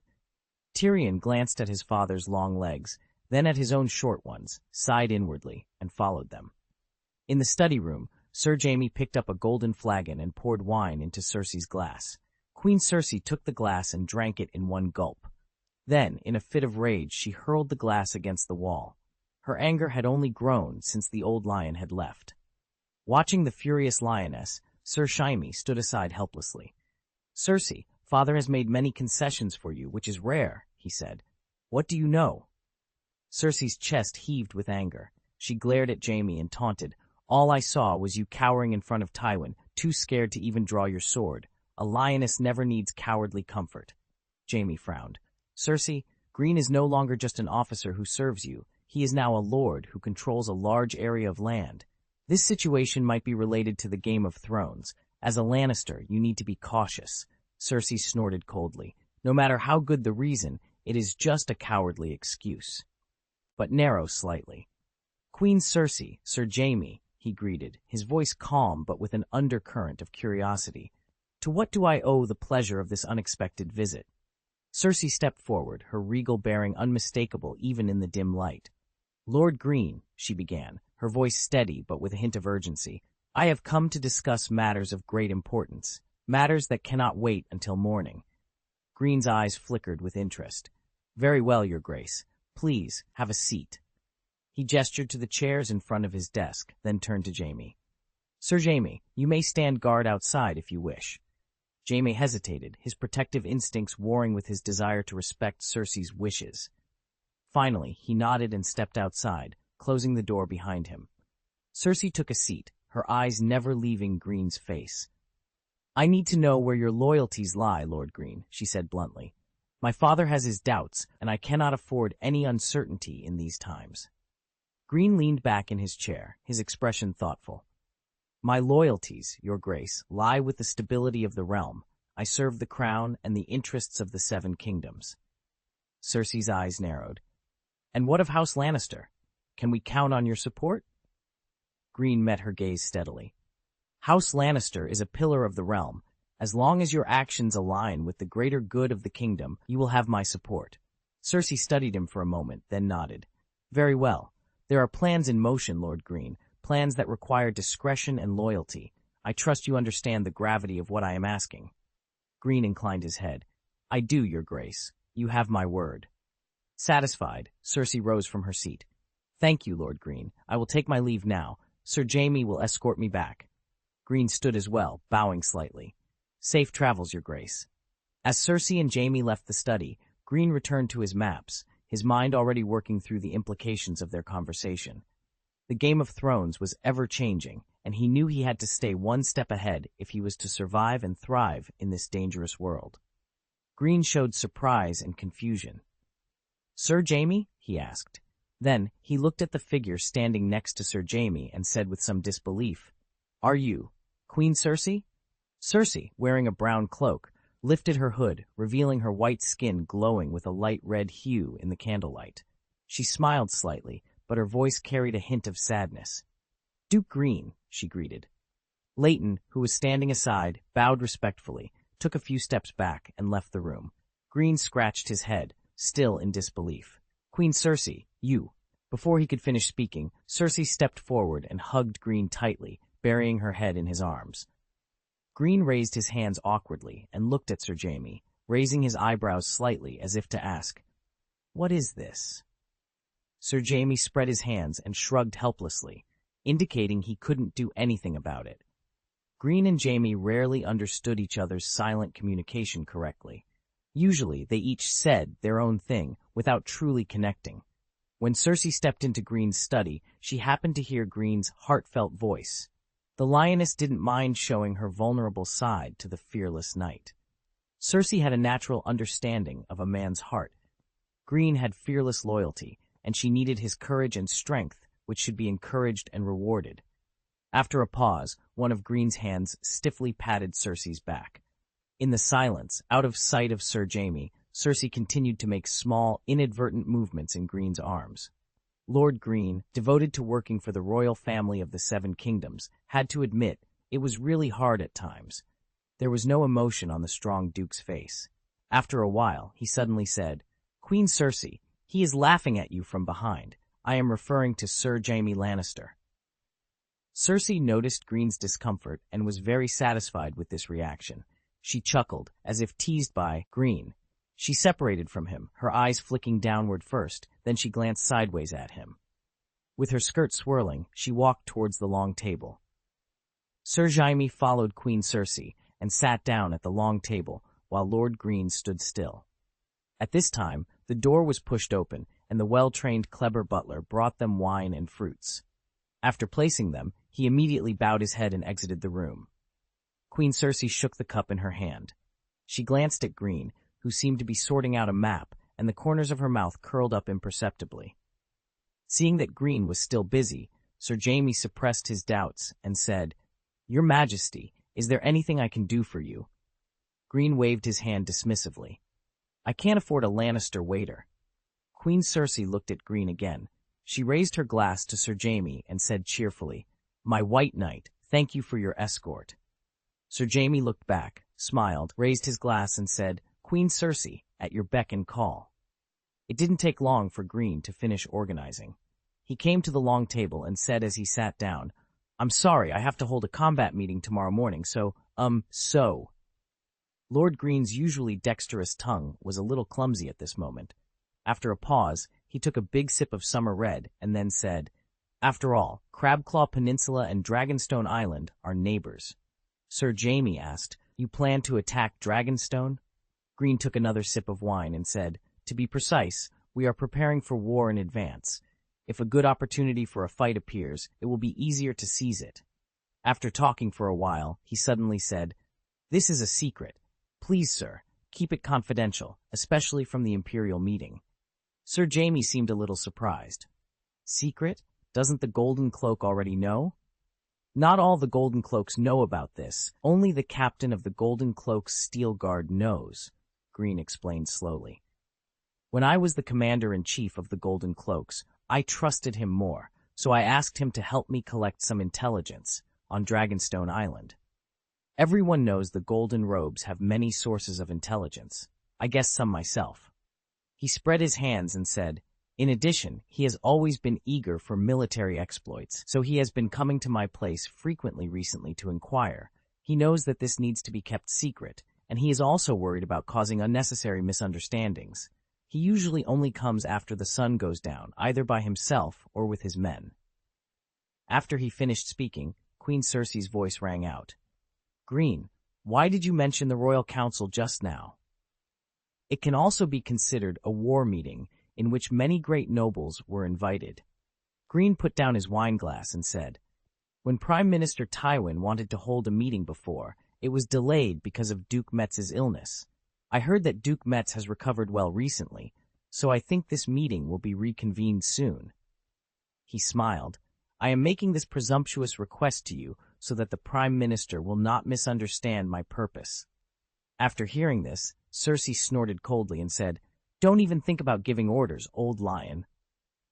"Cersei," Sir Jaime interrupted with a frown.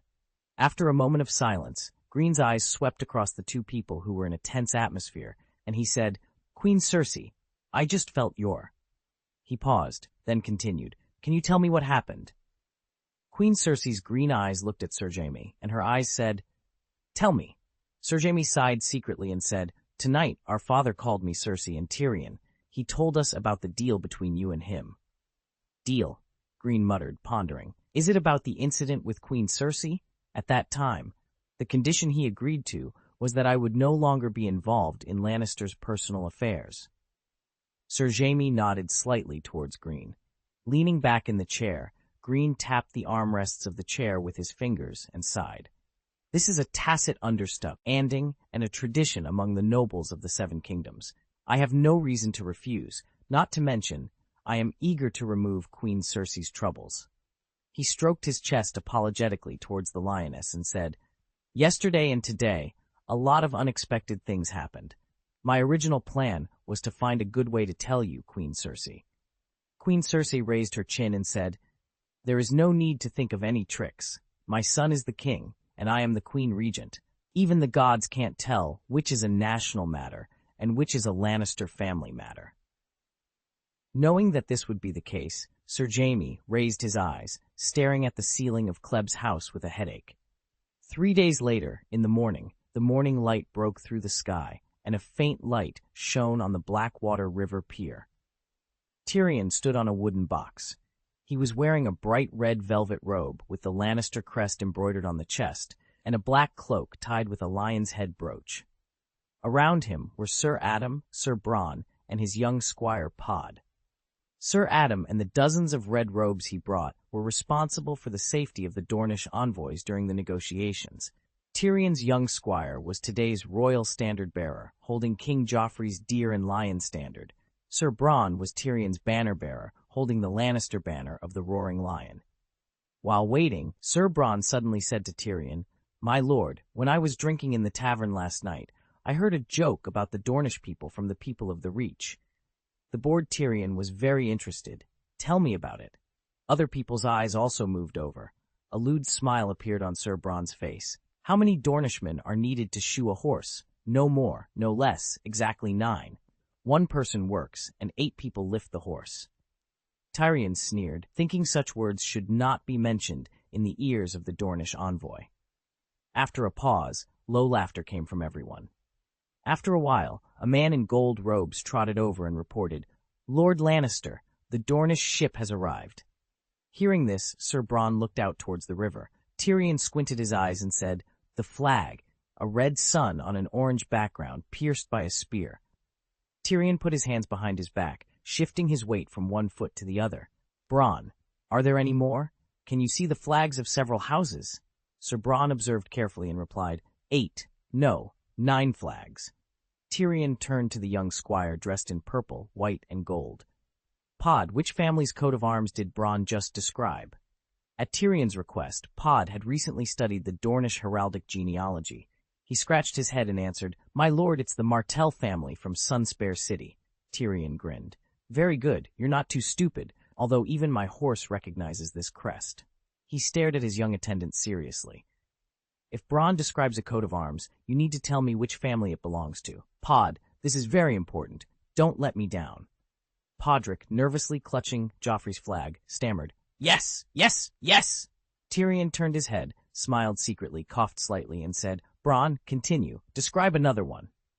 After a pause, Sir Bronn's voice sounded again. "There are a bunch of yellow balls on a purple flag. The yellow balls, are they lemons? Lemons on a purple flag? This might be the Dart family of Lemongrove," the young attendant said, his tone full of uncertainty. Tyrion, with Podrick at his back, felt his little shoulders trembling. "Really? Are you sure?" Pod asked Tyrion hopefully. "My lord, am I right?" "Well, you're lucky. Bronn, what's next?" Chapter 340. The Three Dukes. The wind blowing from Blackwater Bay carried a unique salty scent, sometimes whispering softly, sometimes roaring violently. Tyrion combed his messy hair with his fingers. It would have been more sincere for Joffrey to greet him personally, instead of sending Lord Tywin's favorite dwarf son. But Joffrey could easily mess everything up, and welcoming the Tyrell lady in person was a good excuse. And Uncle Kevin, could it be that letting him come over was a hidden attempt by the old lion to test Martell? Tyrion stretched out an index finger and scratched his cheek. He suddenly remembered past events he had inadvertently learned about. His mother and Prince Oberyn's mother were good friends. If it were not for Lord Tywin's objection, perhaps Cersei would have married Oberyn, or maybe Jaime would have married Elia Martell, Rhaegar's wife, or even both together. Tyrion scratched his cheek again. In his opinion, this was a great marriage. Although the Martell siblings were a bit older, the age difference of 5 or 6 years was nothing. Later, he heard from Uncle Kevin that Lord Tywin had arranged a marriage for Jaime with Lysa of the Tully family, but it failed because Jaime suddenly put on a white cloak. Perhaps all this can only be attributed to the kindness of the 7 gods and his old man. The bald eagle on the yellow flag.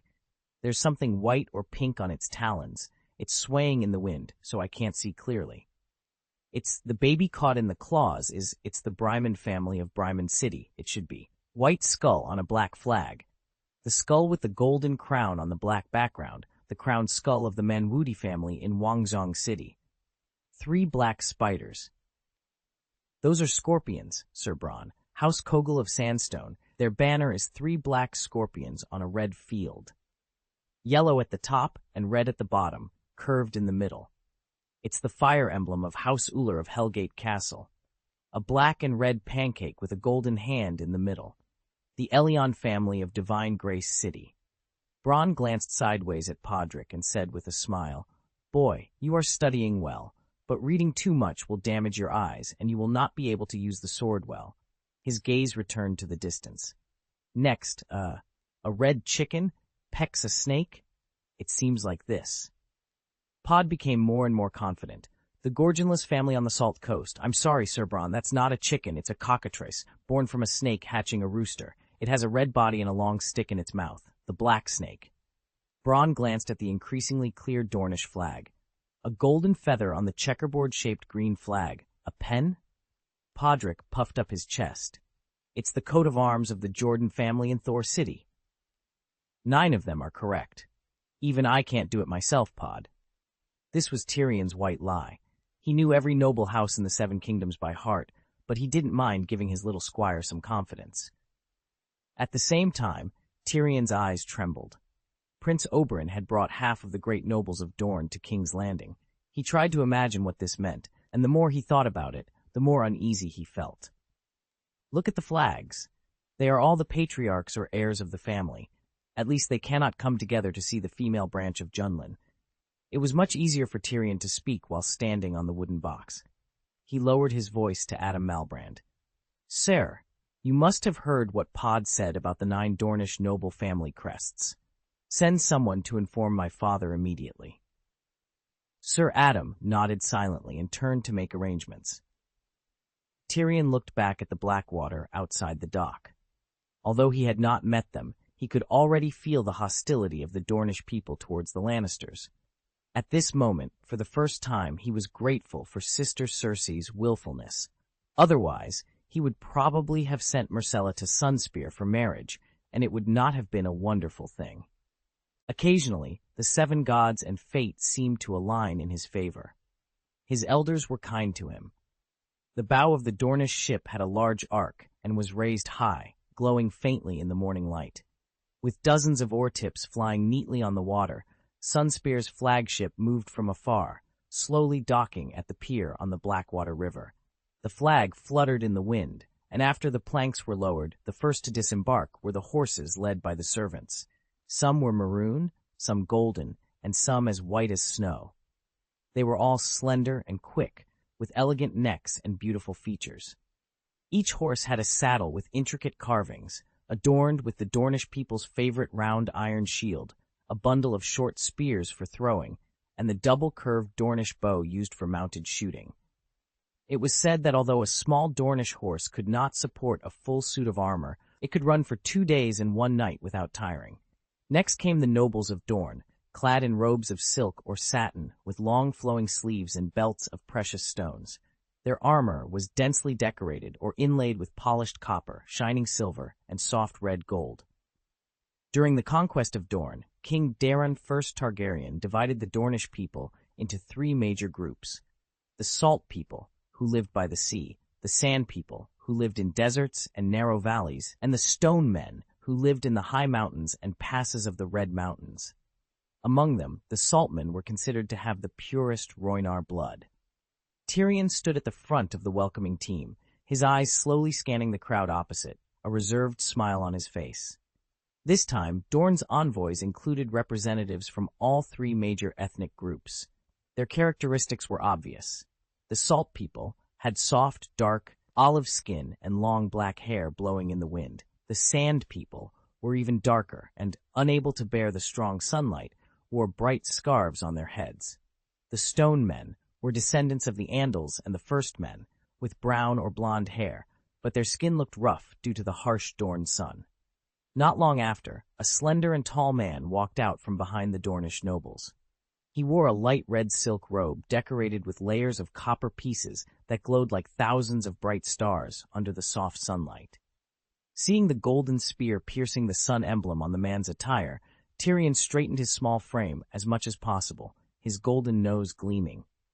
As the man approached, Tyrion raised his chin and said in a loud voice, "Welcome. I am Tyrion of the Lannister family, the Lord Treasurer. After His Majesty King Joffrey learned of your arrival, he specially sent me to greet you."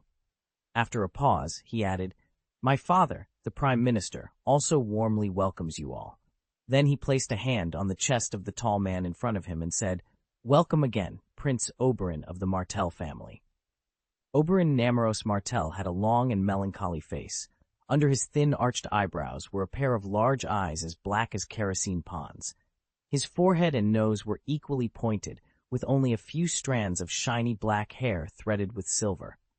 Rumor had it that when Prince Oberyn was 16, he was discovered having an affair with Count Edgar's mistress, leading to a duel.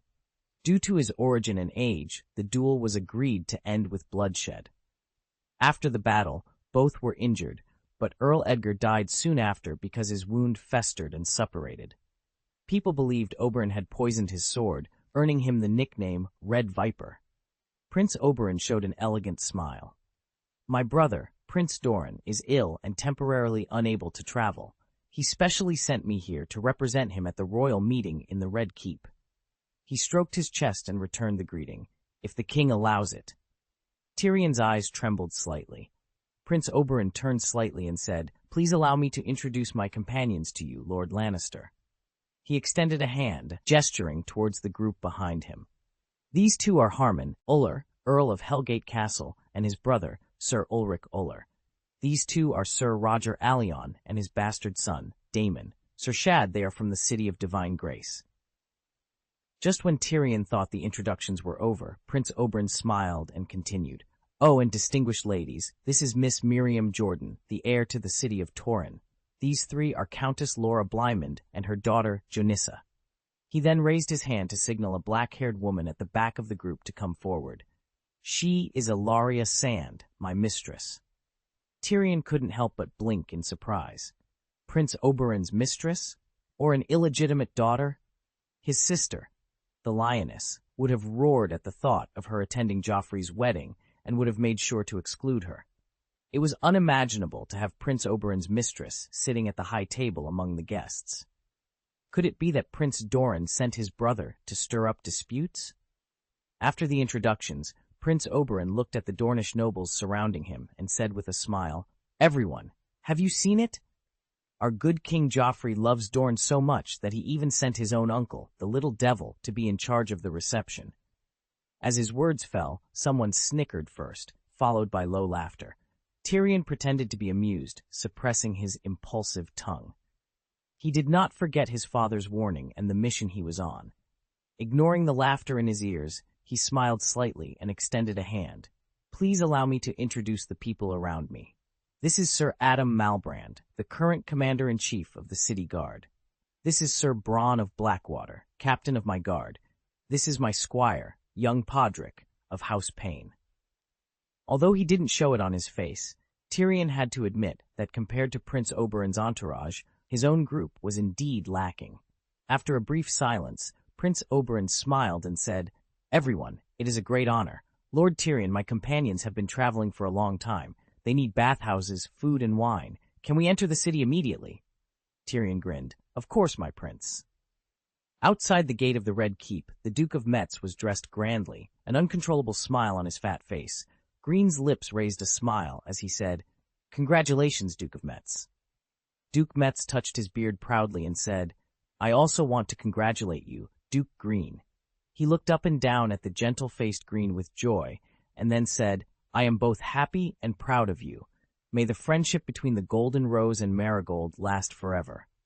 At the same time, he secretly regretted that if Greene were his child, he would even give up attacking Storm's End. Greene stroked his chest and said, "Kleb will never forget." After the two chatted for a while, Duke Metz suddenly said, "By the way, I heard that you are preparing to attack Dragonstone Island?" Hearing this, Greene said with some surprise, "The Red Keep really has no secrets. I did send people to collect intelligence on Dragonstone Island, but I have no plan to attack there yet."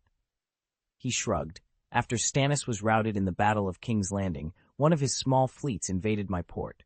Although they failed, I had to be vigilant." The Duke of Metz seemed relieved.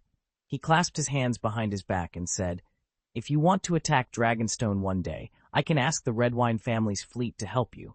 But, without Targaryen's Dragonstone Island, I can only say, it doesn't make much sense to attack there, and the terrain of Dragonstone Island is difficult. If you want to attack that place, the attackers will definitely pay a heavy price." He stroked his beard thoughtfully. "The most important thing is that the only spoils there are stones. Besides stones, there are still more stones." He glanced around cautiously before leaning closer to Greene, his voice lowering with a hint of malice. "We should let the Lannisters attack the Stone Island." Greene pursed his lips and smiled. "That's a good idea, Duke of Metz." A look of satisfaction flashed across Duke Metz's face.